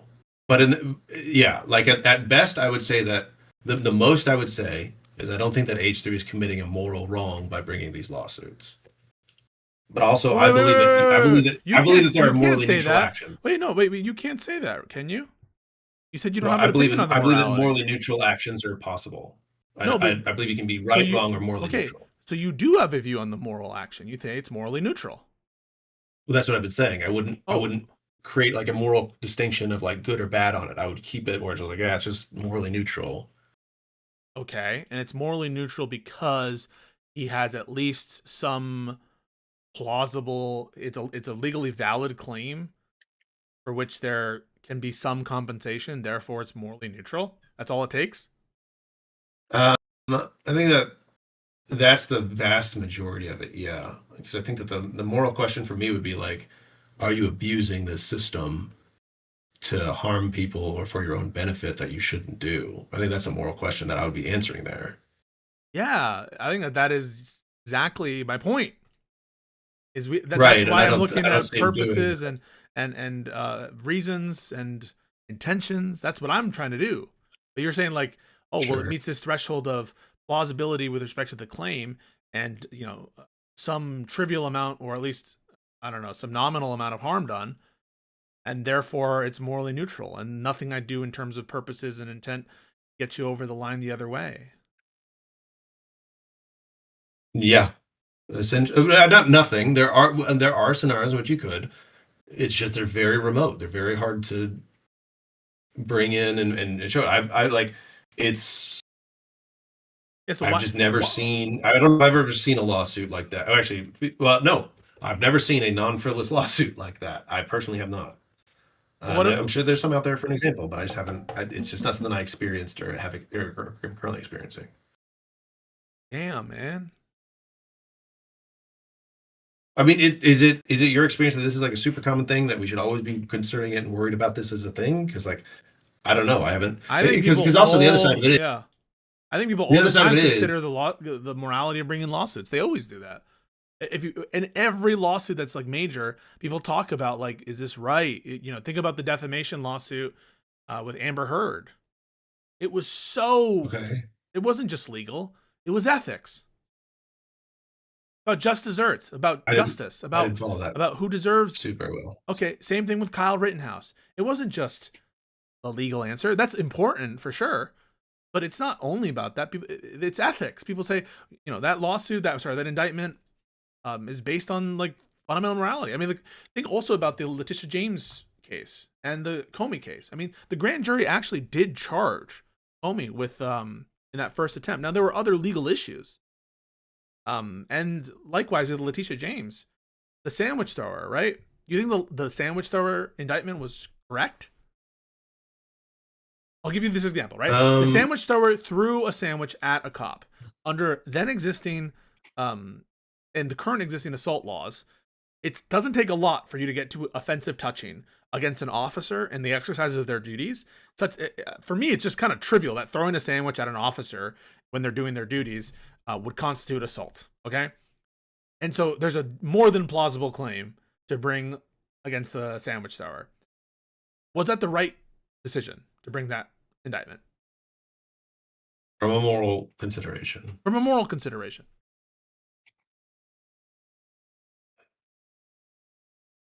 He threw the sandwich at the officer. With this in this administration, I'd probably say no. In other administrations, possibly yes. Like if it happened under the Biden administration and there was some officer that got a sandwich thrown at him and they brought the lawsuit, it might actually. Isn't it kind of stupid to bring a felony case for the fucking sandwich? It might feel that way. Well, like for Trump and them, yeah, it does, because I think that in the scenario in which that sandwich was thrown, yeah, that was like a scenario of their own making. Like they're abusing their powers. These things, this kind of stuff. But there's a valid claim. There's a valid legal claim. There was some. I mean, what don't you want to deter future sandwich throwers? What, you're gonna just throw condiments on all of our fucking officers? In these scenarios, I think it's appropriate. In other scenarios, it might not be, and it might not be immoral. What about the Judge Dugan case? Definitely. Well, you and I disagree on that case. I am pro Dugan. You are anti Dugan. I'm not anti Dugan in this. I don't think they should have charged her. I just have a different take on the legal, some of the doctrines, like the judicial immunity stuff. Oh, I see what you're saying. Yeah, but like I don't think they should have charged her. That's what we disagree on. Yeah, but she definitely tried to. I mean, like she tried to obstruct that administrative warrant. You're not going to make a good argument she didn't. I can't see into her mind. She's a judge. Her thoughts are beyond me. Dude, why are you fucking buying these like level 1 arguments from the people who say, Pisco, you can't read minds, so we can't do intent? You know that's stupid whenever they say that's that. That's true. Everybody judges. Pisco, judges are just they're too smart for the rest of us. Those are level 1 arguments, Kafka. No. Because I mean, no. I mean, like again, if this is a matter of administration. If we were in a Biden administration, yeah, sure, charge that bitch, like whatever. Oh my god. But in Trump. So I'm not gonna I kind of view how you did that. And listen, I will definitely put some like extra sauce in the Trump enforcement stuff, okay? Because I think, but the reason is, why do I put so much negative inferences on Trump lawsuits and Trump indictments? Why do you think I do that? Because they're abusing. Because of the purpose. Because of the intent, yes. Right? Yes. Why is Trump trying to do what he's doing? He's trying to do with like the universities. He's trying to silence opposition. And even though he might have the collaboration with the universities, he might have a valid claim to stop the funding of the universities, right? He might have a valid claim to like initiate monopoly actions and stop monopoly actions against some of these tech firms. Notwithstanding the validity there. It's the purpose, it's the motive, it's the intent. I'm going to take that. Like, what are you trying to do? What are you trying to actualize? What is your perfect world? That's going to do a lot of heavy lifting for me. And that's why I take such a negative inference on what Trump is doing all the time with his shit. And I would apply that to the benefit of libs all over. Because if some fucking dipshit, tanky socialists, some kind of loser who believes that we ought to be a Marxist society, some Hassan fan tries to lean on libs, do you think I'm going to be on their side? I don't think so. No, I haven't seen evidence of that. And when that day comes, when I stand shoulder to shoulder with libs, I want it to be principled. I think people need to be principled. And maybe that's naivety, but that's what I want. I've always said that about you, and I've always known that about you. You discussed it for sure, and I think that like I don't know if I see any like I don't know. I've never been like against you on your position on the H3 stuff. I think it's fine that you're discussing it and you want to have the conversation with everybody, but I've never like been like. No, but he's going out to lunch on this. You brought it up. Like, we might just disagree. No, but you brought it up in the context of your podcast. This is why this just came up, by the way. We're relapsing into it.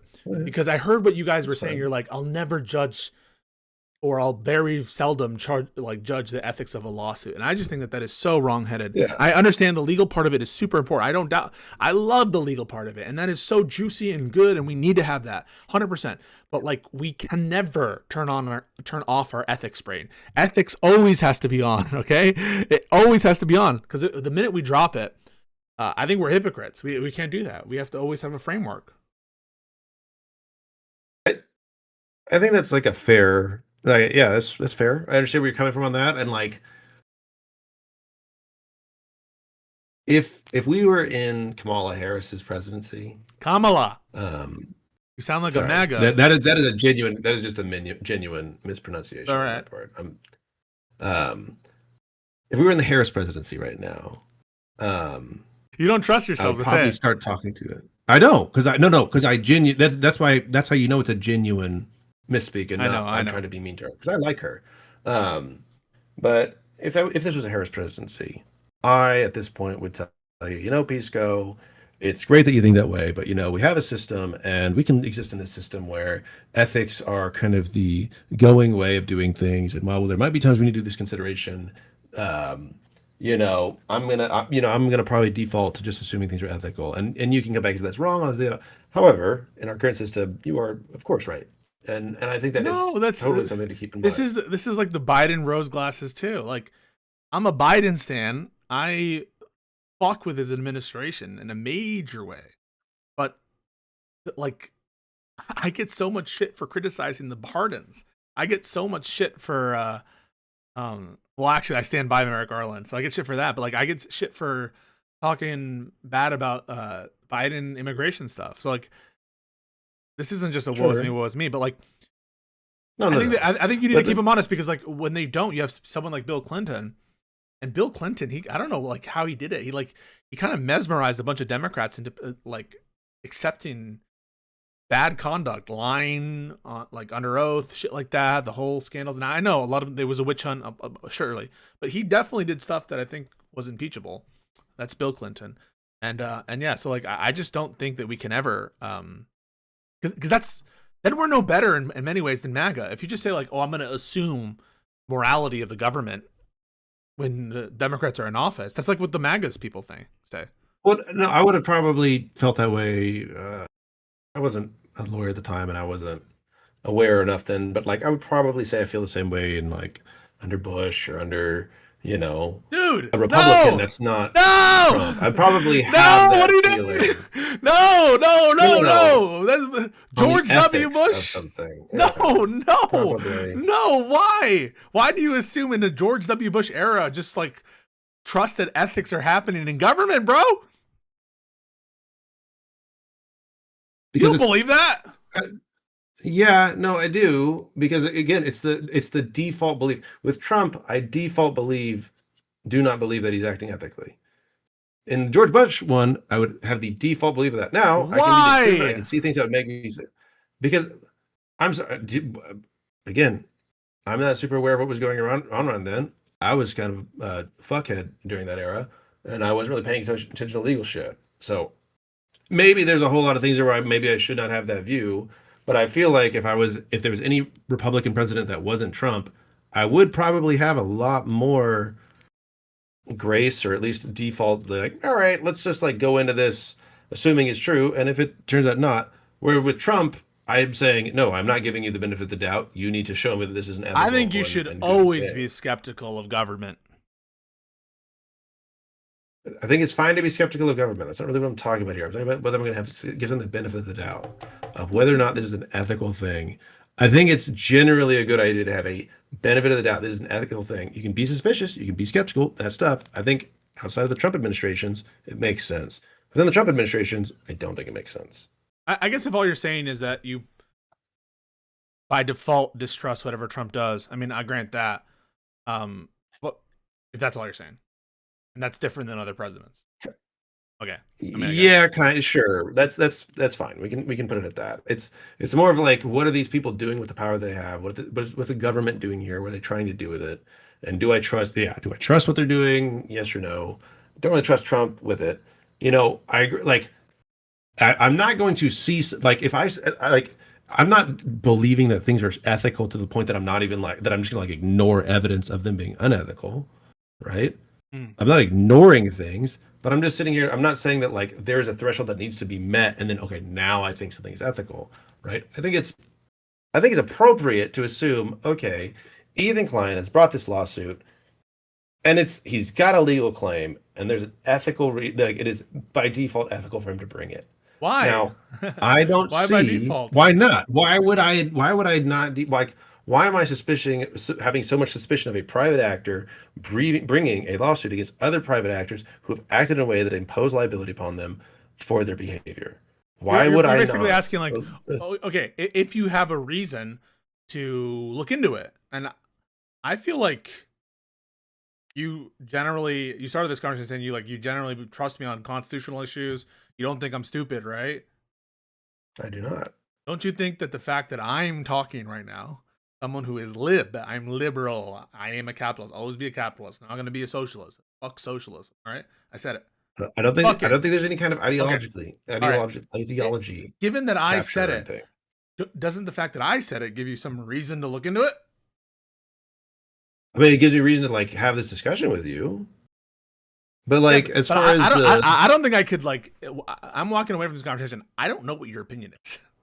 I couldn't summarize it. The feeling is mutual. You don't feel like you could summarize it? My opinion? No, I don't know why you think H3's lawsuit is unethical. I don't. Okay. And I don't mean that necessarily just on a I service will level. try I to mean say on it. multiple levels. I don't understand. Okay, so I will try to concisely say why I think it's unjustified, okay? Okay. Notwithstanding what I think is its legal validity to the Ethan Klein copyright lawsuits, I think that the predominating influences improper purposes, that is to say, spite and going after people for the purpose of damaging them personally, that the presence of those motives and the total lack of presence of proper motives under the copyright statute cause this to be bad, and there are no overriding sets of moral culpability or social goodness to compensate for that fundamental lack of proper purpose. That make sense? Okay. Okay, that makes sense. Okay. Now, let me give you mine. I think that Ethan Klein felt like there was some kind of danger to himself, his family, his reputation, and his ability to make money doing what he does by these people. That continued past the point at which he set a trap for them to impose liability. And then he used this lawsuit to sue those people that he thought was putting him in danger. And I think that that is similar enough to an IP lawsuit's goal that it really doesn't bring in an ethical question or an ethical negative here. Which like IP goal? Of being able to maintain your ability to make money in the market. With That's respect, fine. wait. With respect to No, copyrightable I works. don't share that. No, I don't share that. So you I'm think telling you wait, my wait, perspective. Stop. This is this is so insane. Wait, so you think that a purpose of a copyright statute is to protect people from financial harm unrelated to copyrightable works? No, I didn't say there's a purpose. I'm saying that this is close enough in purpose to me. He's saying this person is acting liable. I'm going to go after them because they're harming me, right? Whether that's because of the IP or not, that's fine. I am okay if someone is saying there's another harm that is motivating me to do this. Now, if that other harm is like this person cheated on me, like in a relationship, why I not? would say that's Wait, why not? This is Why? a different kind. In virtue of what? Of a different Wait, kind. no. In virtue of what? That's perfect. I mean, you just gave I don't the think game that there's away. I don't think there's a market here. I don't think there's a monetary issue. Wait. This No. This person was cheated on. This person or was abused or whatever it was It's in like the an relationship. interpersonal harm. Yeah, some interpersonal stuff, and it's psychological damage. I mean, In virtue of what would that lawsuit be unjustified? I think the nature of the interpersonal nature and the fact that it is it is not this kind of thing that's affecting his Right. So if it's not related to money, right? That and the interpersonal nature of it is both of them. Okay, so now you agree, don't you, that this lawsuit, Ethan says, is not about money at all? Not about making money. He said that. Well, he's not about making money off the lawsuit. Sure. No, it's not. It's not about damages. It's not about money. He said that. It's not about making money off the lawsuit. Yes, that's how I take that. That statement sounds to me like I'm not here to make money off this lawsuit. Sure. Yeah. So it's not about putting him in a better financial position. That's on all fours with your example. No. Him making money off the lawsuit will not put him in a better financial position. Him showing people that he will rat fuck you if you go after him. No, but that's not his purpose either. Will put him in a better. No, that's not his. No, wait, no. Hang on. Why? How is that not his? Wait. Then why is he talking about it publicly? Wait a second. Why did he put Hitler in the petition? Wait. No, because it's not motivated by the copyright statute and it's motivated by other stuff. That's why you put the Hitler in the picture. It answers itself. Your question answers itself. But why is the kind of deterrence that he's doing by the copyright infringement lawsuit in the context of the interpersonal situation between the boyfriend and the girlfriend? Why is that like? Well, I'm trying to deter future cheating. I'm trying to deter future misconduct within within relationships. Why is that not the same thing? I don't want them to rat fuck me in the context of a relationship. I don't think that an IP infringement is related to the type of harm that results from a person cheating. Okay, we're almost there. So What you're saying is that the disconnect between what IP is designed to do and the motive behind the lawsuit is factoring into your analysis. That's what you just said. Yeah. So if someone is not actually motivated by the cognizable interest recognized under the copyright statute, that is to say, dealing with infringement, dealing with artistic licenses, dealing with trying to protect your work, dealing with recovering damages, dealing with deterring future infringement.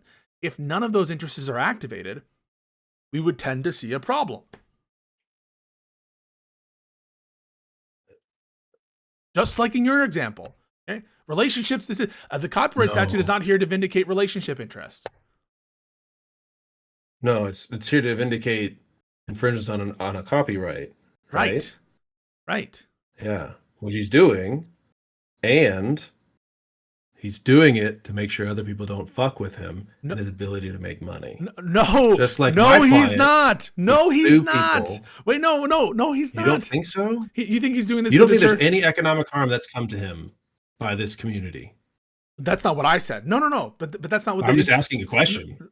No, but hang on. So I think that there's probably some in terms of they stopped watching his content and have said bad things about him, which has probably caused subscriber losses and all that shit. It caused the end of his podcast with Hassan. Yeah, no, but that's not the sort of economic harm that is vindicated by the copyright statute. Agreed?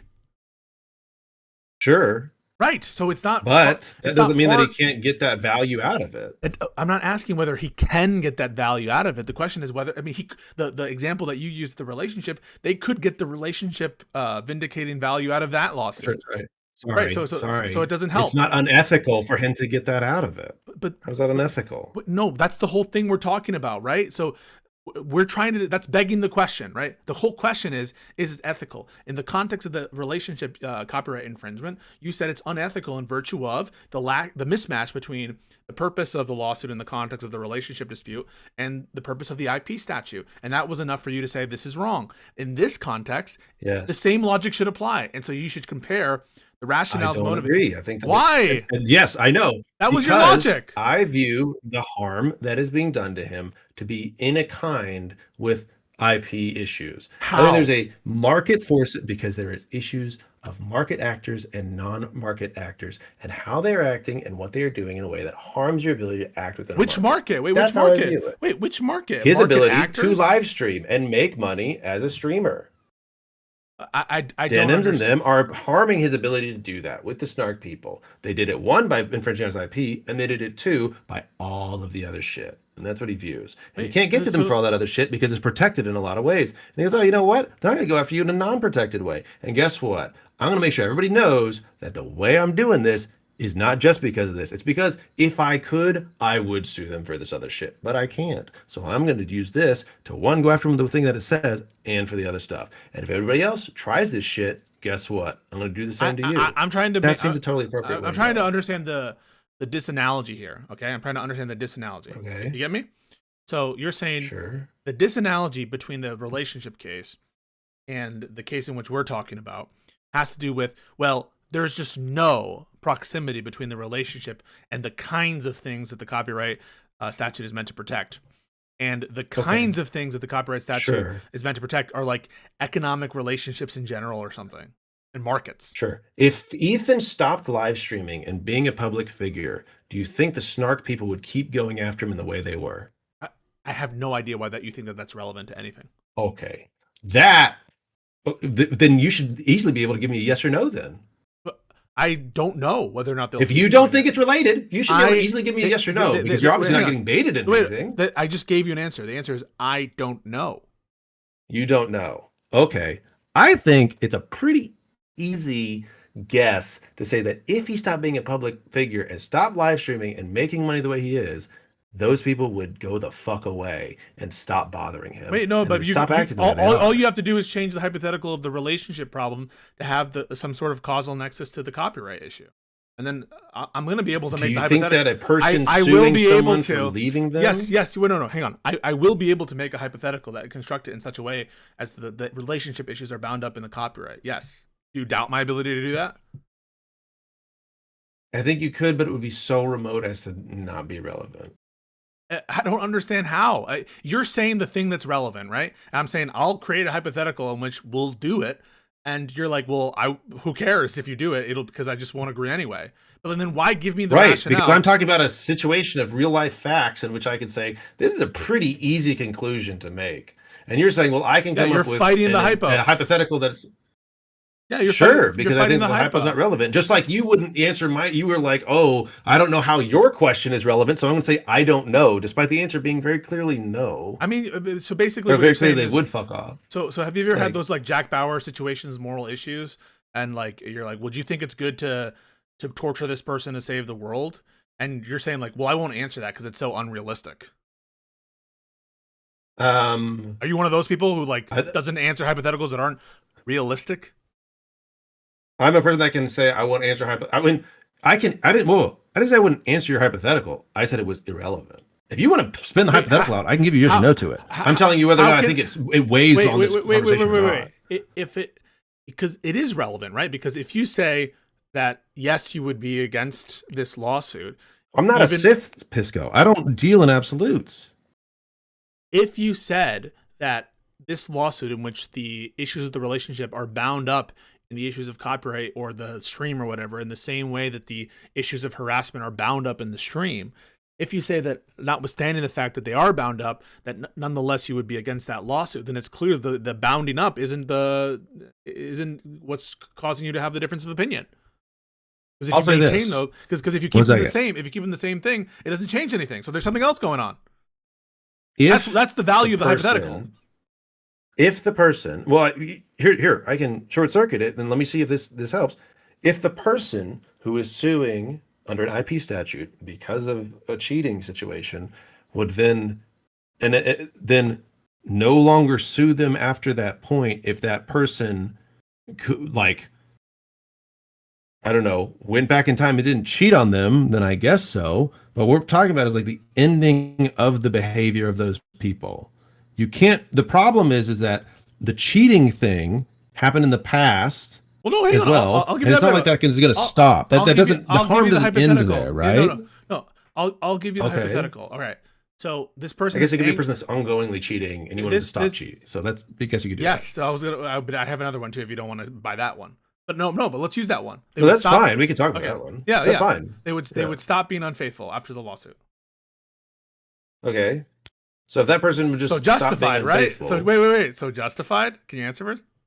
No, I don't think that would be justified. So why? Why? Because the causalness of the lawsuit is directly related to the relationship issue. So why isn't it good to address that harm done by that person who did infringe for the purpose of getting them to stop doing that? I don't think that I think that the interpersonal relationship of those people and the judicial system in the way are not supposed to be acting that way. I don't think that's the proper outlet for it. Wait, that's exactly my point. This is why I'm doing. I'm aware of what your point is. I know, but your. I'm saying we disagree on that point. No, but the proximity. We disagree on the nature of the harm that he was facing. But the nature of the harm does not relate to infringement of copyright. Agreed. Of the copyright, sure, but that's not my issue. So what is the issue? Cheating thing?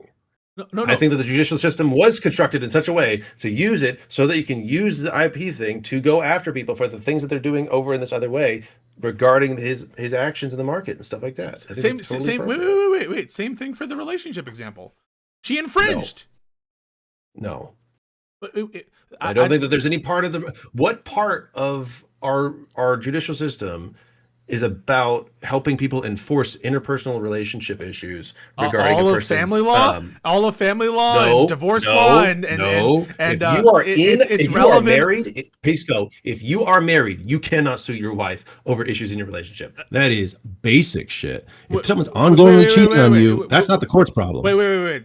Do you think that there could be a case in which fidelity bears on a legal analysis in the court of law in America? Past fidelity, yes. Past fidelity, yes. So ongoing infidelity. So wait. So that's the distinction. That's the distinction. That's the distinction in the hypothetical you presented me. Wait, no. So the distinction isn't because courts don't ever get involved in personal matters, because that's false, right? No, the distinction is they don't get involved in ongoing issues in a relationship between two married people. The hell they fucking don't. The hell they don't. Yes, they do. You know they do. If someone's cheating? Yeah. Okay, when? So it could be relevant to a domestic abuse analysis. It could be relevant to a sham marriage analysis for purposes of immigration. It could be yes, all this stuff could be relevant. All of the court's getting involved, say, hey, don't worry, we're going to help you to make sure your spouse stops cheating. No, if there's that's what they do. Wait, no, that's not what you asked. You asked whether or not a court will involve itself in the personal, the affairs of people in the throes of marriage. Itself as in stop the person from cheating. That's what we're discussing right now. No, they'll never give an order like that. But that's not the question. Which is why it's improper for someone to use an IP lawsuit to get a judge to get them to stop cheating. Okay, so long as it's improper. Wait. So you're making this up. You realize that, right? What do you mean? So you realize that all these distinctions are falling away, and so now you're left on. And I'm just going to make another example that gets to this, and we'll isolate it. That's not really what's going on here. And you're just inventing new ones. You're like, okay, well, the fact that it's an ongoing thing, and even though courts, yes, will address past infidelity. You gave me the hypothetical. No, but it's all ad hoc. It's all ad hoc. It has nothing to do. So I'll give you another example, okay? So you're gonna sue. You do the infringement, all right? And it's not going to order them to stop. It's not going to cause them to stop doing infidelity. That's in the past. But it will make them feel whole, and it will cause them from feeling anguish at the past infidelity. Now what? Proper or improper? Say that last part again. I'm very sorry. The lawsuit is being, the infringement lawsuit is being brought for the personal purpose, and it's not going to result in any kind of like change in the fidelity. That's all in the past, but it will cause the person who does the lawsuit to feel whole again and at peace with respect to what happened. Okay. In that context, justified or not?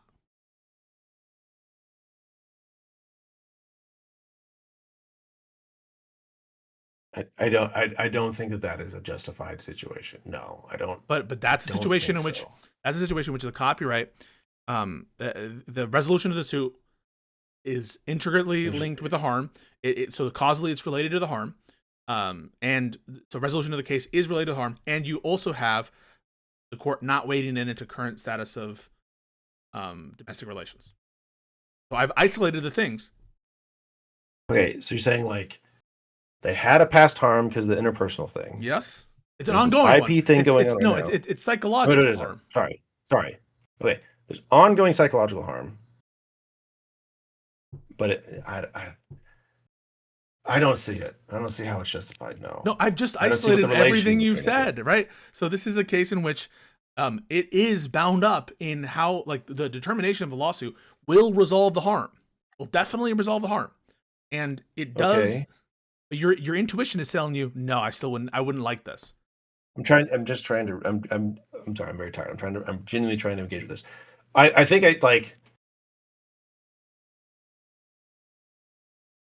Okay, real quick. They're enforcing the IP. It would resolve it. I could see it actually.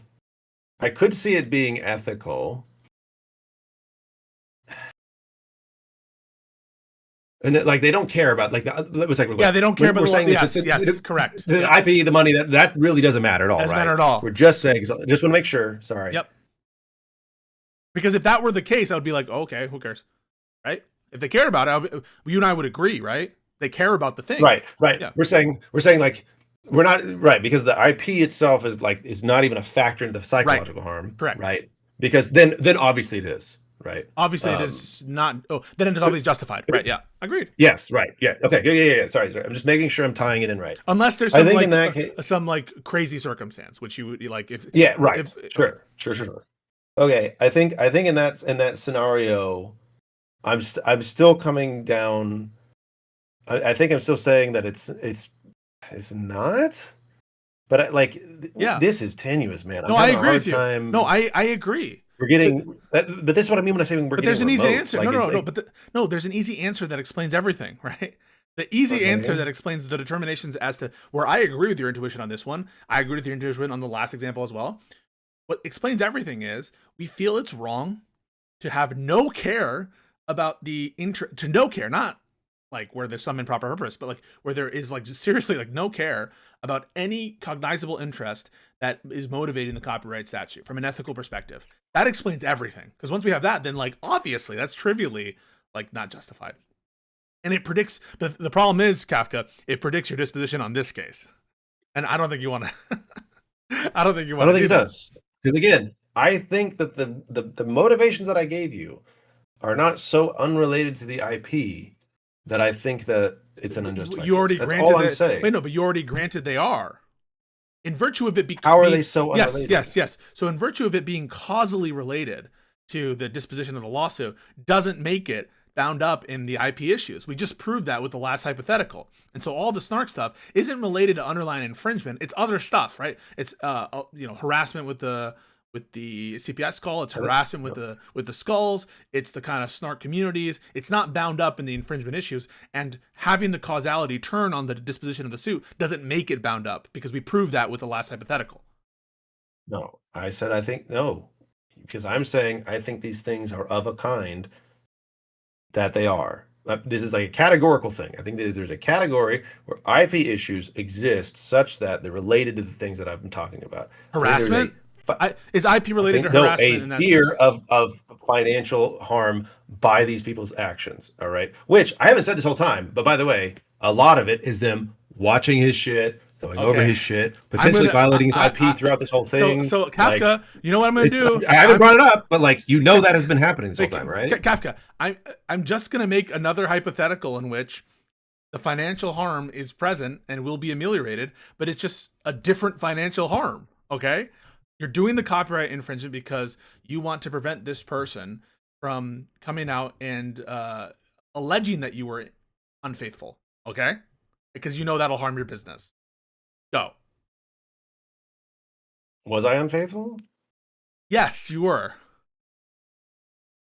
Okay, well then we've already discussed the truth issues. If it's but you don't care about that, right? You don't care about the unfaithfulness. You care about the revelation, the public revelation, because it'll do financial harm. Copyright infringement justified or not? You're suing on copyright to prevent the woman from coming out with the expose. You don't care about copyright at all. Okay. Justified or not? It's wrong. It's not, because I don't think you should use a copyright suit to prevent a true statement from coming out. No. Wait, no. Who cares about that? It's financial harm. Okay.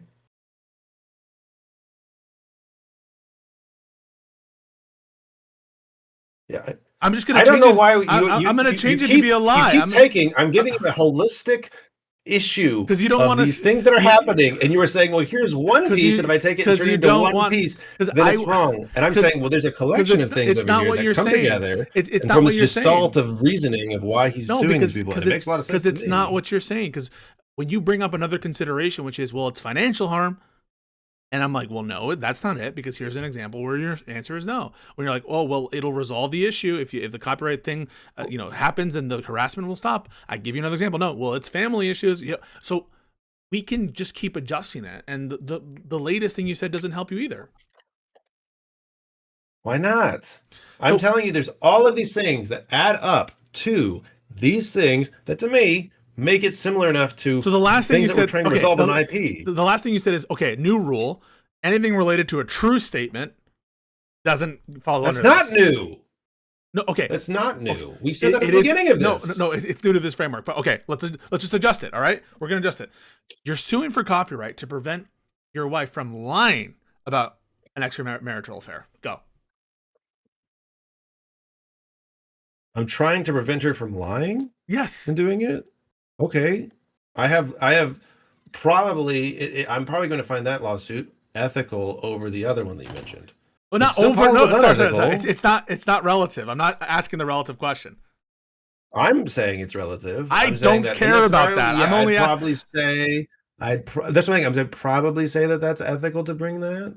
So to sue someone, even though you don't care about the infringement at all, you give a shit about it, to resolve an issue about her lying financial. That would result in financial harm to me. Yeah. I think the prevention of those kind of I think so. I think it's probably ethical. So litigating lies about your relationship through copyright usage. That would result in financial harm. Yeah. Yes. Yes. And why? I think that our judicial system exists in such a way that we're trying to prevent unjust financial harms to people. I think it's like a basic. That is a fundamental aspect of the American legal system. Why wouldn't that be true of the true statement? That you could say that, yeah, Because it's I true. think that our It's true, but it's no system one's is- business. It's true, but it's no one's business, and she's trying to take me down. That's unfair. So says the person. Womp womp. I'm sorry that feels that way to you, but we do not. So have a judicial system whether it's that a has an interest. In this context, let's say for whatever reason the lie is lawful to say. It's lawful to say. She has a different view on what constitutes infidelity. Okay. I'm telling you, for me, I do not view lies as having some kind of I don't view lies as having the same protections as truth. Okay. I don't believe that we should All have a right. judicial system that should do Final hypothetical. Same facts Okay. as before. We can do more. I don't mind, by the way. Okay. Like, I'm not upset with you. Same facts as before, with respect to the not caring about stuff. Someone says that you, they're lying, and they're saying, in your mind, they're lying. Okay, they're saying that you support fascism, and you don't support fascism. Okay. And this is a lie? It's a lie. Well, Okay. It's based on In this his- scenario. Yeah, in this situation. No, I'm he's calling you a fascist, and that's a lie. I never said I supported fascism. I'm not a fascist. Copyright, same thing. Okay.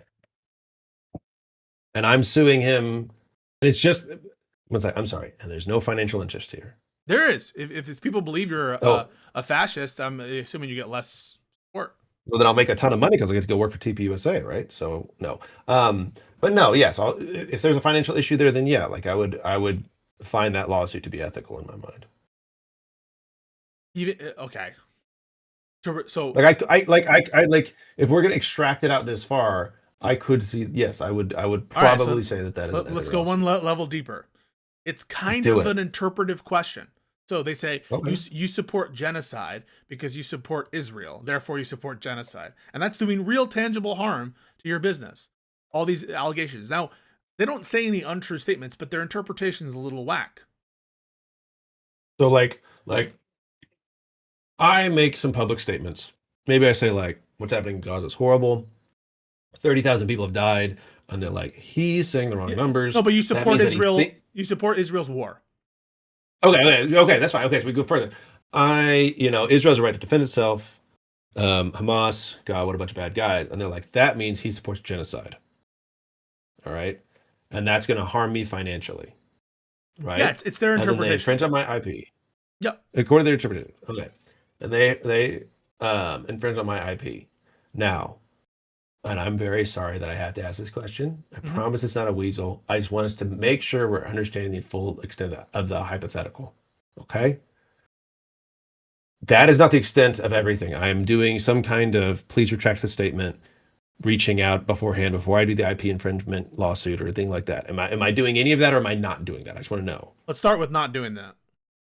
If you don't do that, asking for a retraction of that statement, because actually this is something that we should have done very early on. I think you do, before you do these lawsuits, the IP lawsuits on these bases, you would need to reach out beforehand, demand retractions of the statement, tell them the behavior they're doing that they need to stop, and if they don't, you're going to proceed with the other thing. Yeah, but I would say that.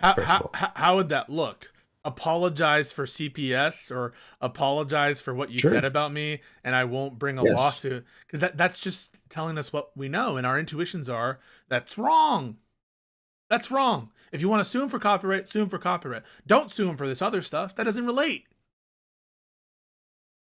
No, I don't think. Well, I'm saying you couldn't. I think that without those beforehand, the ethical that you're approaching it being, it could be wrong.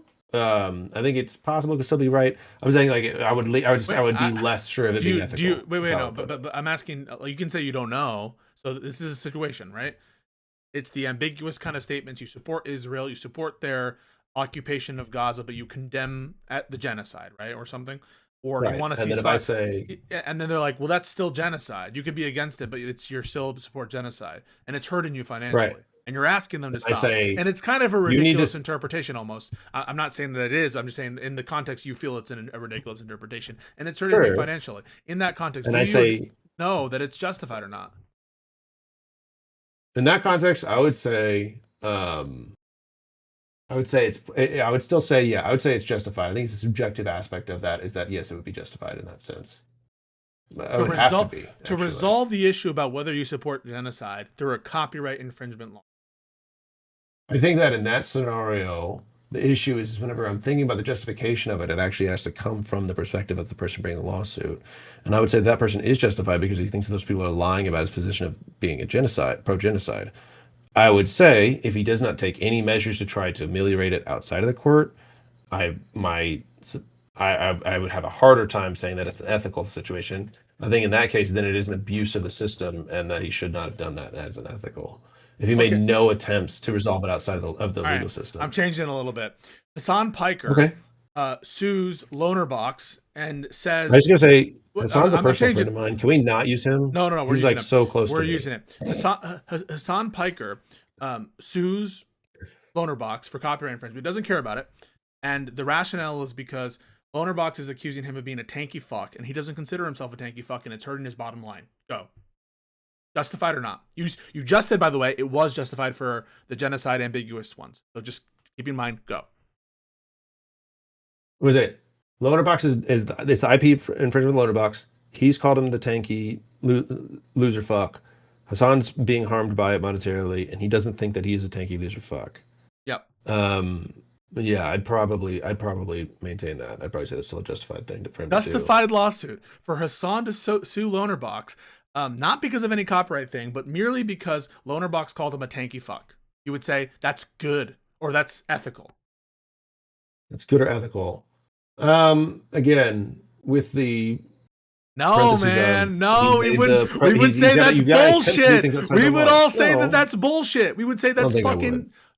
Yes, you fucking would. Why? Because why does he not have the right to do that?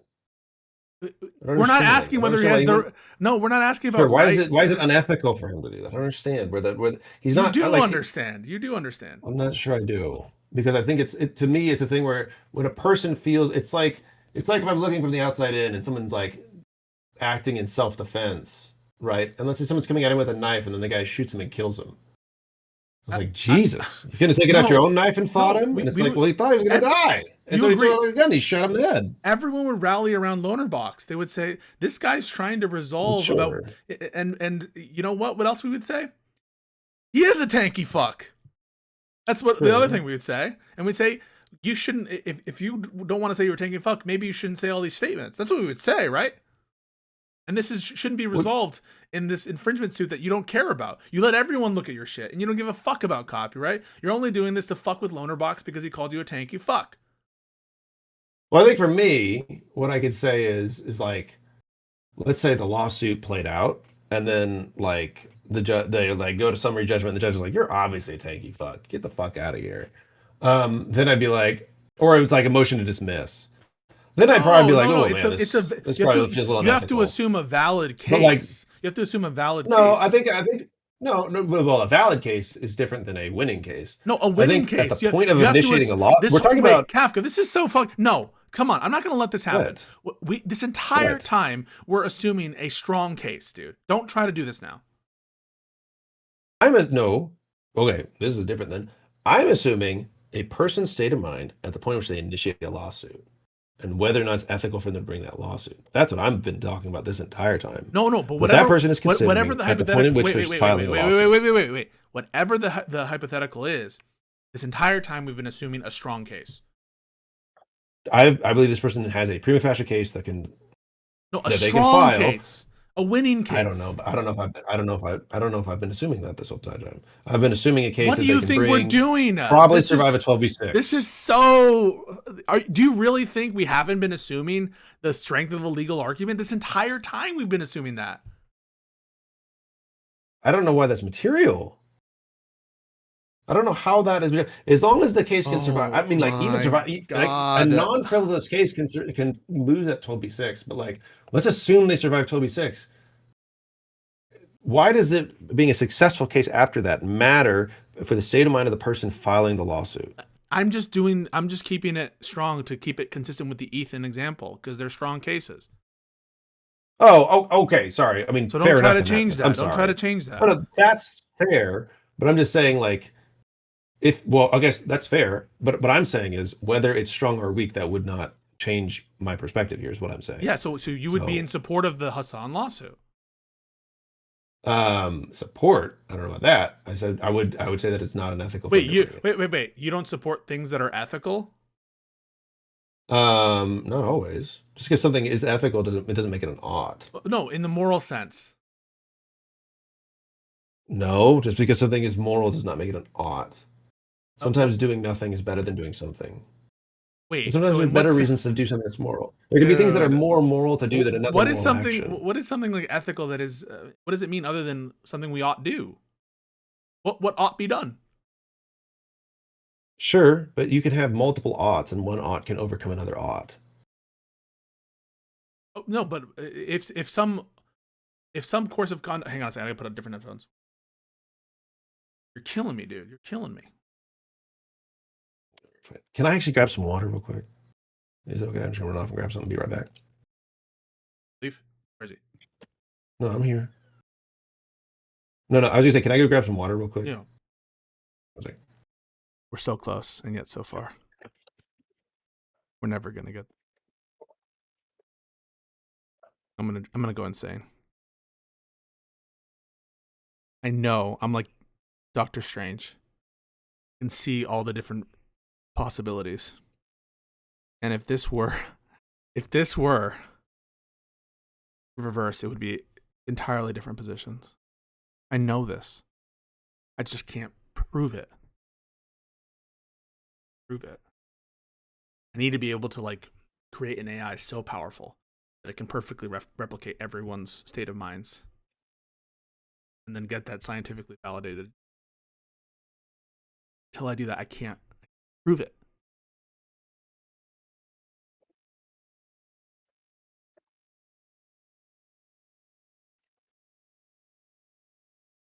I debated through an entire AirPod. Oh!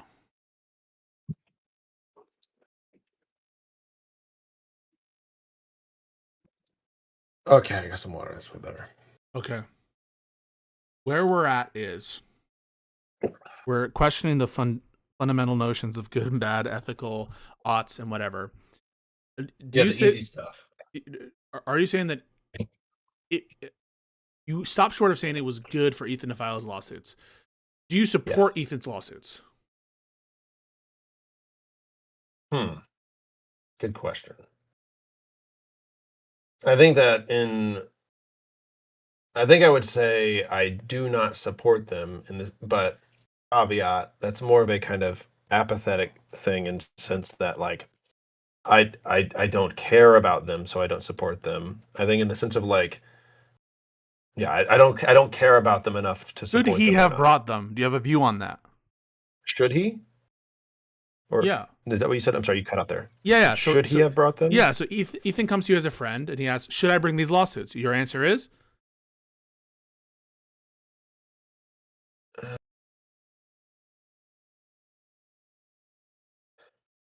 I'm trying to answer this in the way and like I would probably say no. These seem like a lot of trouble and something that it's not really worth your time.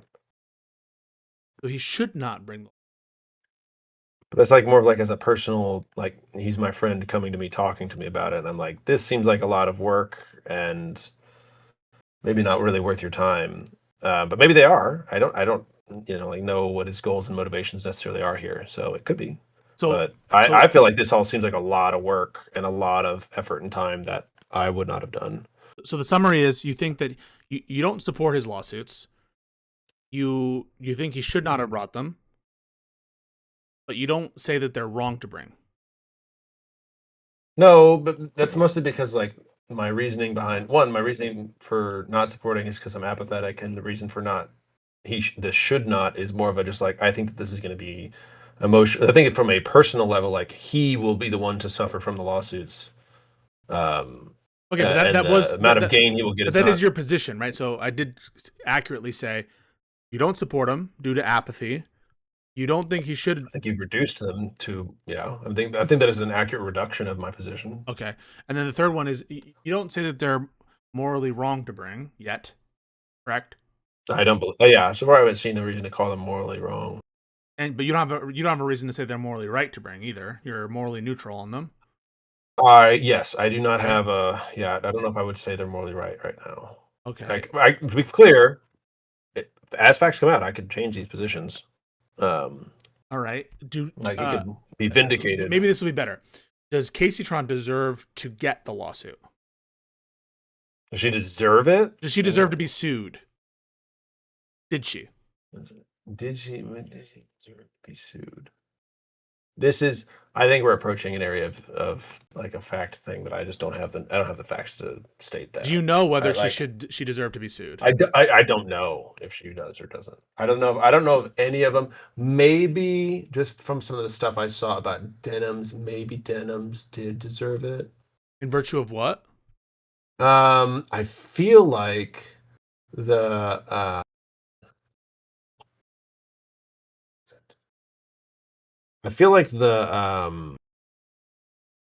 whenever wasn't there, I thought I saw something on her where she was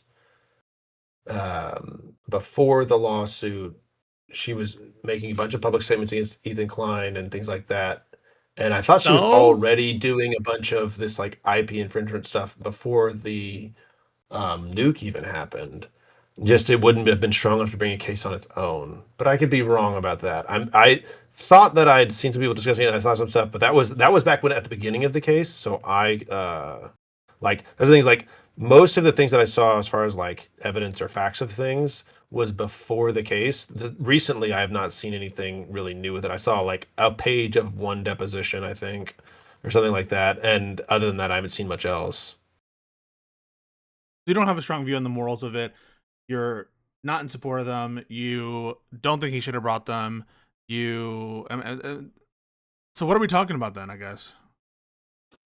Well, we were saying whether it was ethical for him to bring it, and I'm saying I guess I don't understand then what you mean by ethical, other than morally what ought happen or what we ought do. If you can communicate what you mean by ethical separate from morally good, then maybe we'll. Because if I can't understand what you mean by it, then the conversation I think has to end, because then I can't do anything because I don't understand it. Well, sure, like I think it was ethical in the sense that I think that he was. It was ethical for him to bring it in the sense that I think that there was a like he wasn't acting improper. One improper with reference to what? Not with reference. Oh, he wasn't improperly. He wasn't improperly utilizing the law or the judicial system. One. Why? Two. No. With respect to the obligations of attorneys and with respect to what's allowable a private individual uses the law for. Okay, so if all you're talking about, if all you're talking about are the ethics of the legal system itself, give me a numbered list here, Pisco. No, I'm just saying, if all you're talking about is the ethics of the legal system, I will grant that. Sure. Okay. Great. Two, I think as far as the ethics of like his personal justification going into it, I think that based off of the harms that he faced, it is an ethical move for him to say. No, I'm asking what you mean by ethical. Just end it. Other than morally good. It is justifiable for him to. I need to understand. Is it moral justification? What kind of justification? I think it's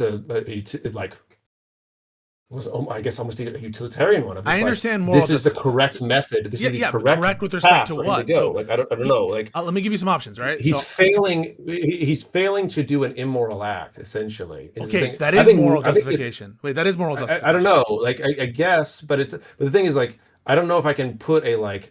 I mean, maybe I'm being too easily here. I guess, but like I guess we can. I don't know. It feels to me like okay. So I understand justification. I understand justification. I understand people. I understand justification. Justification can mean legally justified. Justification can mean morally justified. Justification means some other sense of justification that I don't understand. But you just got to make it clear what you mean by that, because it sounds like by ethical you mean moral judgments and moral ethics. like moral justification. Well, to me, it feels more like it's a question of like, okay, did he do this in a way that is like with the least amount of harm to other people, right? He didn't abuse anything. I don't see any abuse on his part. I don't see any Abuse with respect to on his what? Wait, no, part. abuse with respect, but wrongdoing with respect to morality or law. Right, like he could have chosen to do an immoral, or he could have chosen to abuse things in a way for his advantage, and he No, chose I'm not asking to. in what you said that part of this is ethically justified. I'm asking in what sense? In the moral sense? In the legal sense? In which sense is it justified?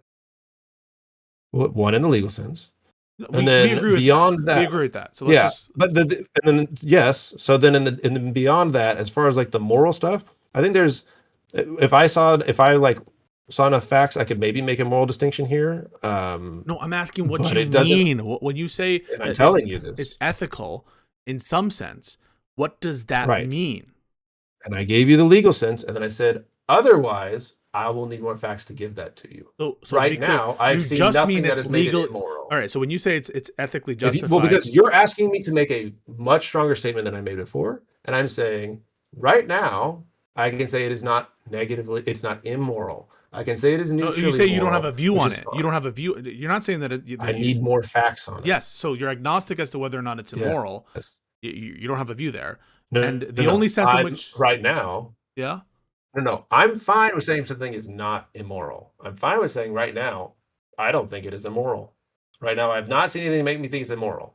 I'm fine saying that it's neutral. I would need more facts for me to say it's immoral. Do you have enough facts to know that it's not immoral? Right now, I think that for me, well, no. I said I don't have enough facts to say that it's immoral. No, That's what I just said. No, It's the I same know with the that. morality thing. That's agnostic as to it, Did it I being. misspoke? I might have Wait, hang on a misspoke. second. So you can be agnostic as to whether it is immoral, but you said that you have a view about that it's not immoral, and that's a view as to whether.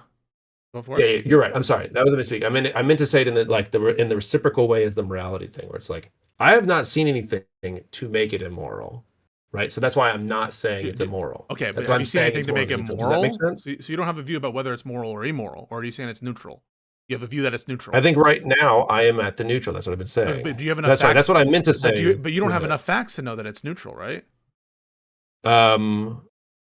Neutral it would be a default state if I don't have enough facts to state if it's moral or immoral. I would default it to neutral. No, you could just say I don't know, right? You need some facts to say it's neutral.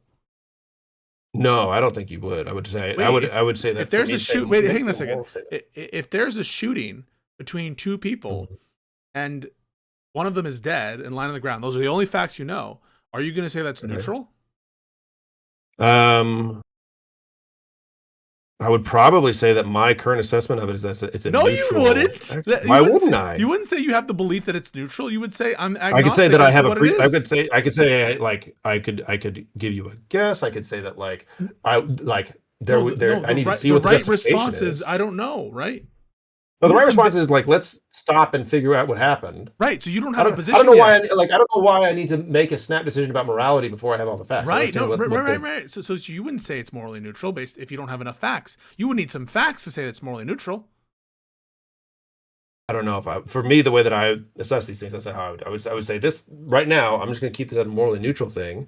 And so whenever I'm looking at like maybe the ethics of it, right? So like the legal ethics, the fact that those, I agree with that, makes me think like it's probably going to end up moral, but I need to see more facts, right? The fact that someone got shot on the ground, maybe it's probably immoral, but right now I'm going to keep it a neutral ground. I mean, you could call me like a psychopath for that. But yeah, I think you're a psycho for that. I'm being genuine. That's fair. I'm being genuine when I say that. I think the proper response is you withhold judgment. If you don't have enough facts to determine it, you need facts to say it's morally neutral, right? You could take the view that like there's a default state of actions or something, whatever. But I kind of take the view that if you don't know enough, you don't have a good enough basis to make a determination as to neutrality. I think that you have to remain agnostic as to what the moral implications are.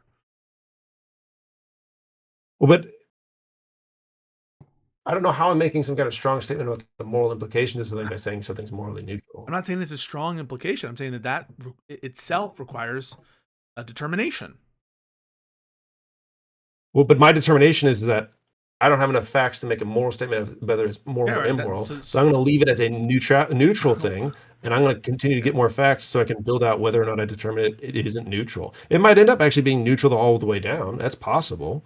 But it might also, so I would rather just start at the middle and then say, okay, I'm not going to be biased. Like, I'm not like biased towards it being neutral or something. I'm going to say, okay, like I'm sitting here, I'm trying to figure out which side it falls onto. I'm going to stay in the middle until I know where to go on this.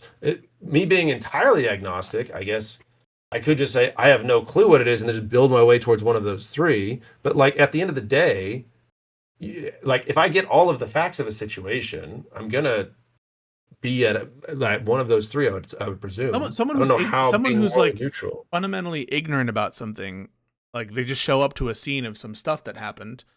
I think the right view is I don't know whether this is moral. I need to get the facts first, and then it turns out it's morally neutral. Yes. But if someone said, okay, I've teleported you out of that scene, you will never get the facts for that. Do you think that it was moral or immoral? And they say, I think it's morally neutral. No, the answer at is this I don't point. know. I don't think it's a the wrong. answer is No, I think, don't know. I mean, I guess, like, I guess if you want to put it that way, that's fine. I don't know why I don't know is such a better answer than morally neutral. Like, what are you gaining by saying I don't know versus morally neutral? Futurama, it's like the powers of neutrality. Like neutrality, determination as to neutrality requires some justification, right?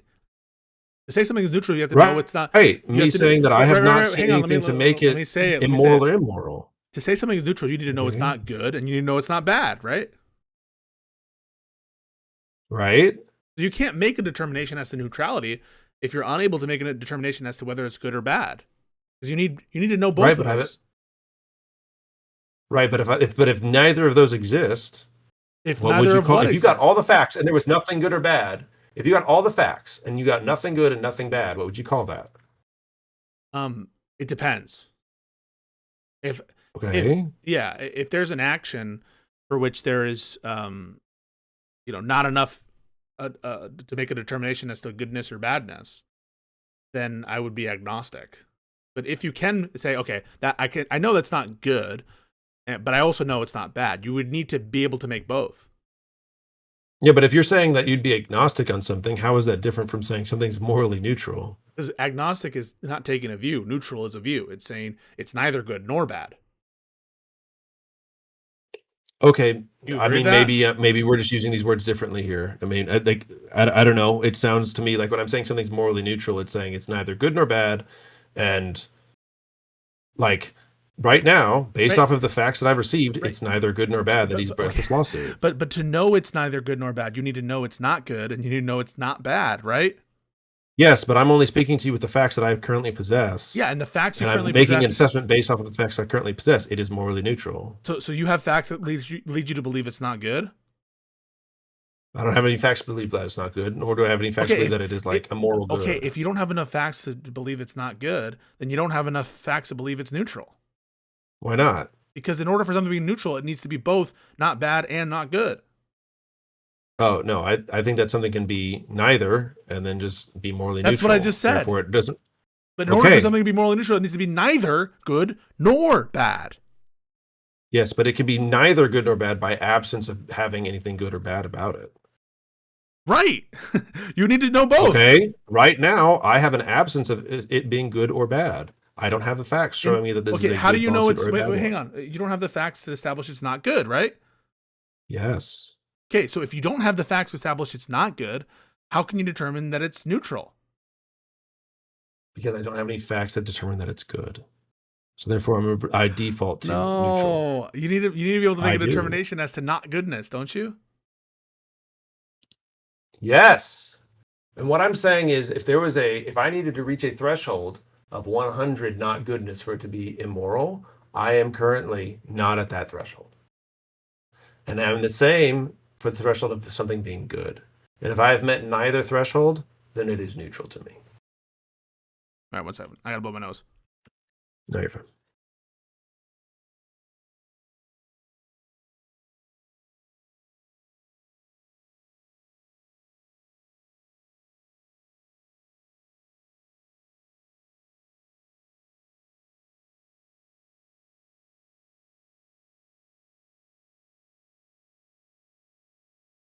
This is the worst conversation of all time. Mm.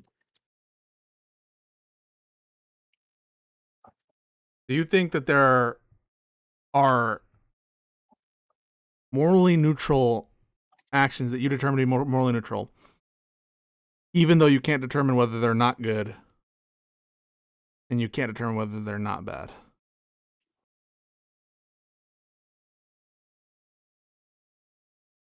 Believe that is what I've said. Yeah, sorry.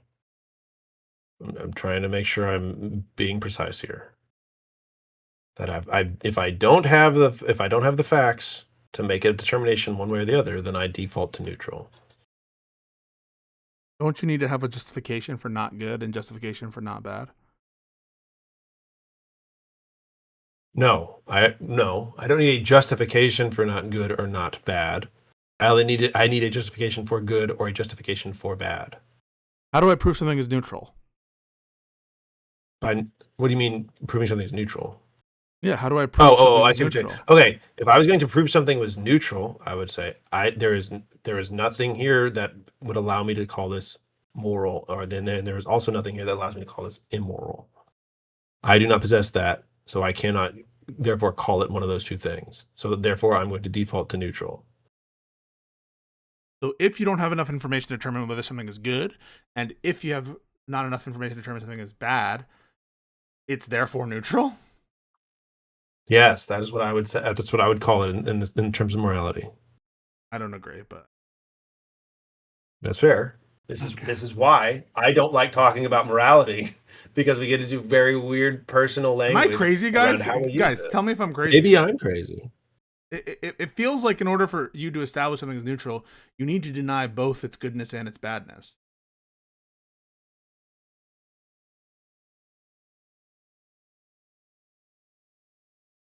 I mean, that's fair. Like I respect your position.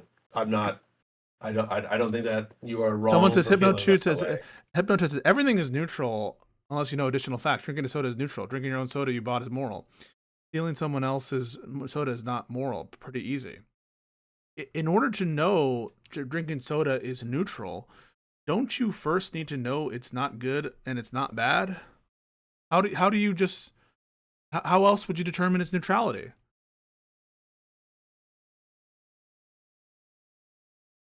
I just think that I'm using the word neutrality here. I think that for you have four categories of you do not have a opinion about the morality. It's good, it's bad, it's neutral. And I have three categories of it's good, it's bad, or it's neutral. Okay. Oh my God. I never want to talk about this lawsuit again, dude. That's fine with me. But then I did not come here to talk about it. I'm not blaming you. I'm just saying I didn't come in here to talk about this with you. The haters win. The haters win. But this, we really need to be done. We really That's just fine. Be done. No worries. I don't mind. I can't help but summarize though. So you believe it's neutral because you don't have enough evidence to show its goodness or badness, right? Yes. You don't support it. You wouldn't have done it, and you don't think he should have done it. That is yes, that is a reduction of the things that I've told you. Yes. Hey, you want to talk about some fun for like a minute? I do actually. All right. Talk to me. Oh shit, Ryan Mullally. Holy fuck! Oh, get him in here. Get him in here. Get me. I'm gone. Get him. Go get him, Pisco. Fuck, Kafka hypnotized me. No. You piece of shit. Oh my God. Oh, I'm such an asshole. No, Ryan got he sent me in here to distract you because he's so afraid of you. I totally fucked him over. Oh no, I'm so sorry. Were you supposed to meet him or something? We were supposed to do it at 9:00. Oh, I didn't know that. I'm sorry. If I know that, I need to. I just need to stop this shit because this I get obsessed and Jesus Christ. I'm genuinely sorry. I know that no, it's not your fault. It's my fault. Yeah, even still. Look, go see if you go see if you can. Why didn't he show up in chat? Why didn't you show up in chat? That is weird. I got hypnotized. See if you can go and get him back on the horn. Go see if you can. That's a way better combo than what we just had. That's going to be a way better video that you can make. Oh, you were trying to tell me? You were trying to tell me? I didn't see it. I didn't fucking see it. And I apologize. I was to you looking as at chat. I would have seen it. Oh no. He's gonna hate me. He's gonna fucking hate me. He's gonna hate me. All right. Well, I'm gonna leave you to All repair the right. situation. We Hey, can pick it back up. I appreciate you. No worries. All right. Bye. See you later. Oh my god. Oh my god.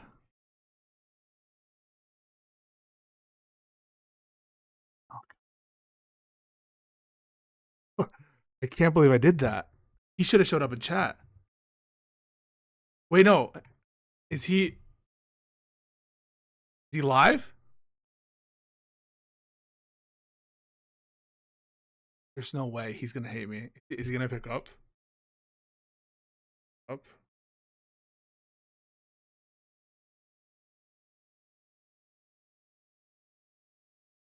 I also I need to go to bed at some point.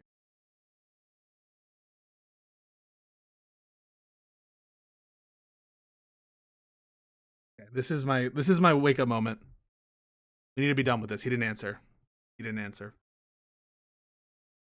This is the end. Okay. God damn it. God damn it. Just say it was not. I can't lie now because my reaction is you guys will just private the mod say you crash your car. All right, this case has made me really lose sight of what's important in life. Oh, I feel so bad. Oh, I feel so bad. Oh, I fucked him up. And then I DM'd him on Twitter yesterday, but then the Twitter didn't show the DM, so now he thinks, oh no, because I told him I would do this. I told him I would do this. All right, we're gonna delete the VOD, and nobody's gonna remember this. Is you being late morally neutral? Why are you guys here? That was like the most boring conversation of all. You guys are watching mental illness. When you do this, you no, stop. You guys are supporting. This is morally bad that you're supporting. Oh my god. Oh god. Oh god. Fucking stop. No. All right, I'm gonna say I will donate $50 to your stream. Stream for what I did. I understand. I don't deserve second chance. But I want you to know that I'm sorry. I got hypnotized by Kafka. He respects you, by the way. I never doubt that. Find your place. Start. Woo.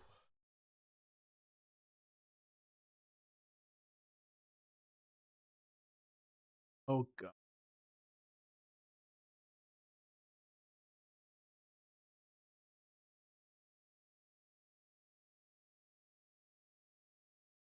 Just putting his kids to bed.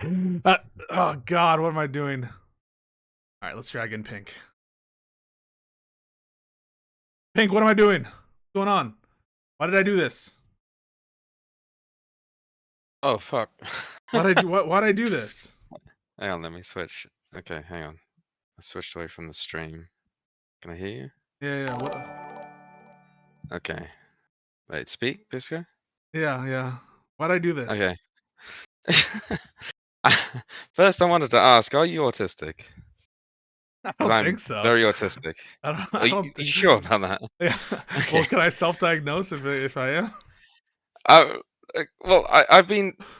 I'm not this is autistic. kind of tangentially related to your. I mean, I've seen you argue with this one topic with Destiny, Lona, and now Kafka, and a little bit of Hutch, right? So I've seen this argument evolve like more than any human being should probably. But I've noticed a couple of things.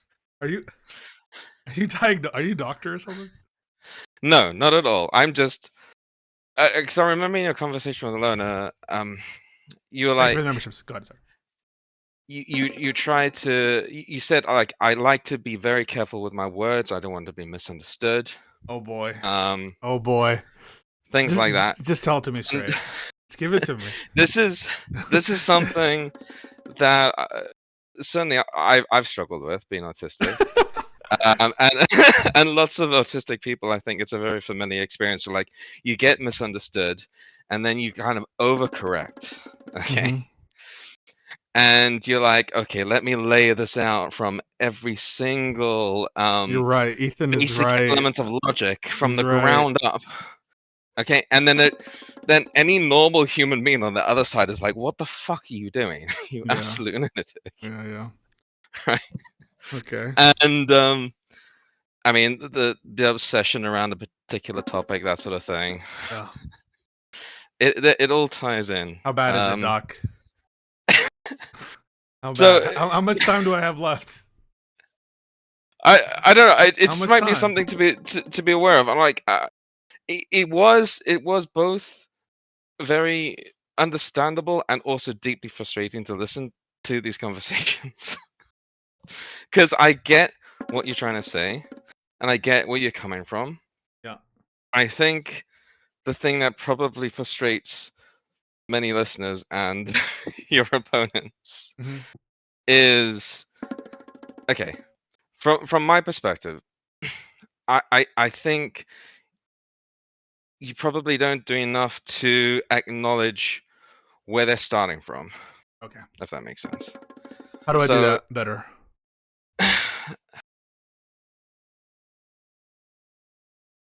I mean, can I talk about this particular fucking law legal case as an example? Because It will I don't probably know how else to do trigger it. my autism, but yes, I will let you do it as a. Yes. Okay, so in the case of this case, I think in particular with Hutch, he's arguing from the basis of okay, so after fucking Hassan and Ethan had their breakup. Okay. Ethan's been experiencing from Hassan orbiting communities a variety of mistruths, mischaracterizations, exaggeration, taking things out of context, turning up at his office, like bumping him, like meeting him in the street and with his children and asking him, "Oh, do you support Palestine?" and that sort of thing, constant, They're being right, for like a really. year. Yeah, all these people are kind of like going up to him and being fucking Yeah. unhinged. Yeah, I agree. Yeah. I think that's positive. Ryan responded. I'm sorry. Okay. I'm streaming low. Accept your tribute. We can. I am so sorry. What's that? I'm listening to you. Okay, I'm not fixated. I don't know That's right. what happened. It's this So topic. sort out man. your sort out your I was just waiting for brain you. freeze. And I love you, dog. I don't know what to say. So sorry. I want to do this. I've always wanted to do this. Okay, so CPS skulls. Sorry, my bad. Well, I mean that, My that bad. was They're going that after was him. They're saying all this stuff. Yeah. Yeah, I mean that's the later culmination, right? Like you said, after his actual lawsuit and trap and all of that stuff. Yeah. So Hutch is considering it from a human perspective, not a legal perspective. Okay, yeah. Not a legal perspective, and most people are not looking at it from a legal perspective, and I think you're kind of getting distracted in this particular case by focusing on the legal minutia and then getting into sort of moral philosophy from there, which is several like Mount Everest above where everyone else starts, right? If that makes sense. So Yeah. Hutch, and I think most people are like, okay, how would I respond in this situation if a community or several communities are like, you're shit for brain, baby eating, murdering Nazi, and I'm like myself and my communities are like ringing up your business partners and saying, don't work with him. He is a baby eating, genocide supporting, Nazi, all that kind of stuff, right? Mhm. And that's going on for a year, and there's nothing you can do legally about it Mhm. whatsoever. You have no legal recourse.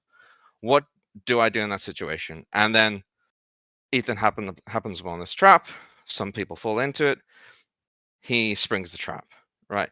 And they're thinking, okay, that's a reasonable reaction and response. And it's not about the people that fell into the trap, in my opinion, at all. Mhm. And it's not about the trap itself. It's just like, he's a guy under attack, and finally he gets given sort of legal recourse on a weapon, and they're approaching it from that Yeah. perspective, and from that moral and ethical perspective, which is not your framework, which is, I think, starting from the legality and then like looking into the ethics of using certain legal recourses. Okay, like you're starting at opposite ends completely, and you're also speaking different languages. Those two things at once. So I think in these discussions, when you're explaining your perspective, you need to first show that you clearly understand their perspective, and then work backwards from that towards yours. Okay. And I think that would be more effective. This is going to confirm all of your prior notions about me, and I think this might be my diagnosis. Okay. I couldn't disagree more with basically everything you just said. Not only am I not focusing on the legal minutia, we all just agree that he has the better of the legal argument. So No. you're already No. wrong. You're misunderstanding me. Misunderstanding me. I'm not saying you are focusing on legal minutia. I'm saying you are arguing it from the perspective of a lawyer, and you're using the I sort don't of know what that language of a lawyer. means. Okay, yeah, okay. I'll accept that. I'm using language from lawyers. Okay. And the mentality, right? I know everyone agrees Ethan has a legal case, and you're never arguing that case, but you're still arguing like a lawyer. Does that make sense?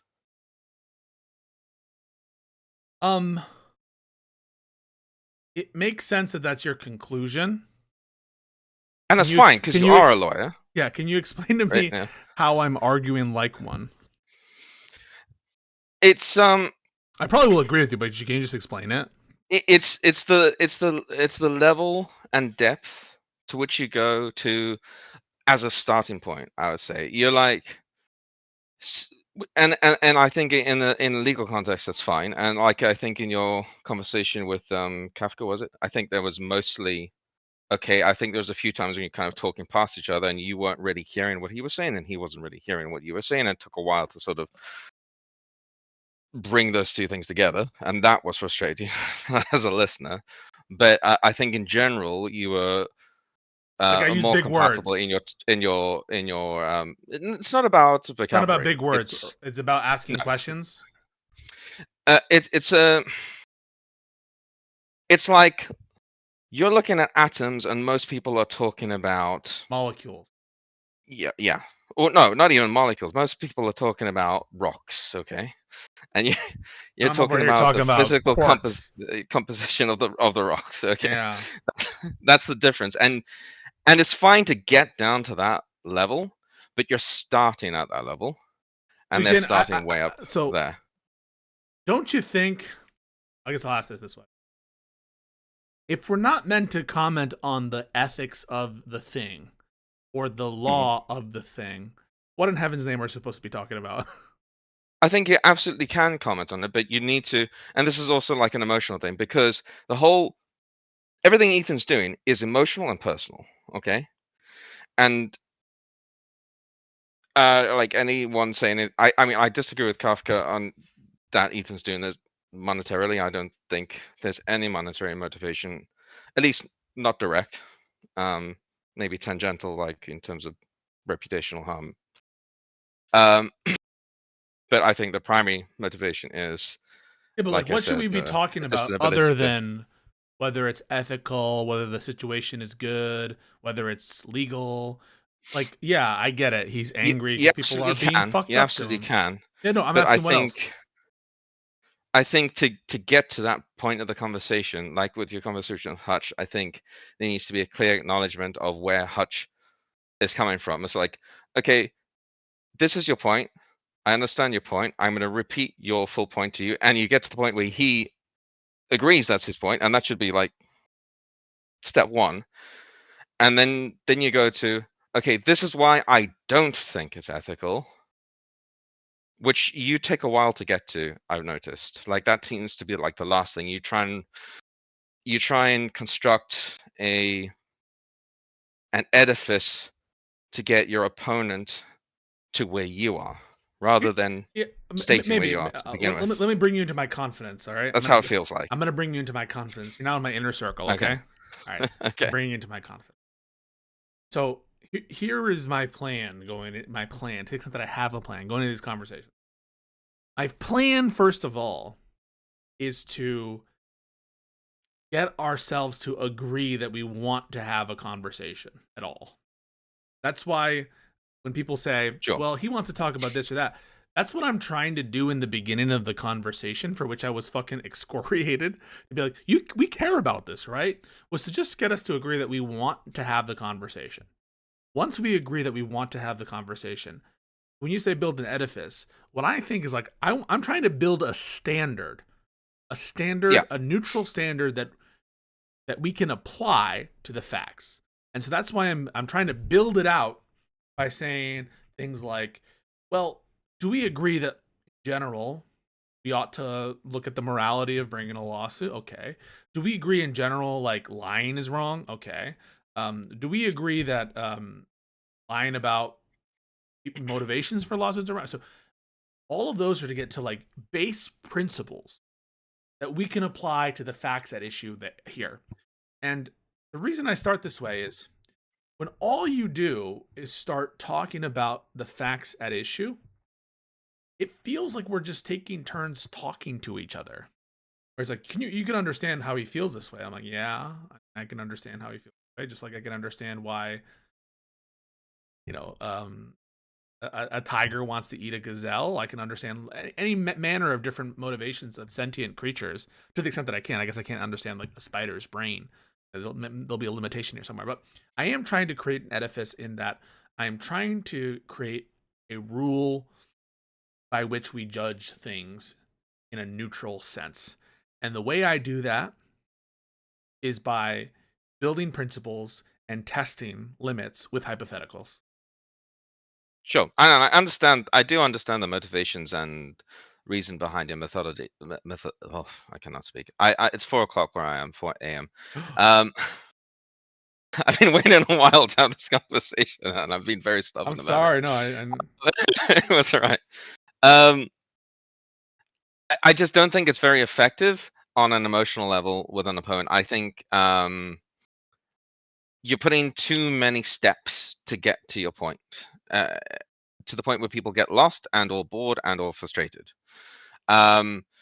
Which is why if I were trying to have your argument, I would start by laying out why I don't think Ethan's lawsuits are ethical, and then work from there. Rather than, I understand why you're going, do we care about this conversation?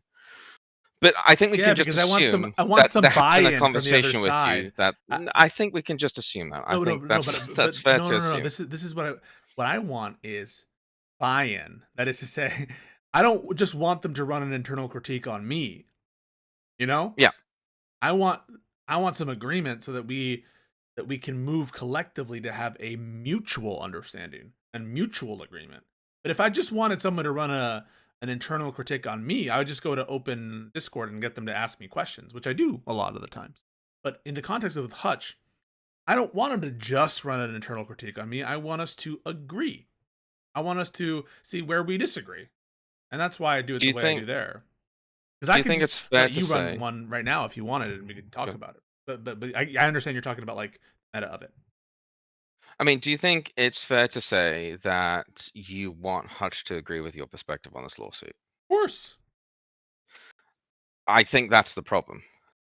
Why Like is it a one of the problem? big I want problems. people to agree with Think, me. Why, I why, think, why is that a problem? I mean, Am I ideally, sick? everyone agrees Am with I you, fucking right? sick? Do I have a mental problem? In I think you need to allow for the fact that in life most people won't agree with you on most things I most know, of the but I time. want him to agree with me, right? Sure. But I think that should be a secondary goal in the conversation. I think your primary goal in the conversation should be getting Hutch to understand your perspective, and then we can work on agreeing. And that's why I'm saying I think you need to start with laying out your perspective to begin with, so Hutch even knows what conversation we're having or you're having. Because I watched for an hour, and to be honest, the first time I actually heard anything like what your perspective was in today's conversation with Kafka. Okay, What do you and that's mean? over in total, like Are you 10 serious? to 12 hours. Oh, about what your perspective on the ethics of Ethan's lawsuit, like why you disagreed with it. You didn't I have any idea about what I what it can't. was? I knew you didn't think it was ethical, but you didn't get to that point, to my recollection. I might have missed it because I didn't watch all of the Hutch one. I think I watched all of the Loner one, and I think I watched all of the Destiny one. I don't think you at any point in the Loner or Destiny one stated why you didn't think was ethical. I could kind of infer to a degree in those conversations why you probably didn't think it was ethical based on the questions you were asking them, like, Oh, okay. do we agree this, do we agree that, but you didn't actually state it. And I should in an argument where we're disagreeing or trying to persuade, I no one should have to wait over an hour to find out what the fuck we're trying to agree or disagree on. Do you get what I'm saying? Right, Yeah, that should be I just find it very point shocking. one. I find it very shocking because, like, doesn't it? I understand that some of it might need to be further explicated directly, but doesn't the fact that I'm asking about lies and deceit, and when I say I don't think it's justified to lie about this, I don't think it's justified to lie about that, doesn't that Sure. suggest that one problem, my massive problem I have is the lies, and I feel Yeah, that's like pretty. I said, I could infer a lot of it, Yeah. but we didn't really get to the meat of it, you know. And I think you should start with the meat. Start with Okay. the meat, and then you can break it apart. So this is my statement. This is my point of view, and now we can dig into the weeds. Like you state your full opinion and belief on the ethics of Ethan's lawsuit, and then, for example, you ask Hutch, like, what do you agree or disagree with about that, and then you work from there, right? Rather Yeah. than assuming disagreement, because you might agree with like 50% of your perspective. I mean, I kind And of go also, with if he the gives Socratic method just because, I don't know. I feel like it keeps when we. Socrates talked to himself, though, you know, like that.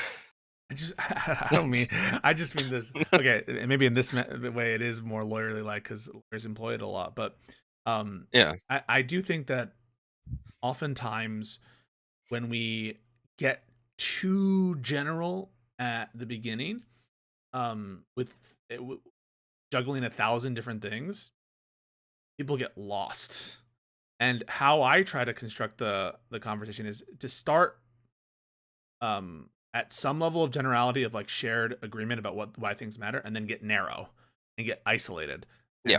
And yeah, no, I understand that it puts people off sometimes because they feel like I they're being just like think that should be led somewhere in the places or middle. something. Yeah, maybe you're right about that. Yeah. And I could start by saying this is what I'd probably say. I'd say I think everyone cares about ethics. I think that people's ethical brain doesn't turn off when lawsuits are filed, and that just like people are concerned about ethics regarding people's conduct who are being sued, we'll definitely care about ethics like relative to people who are doing lawsuits.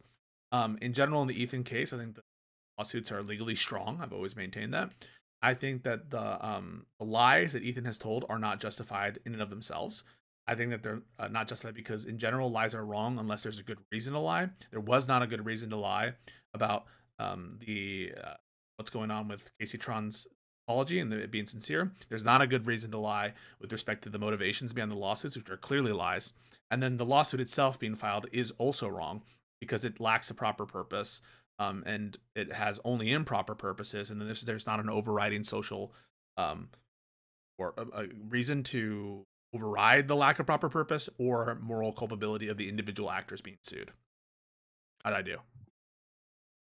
I think that was a much better start. Probably But more wordy than it needs to be. if I But yeah, do that was a that, much better like, start. but that's Yeah. my view. My view contains all those Yeah. things. It contains a view Yeah. on the legal thing. It contains a view on the lies themselves. It contains a view on the lawsuits themselves, and that's how you encapsulate it. But okay, this is another good mental exercise, right? To check that you can explain your thoughts very thoroughly and clearly to anyone, you can do the mental exercise. How would I explain this to a 5-year-old? Not saying Hutch would require that necessarily, See, but this is the problem, man. Because you say I'm autistic, but people kind of imply that I don't know, Hutch is Benjamin Button or something, and he needs to have his belly rubbed. no, And I just have a Hutch higher isn't view stupid. of And Hutch. No, Hutch isn't stupid, and Hutch would understand you. I'm not saying that. And I think it's. I mean, I would put money on you being autistic. Like Oh yeah, you put you money do a on lot that? of things I had to train myself to unlearn, basically. Oh, what's that? And like I said, the tendency, or the feeling like that. Well, can I ask you? Do you feel like you need, and not just in this, do you feel quite often in conversations, especially with people that you don't know, that you need to explain yourself and that you need to be understood and that you aren't being understood? Need in what sense? In the sense of, like, I have this visceral Like desire a to be. pathological, like does the feeling of being misunderstood deeply, deeply upset and frustrate you? I think it frustrates me, but I laugh it off a lot of the times too. But yeah, I think it does frustrate me, all else equal. And then you compensate, right? To I don't know what you mean by compensate there. prevent that. I mean, you compensate in your speech to prevent that feeling. Yeah, but it's from other stuff happening, too, from man. I don't want to get fucking clipped. People clip me, and then I'm Yes, that is a good point. That is a good point. I think you're probably one of the harder people to clip, to be honest. I try not to be. And I also Um, here's the thing. That's an overriding concern, but like most of the time, I'm just having the conversation. You know, I'm just I think out loud. When I'm having a conversation with you right now, I'm not Yeah. like advanced predicting what I'm going to say. I'm just my brain is having thoughts and it's coming through my mouth. That's just what's happening. Now, sometimes my brain will do things and there'll be like a check to be like, oh, don't say that. Those are like typically to any kind of TOS stuff, any kind of like, if you say a schmurder too much, it'll pick stuff up or. Yeah. I call that parent brain. Like, Yeah. So, but in general, that don't stuff swear in is front of your parents. it's a pretty loose filter, and in general, Yeah, everything sure. I'm thinking is coming out of what I'm saying, and so maybe I can be more thoughtful about what I say before I say it. That will make me a lot. That will I'm already a bit wordy, and that'll make me, I think, slower even say things. Yeah, I don't think you need to be. I don't actually think you need to be more thoughtful. I think sometimes the Less problem thoughtful. is, yeah, it's like you get stuck in the minutia and take far too long to get to the point because you're adding too many qualifiers sometimes, if that makes sense. And Kafka did that as well. Like you were both doing that at each other. Like you're both getting stuck in this. To follow the conversation and to understand each of your points, like I'm sure 90% of the people got the full point of both of you at sentence 1, but you both went on to sentence 30, right? Like that was how it felt, at least to me from the outside. I don't know how any other watchers felt that. And I'm sure you both understood each other's point generally by sentence 1 or 2 as well, right? And then why are you still going on? I don't know if you felt that with Kafka. I felt like Kafka was like reinventing some rule as he went along. I get the sense with a lot of people that they're just like. I also got that strong sense from Destiny.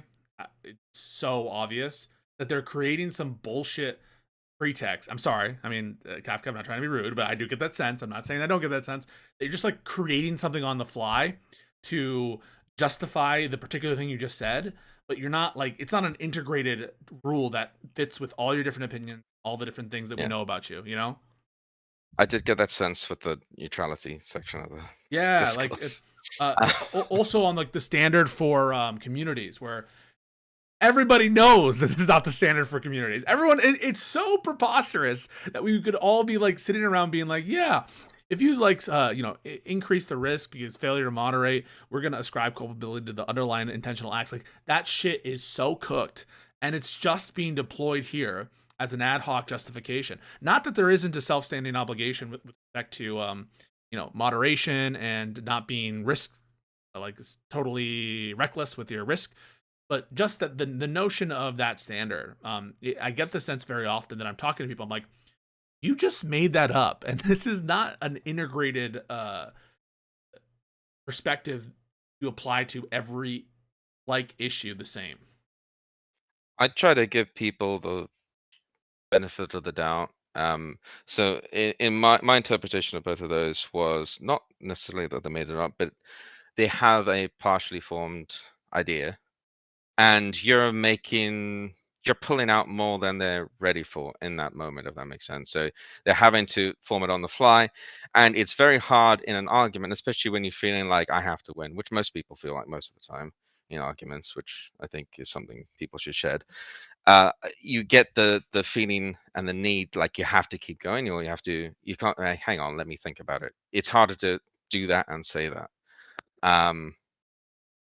I think that's probably what went on in those situations. Right, but then it's like people are coming at me with like the whole, of course you have a duty to moderate it. I'm like, yeah, did you listen to what I said? And they're trying to apply some like ultimately untenable rule and standard that I think is so preposterous.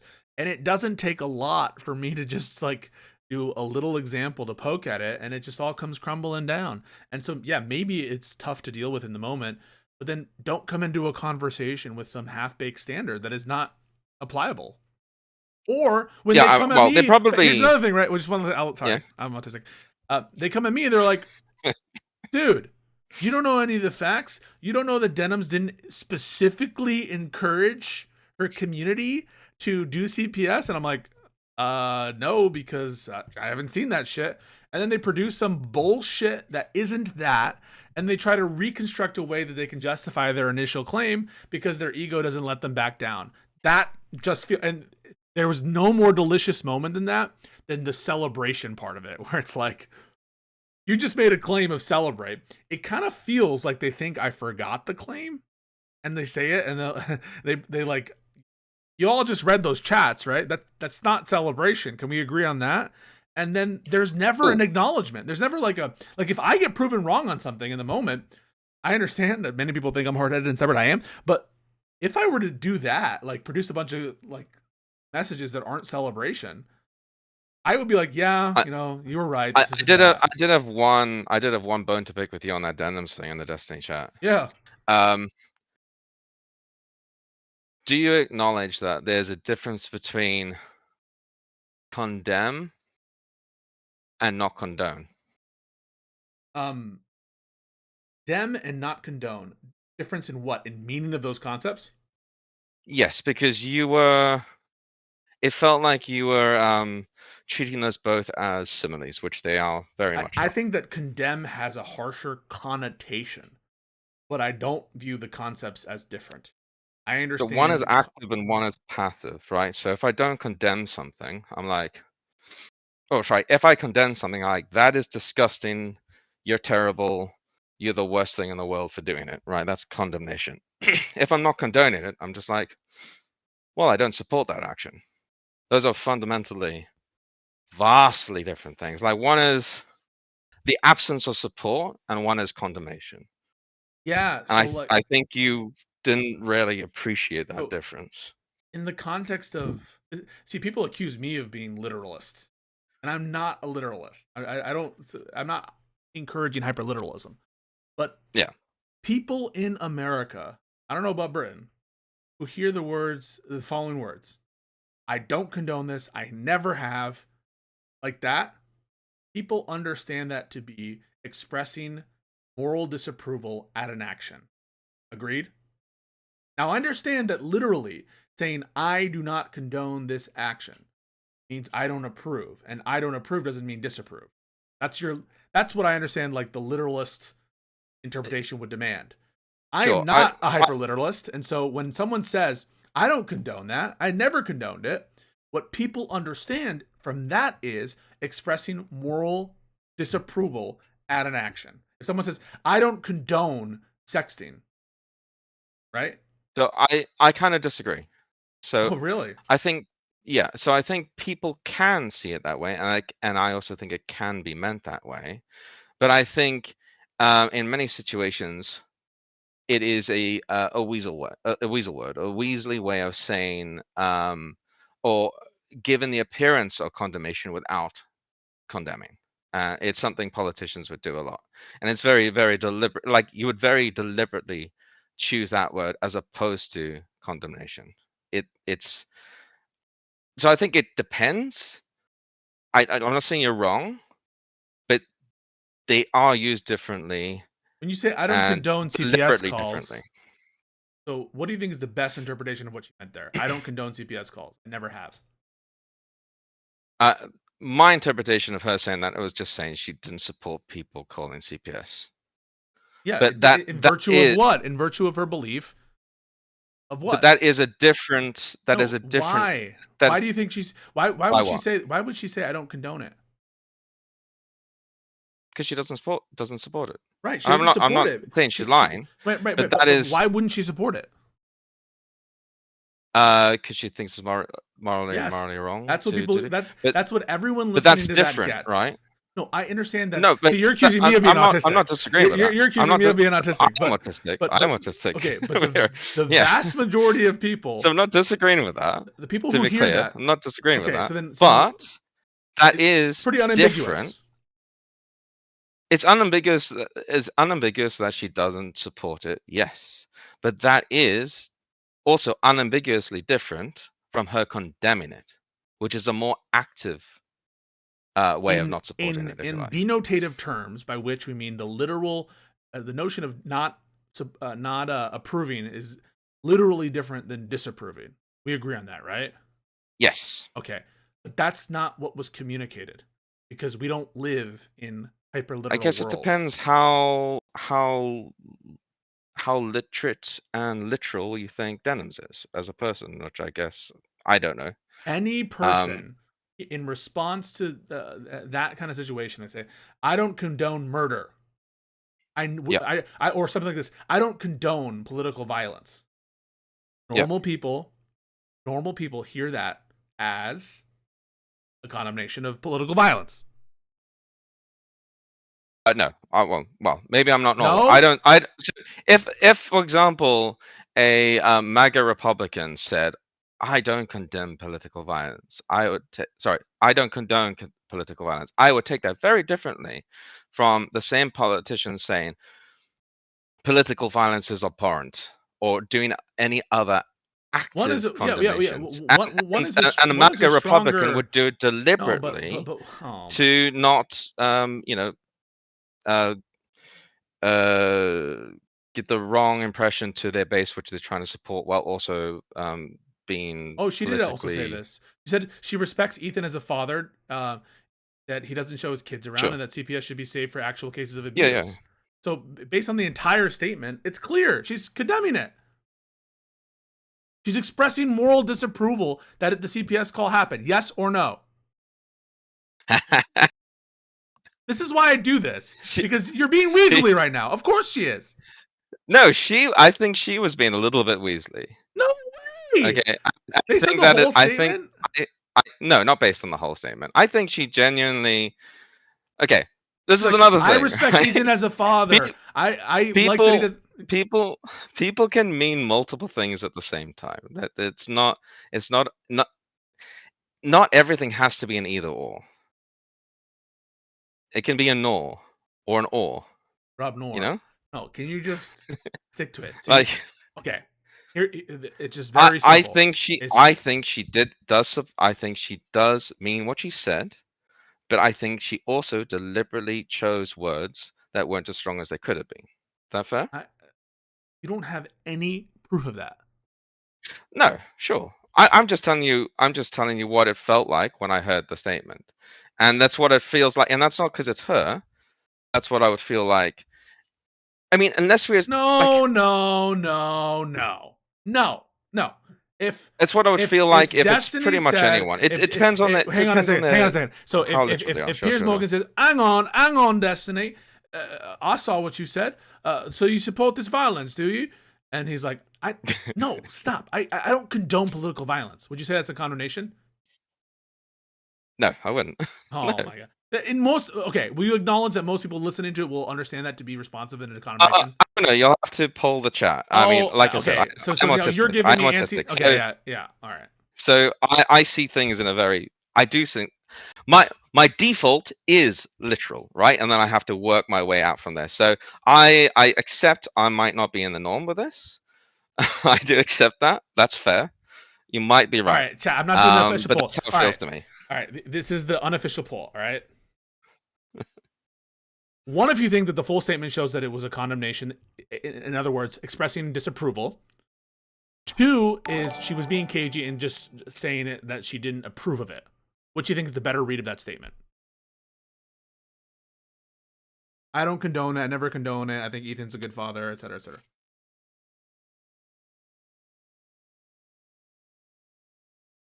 And two is she's just saying she doesn't approve of it and she's being cagey on purpose.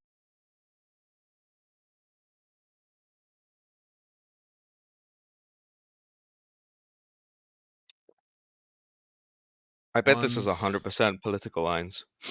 We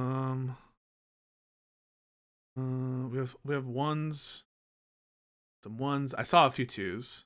Got Brian Anderson with the 2. Yeah, we got 3 2s so far. I can see.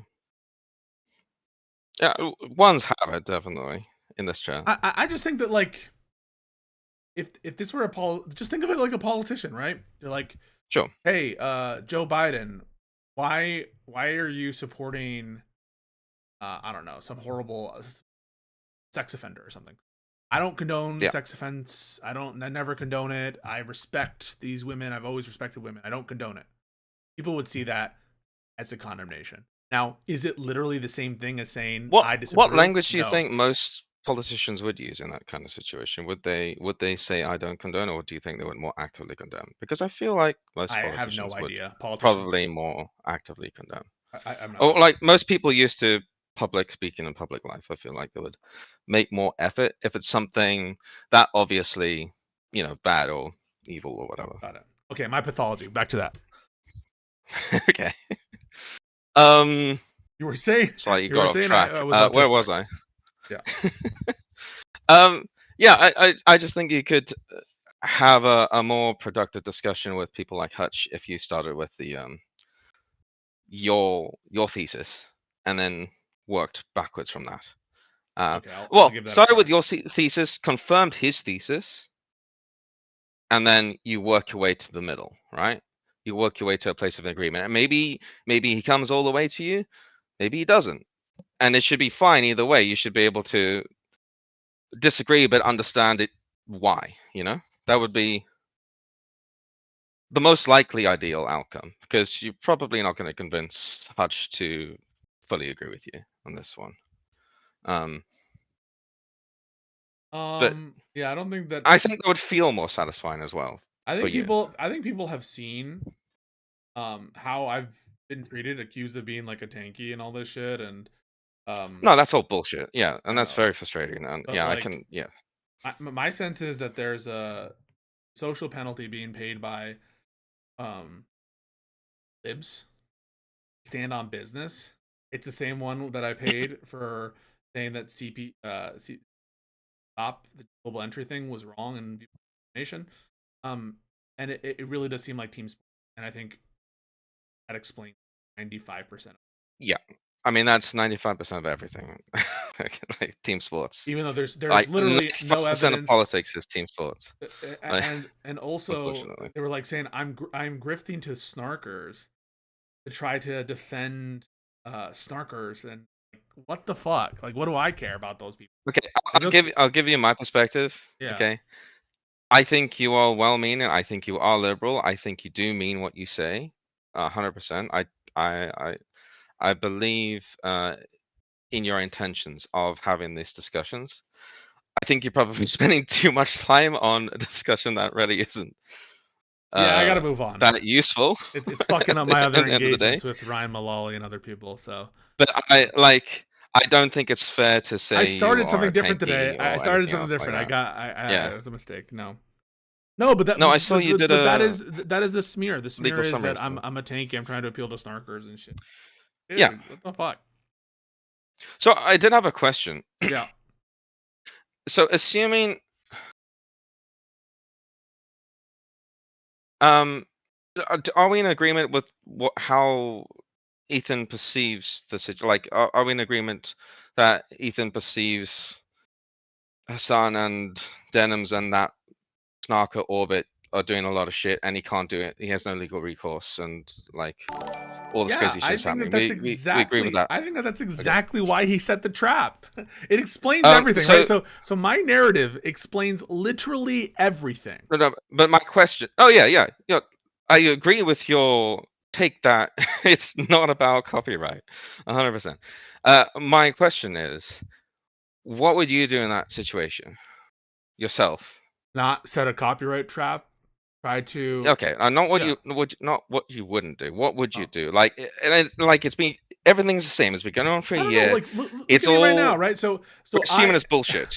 I right? have a bunch of people smearing me. Now, no one is calling Yeah. TPS on me. No one's doing anything like that. So I understand it's a little different. But like, I don't think that there is an entitlement to, because people say objectionable shit, to go after people just based on their virtue of like their connection to that community. I don't believe that. I think that you need to go after people who did the infringing stuff. Can we assume though? Yeah. For you, for this question, that you aren't undergoing something like what Ethan's undergoing. No, I know. You're undergoing the same thing, and you're assuming his perspective is no. true, What right? I mean to say is like, I'm imagining a situation in which I am. Yeah. Like, there's a harassment effort. There's a CPS. There's the skulls or whatever. There's physical consequences as well, like people coming to your work. I would not like think to. people, You're like, you know, what would you do? Maybe I would find some way to go after the people who did the harassment, right? Because defamation you can't do defamation, right? Can you? As a public figure, that's basically a non-starter, right? You can. It's a high standard, but from what I read in is he in California? It's like ludicrously high, isn't it? Especially compared to the UK. Yeah, but where's the a lot of what's being alleged to be defamation are like right in the center of like political hyperbole, and they're wrapped up in a bunch of issues. So I'll give you an example, right? If I called you a fascist right now, is that a statement of fact? Right? Like, that's my interpretation. That's kind of like a subjective opinion about something. If I say that you support genocide or Genocide Joe, and he's like, no, I don't support genocide, you're misrepresenting my, like, that doesn't seem bound up in it either. I think comments about like the attacks that are anti-Semitic. I'm sorry, anti-Semitism is like, unfortunately, I should say. I think it would have reality, to, if it was anything, it would have to be the genocide thing. Obviously. Yeah, like, what is the actionable statement? Yeah, people accuse liberals everywhere of being pro-genocide for voting for Kamala Harris or for supporting Joe Biden. Oh, so you support genocide? Yeah, I'm sorry. That's just like, I understand that there's a virulent. So defamation's a non-starter, right? For that kind of comment? Yeah. Well, for anything that has happened to Ethan, I can't think of. Yeah, where's the defamation? Maybe Bad and Panada. Maybe some of the stuff that Bad and Panada did. But even that, it's like kind of like, I'm sorry. I listened to the Bad and Panada video, and I think that there's definitely implications there that are probably not true. But at the level of actual malice, or an interpretation that is so false so as to be defamatory, I'm not sure about that. And in terms of harassment, it can't be harassment unless it's like multiple instances from the same person, right? It can't be like, no, that's not true. But multiple instances from a. No, can a community harass you? I think legally. Wait, can a community harass you? I mean, legally. Yes, No, not Like I don't know what functionally, you, yes, but it depends like, what you mean by legally, harassment. can If you? you so Kafka was doing some weird So shit with I her. understand harassment to be, and you can tell me if I'm Yeah. wrong because you're the lawyer. I understand harassment to be any, and it has to be a repeated action, any repeated action that you don't want. So if I like tap you on the shoulder and you go away, and then I keep tapping you on the shoulder, that would then be harassment after you Repetition is told me to not go away. necessary. It's a kind of an action that intentionally is putting people or undermining either their privacy or feelings of So security. So it legally, can a oftentimes, single act be harassment? yeah, sure, yes, Okay. yeah. So imagine that you call someone late at night, 3 o'clock in the morning, for the purpose of fucking with their sleep. That individual act is Okay. harassment, Sure. right? Okay, And got you. so there are repetition is oftentimes what you look for, help show harassment for sure. And but no, the individual things can be harassment. I doubt the CPS call is cognizable as harassment. I think it's unethical. I would Yeah, I consider mean, it like whoever made the colloquially call could just harassment. say they genuinely believed it was Like, real, I'd say. unfortunately, first of all, there's a lot of like public interest exceptions to police Yeah. certain things, which you're gonna have to show a high standard. And I think that you would admit that, hey, listen, I heard someone say something about poop and kids eating it and getting sick, and it really, really concerned me. I don't know what's going on, but I might check it out. Like, Sure. actionable as harassment? Skulls, Because maybe? if that's, I think the skulls is probably the closest thing to like a cognizable harassment. And showing up at the CPS office, call, I think someone did that as well. the CPS call, I would definitely call like colloquially harassment. I think that it's like wrong to do for sure, but especially if it's like being promoted on these narratives that I think are untrue. But I don't know that it's cognizable as harassment, especially given the public policy concerns there.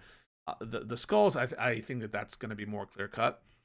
But just go after the people who did it. That's all I'm saying. And their mere participation in like a community, like what the fuck? That would be like blaming all Democrats for some lunatic. Speaking of the whole community, but What's that? isn't You're breaking up. You're breaking up. Are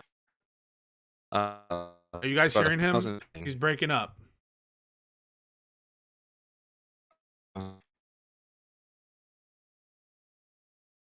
I'm coming on.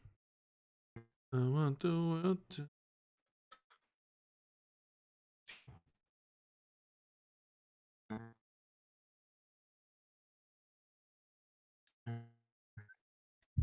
Fucking.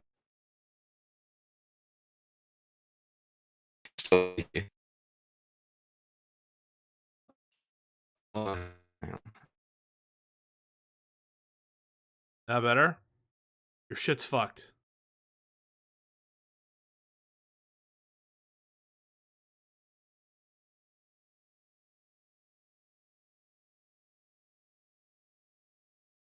This is Obama. Get down.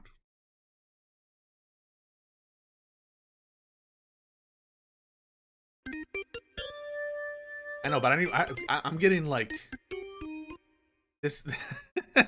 These debates are destroying my soul. I just need to move on for myself, not for anyone else. But I appreciate this donation. But left, if you guys are lefties, stop donating me because otherwise I'm just kidding.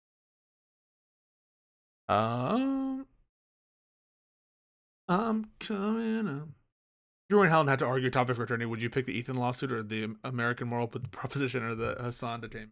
Probably Hassan detainment. Your shit's fucked, Pink. I'm sorry. I wanted to continue this and for you to tell me all the things. It says you're fucked. I think I have to. I think I should end this. Curious, these people.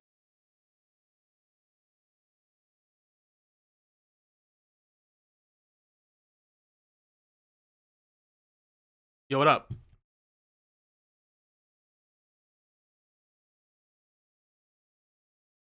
What up? Yo. Yo, what's up? Hello. Can I just turn off stream a sec? Yeah, we gotta get rid of UK. Oh shit, I need test. Alright, there we go. I had a question about, you had a while ago, like this is weeks ago, you said you had a really controversial AI copyright take. Oh yeah. I was curious what that was. I think that they have the better of the fair use arguments. Actually, I'm not that familiar with the case at all. So Basically, what's the controversy? A bunch of rights holders have sued AI people because what these AI algorithms, whatever they do, is they'll grab a bunch of content fully right from the internet to train their AIs. Yeah. Right. And in doing that, they're copying. Right? Copyright protects copies, right? And so they're making copies of this content on the hard drives. They're downloading it, right, to train their AIs. And so when they download it, they're making copies of it. And the question is that infringement? Well, it is definitely a copy of a minimally creative work. Imagine that like it's Harry Potter, right? They've downloaded the book of Harry Potter to help approximate and to do their generative AI and to train their AIs and stuff. They've downloaded the full thing of it, right? They've done all of it. And it's definitely a work that's fixed in a tangible medium of expression. It's definitely minimally creative, so it gets all the protections of copyright. It's a literary work. And so the only thing left is, because it's clearly infringement, the question is fair use or not to protect from infringement otherwise. So that's the argument. And the question, the whole point is run through the analyses, right? First factor, character and purpose of the use. The big question there is transformation. So they're both commercial, so that's a point against it. But it's highly transformative, right? You're not using this in the same way. You're not using Harry Potter to actually tell a story of a kid with what's going on. You're just trying to train your AI. So it's a very different kind of purpose. You're using all of it, but you kind of need to train your AI properly. And so amount and substantiality, the nature of it, it's go for it. I was running through the factors. I do have a question about that transformative nature. My question is sort of, does that require intent to transform or not?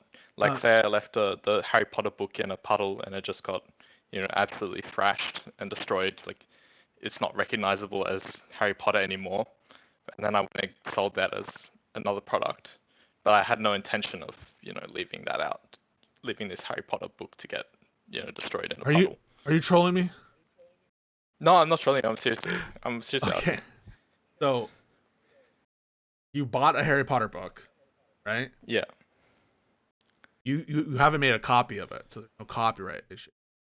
Okay, so suppose I just made a copy instead. So that whatever we need to bring in copyright. So it's at the point where you're copying that we analyze it, right? So okay. Right. So now what you might do is you get a rained on copy of Harry Potter and then you do some kind of shit, like some words are bleeding over or what have you, and then you do some kind of, I don't know, public performance with it.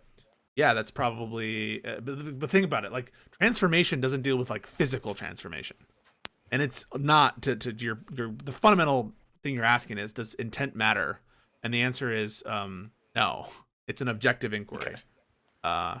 Yeah, and I was just curious, just because of the nature of the transformation happening with AI. It's quite abstract. It doesn't really involve any human input, as far as like someone sending off a machine to go and learn off of these things. There's not really that much intentionality into whether or not it copies deeply, whether or not that it ends up being transformative. Like, yeah, I don't know if that makes sense. Yeah, so like it is a little bit more abstract, and the hardest thing that the AI people have to distinguish are, like, we wouldn't let professors download entire works, teach themselves, right? We're not letting people copy things so they can become smarter. In general, human beings, right? So the hardest analogy that the AI people have to deal with is, how come training an AI is fair use, but like training a human being is not fair use? Because we would never just allow random individuals to teach themselves by downloading entire works without paying for them. And the courts run through the analysis there that the AIs kind of learn differently. That it's not a case in which they're just reciting the work as it's intended, but it's just to do like kind of predictiveness as opposed to reasserting what's being learned. And so that's probably the hardest thing to analogize. Huh. Okay, yeah. No, thanks for that. I think also Test had another question on AI around. Yeah, he brought it up. The First Amendment. Yeah. Okay, cool. I answered him on it. I don't have a good just answer. Watch the VOD. Yeah, go for it. Okay, Yeah. I'll just watch the VOD then. Yeah, All right, thanks for that. Later, man. Bye. Okay, all right, very last thing, then we're done because it's crazy. Good boy.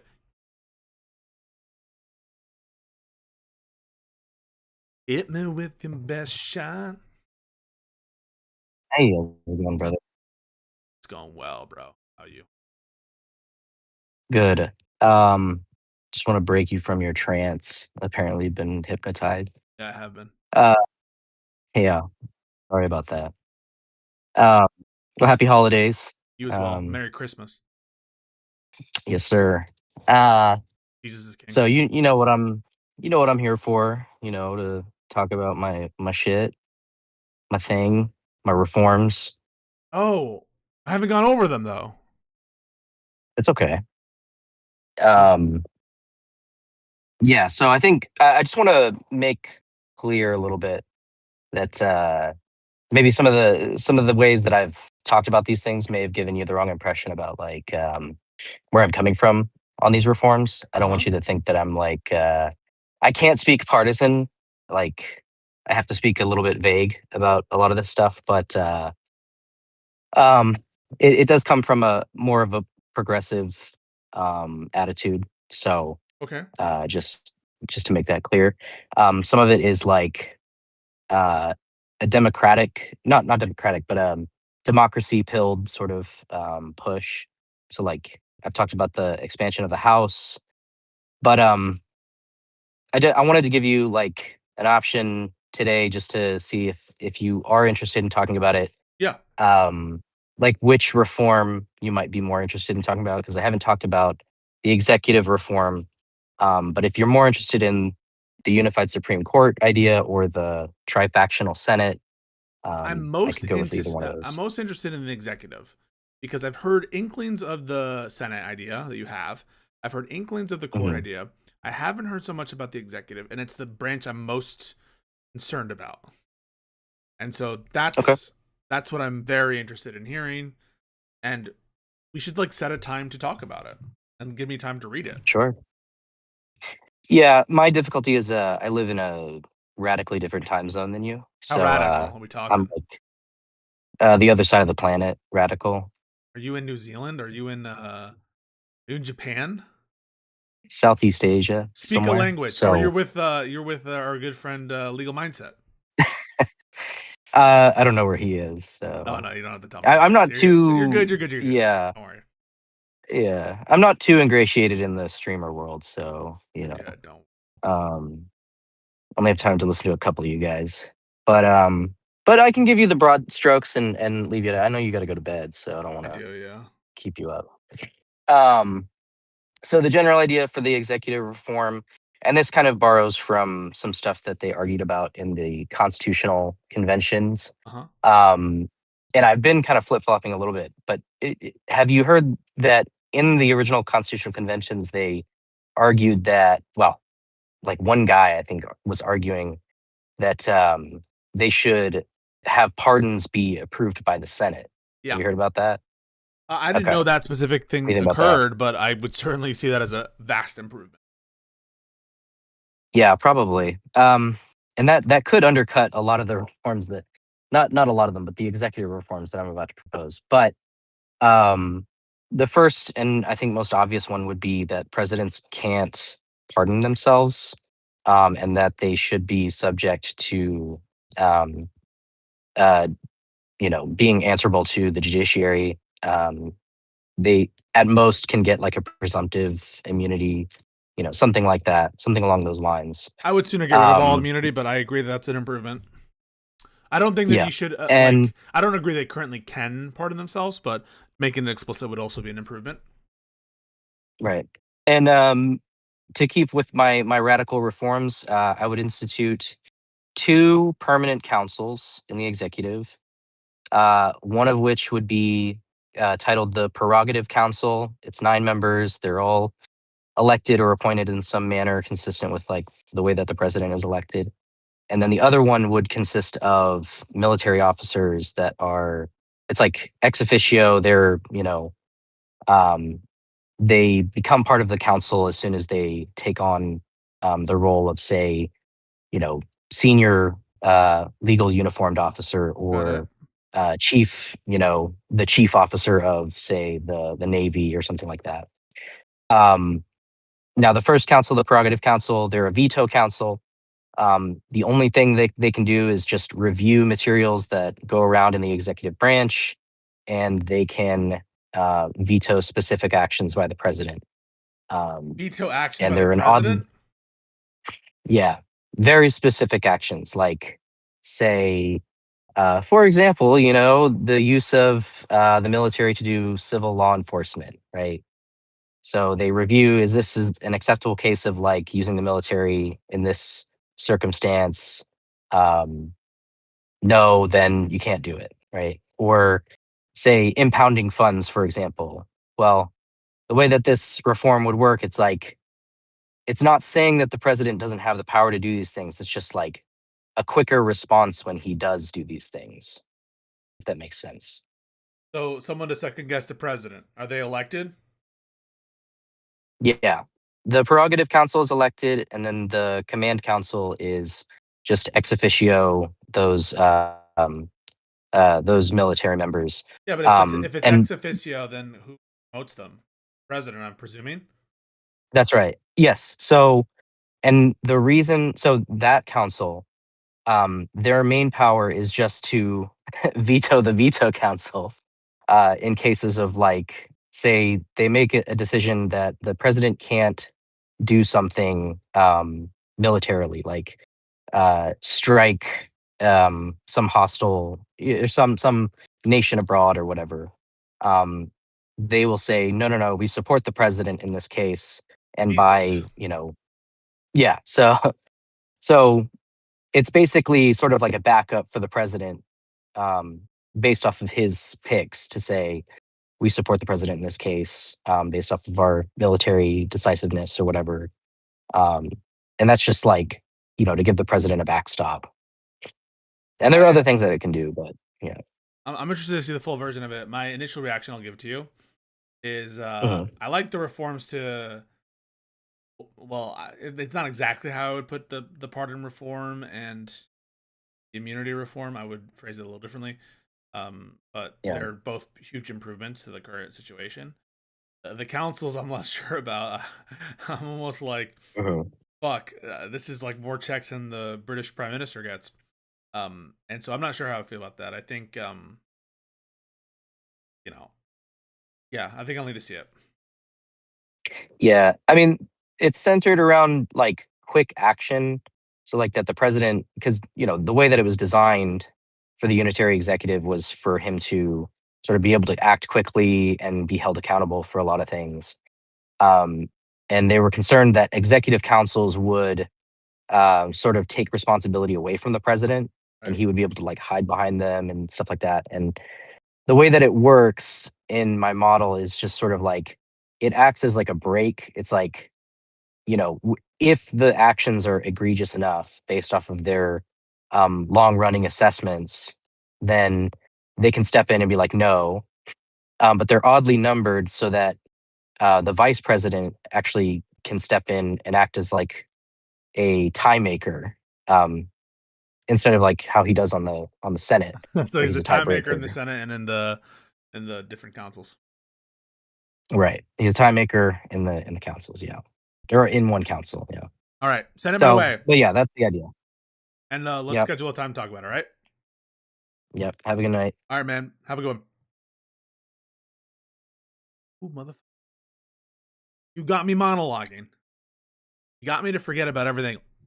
The Ethan Klein stuff, this is so past us. We got to be past it. We have to be past it. We got to just focus on memes, focus on dreams, focus on loving ourselves. Never letting you talk. Never again. Ever. If you ever hear me start to talk about it again, bring me back to this moment. Bring me back to the moment in which we're contemplating my mental illness. Living the meme, my friend. All right, folks. See you tomorrow. I have to do some last minute additional shopping because apparently we're going to have like a humongous amount of people here. I was not prepared for in terms of gifts, so I'm shelling out some more money for more gifts. I try to say goodbye. Go on H3. They're never going to let me on H3. Ever. Much love. I love the haters. Love you all. Keep donating.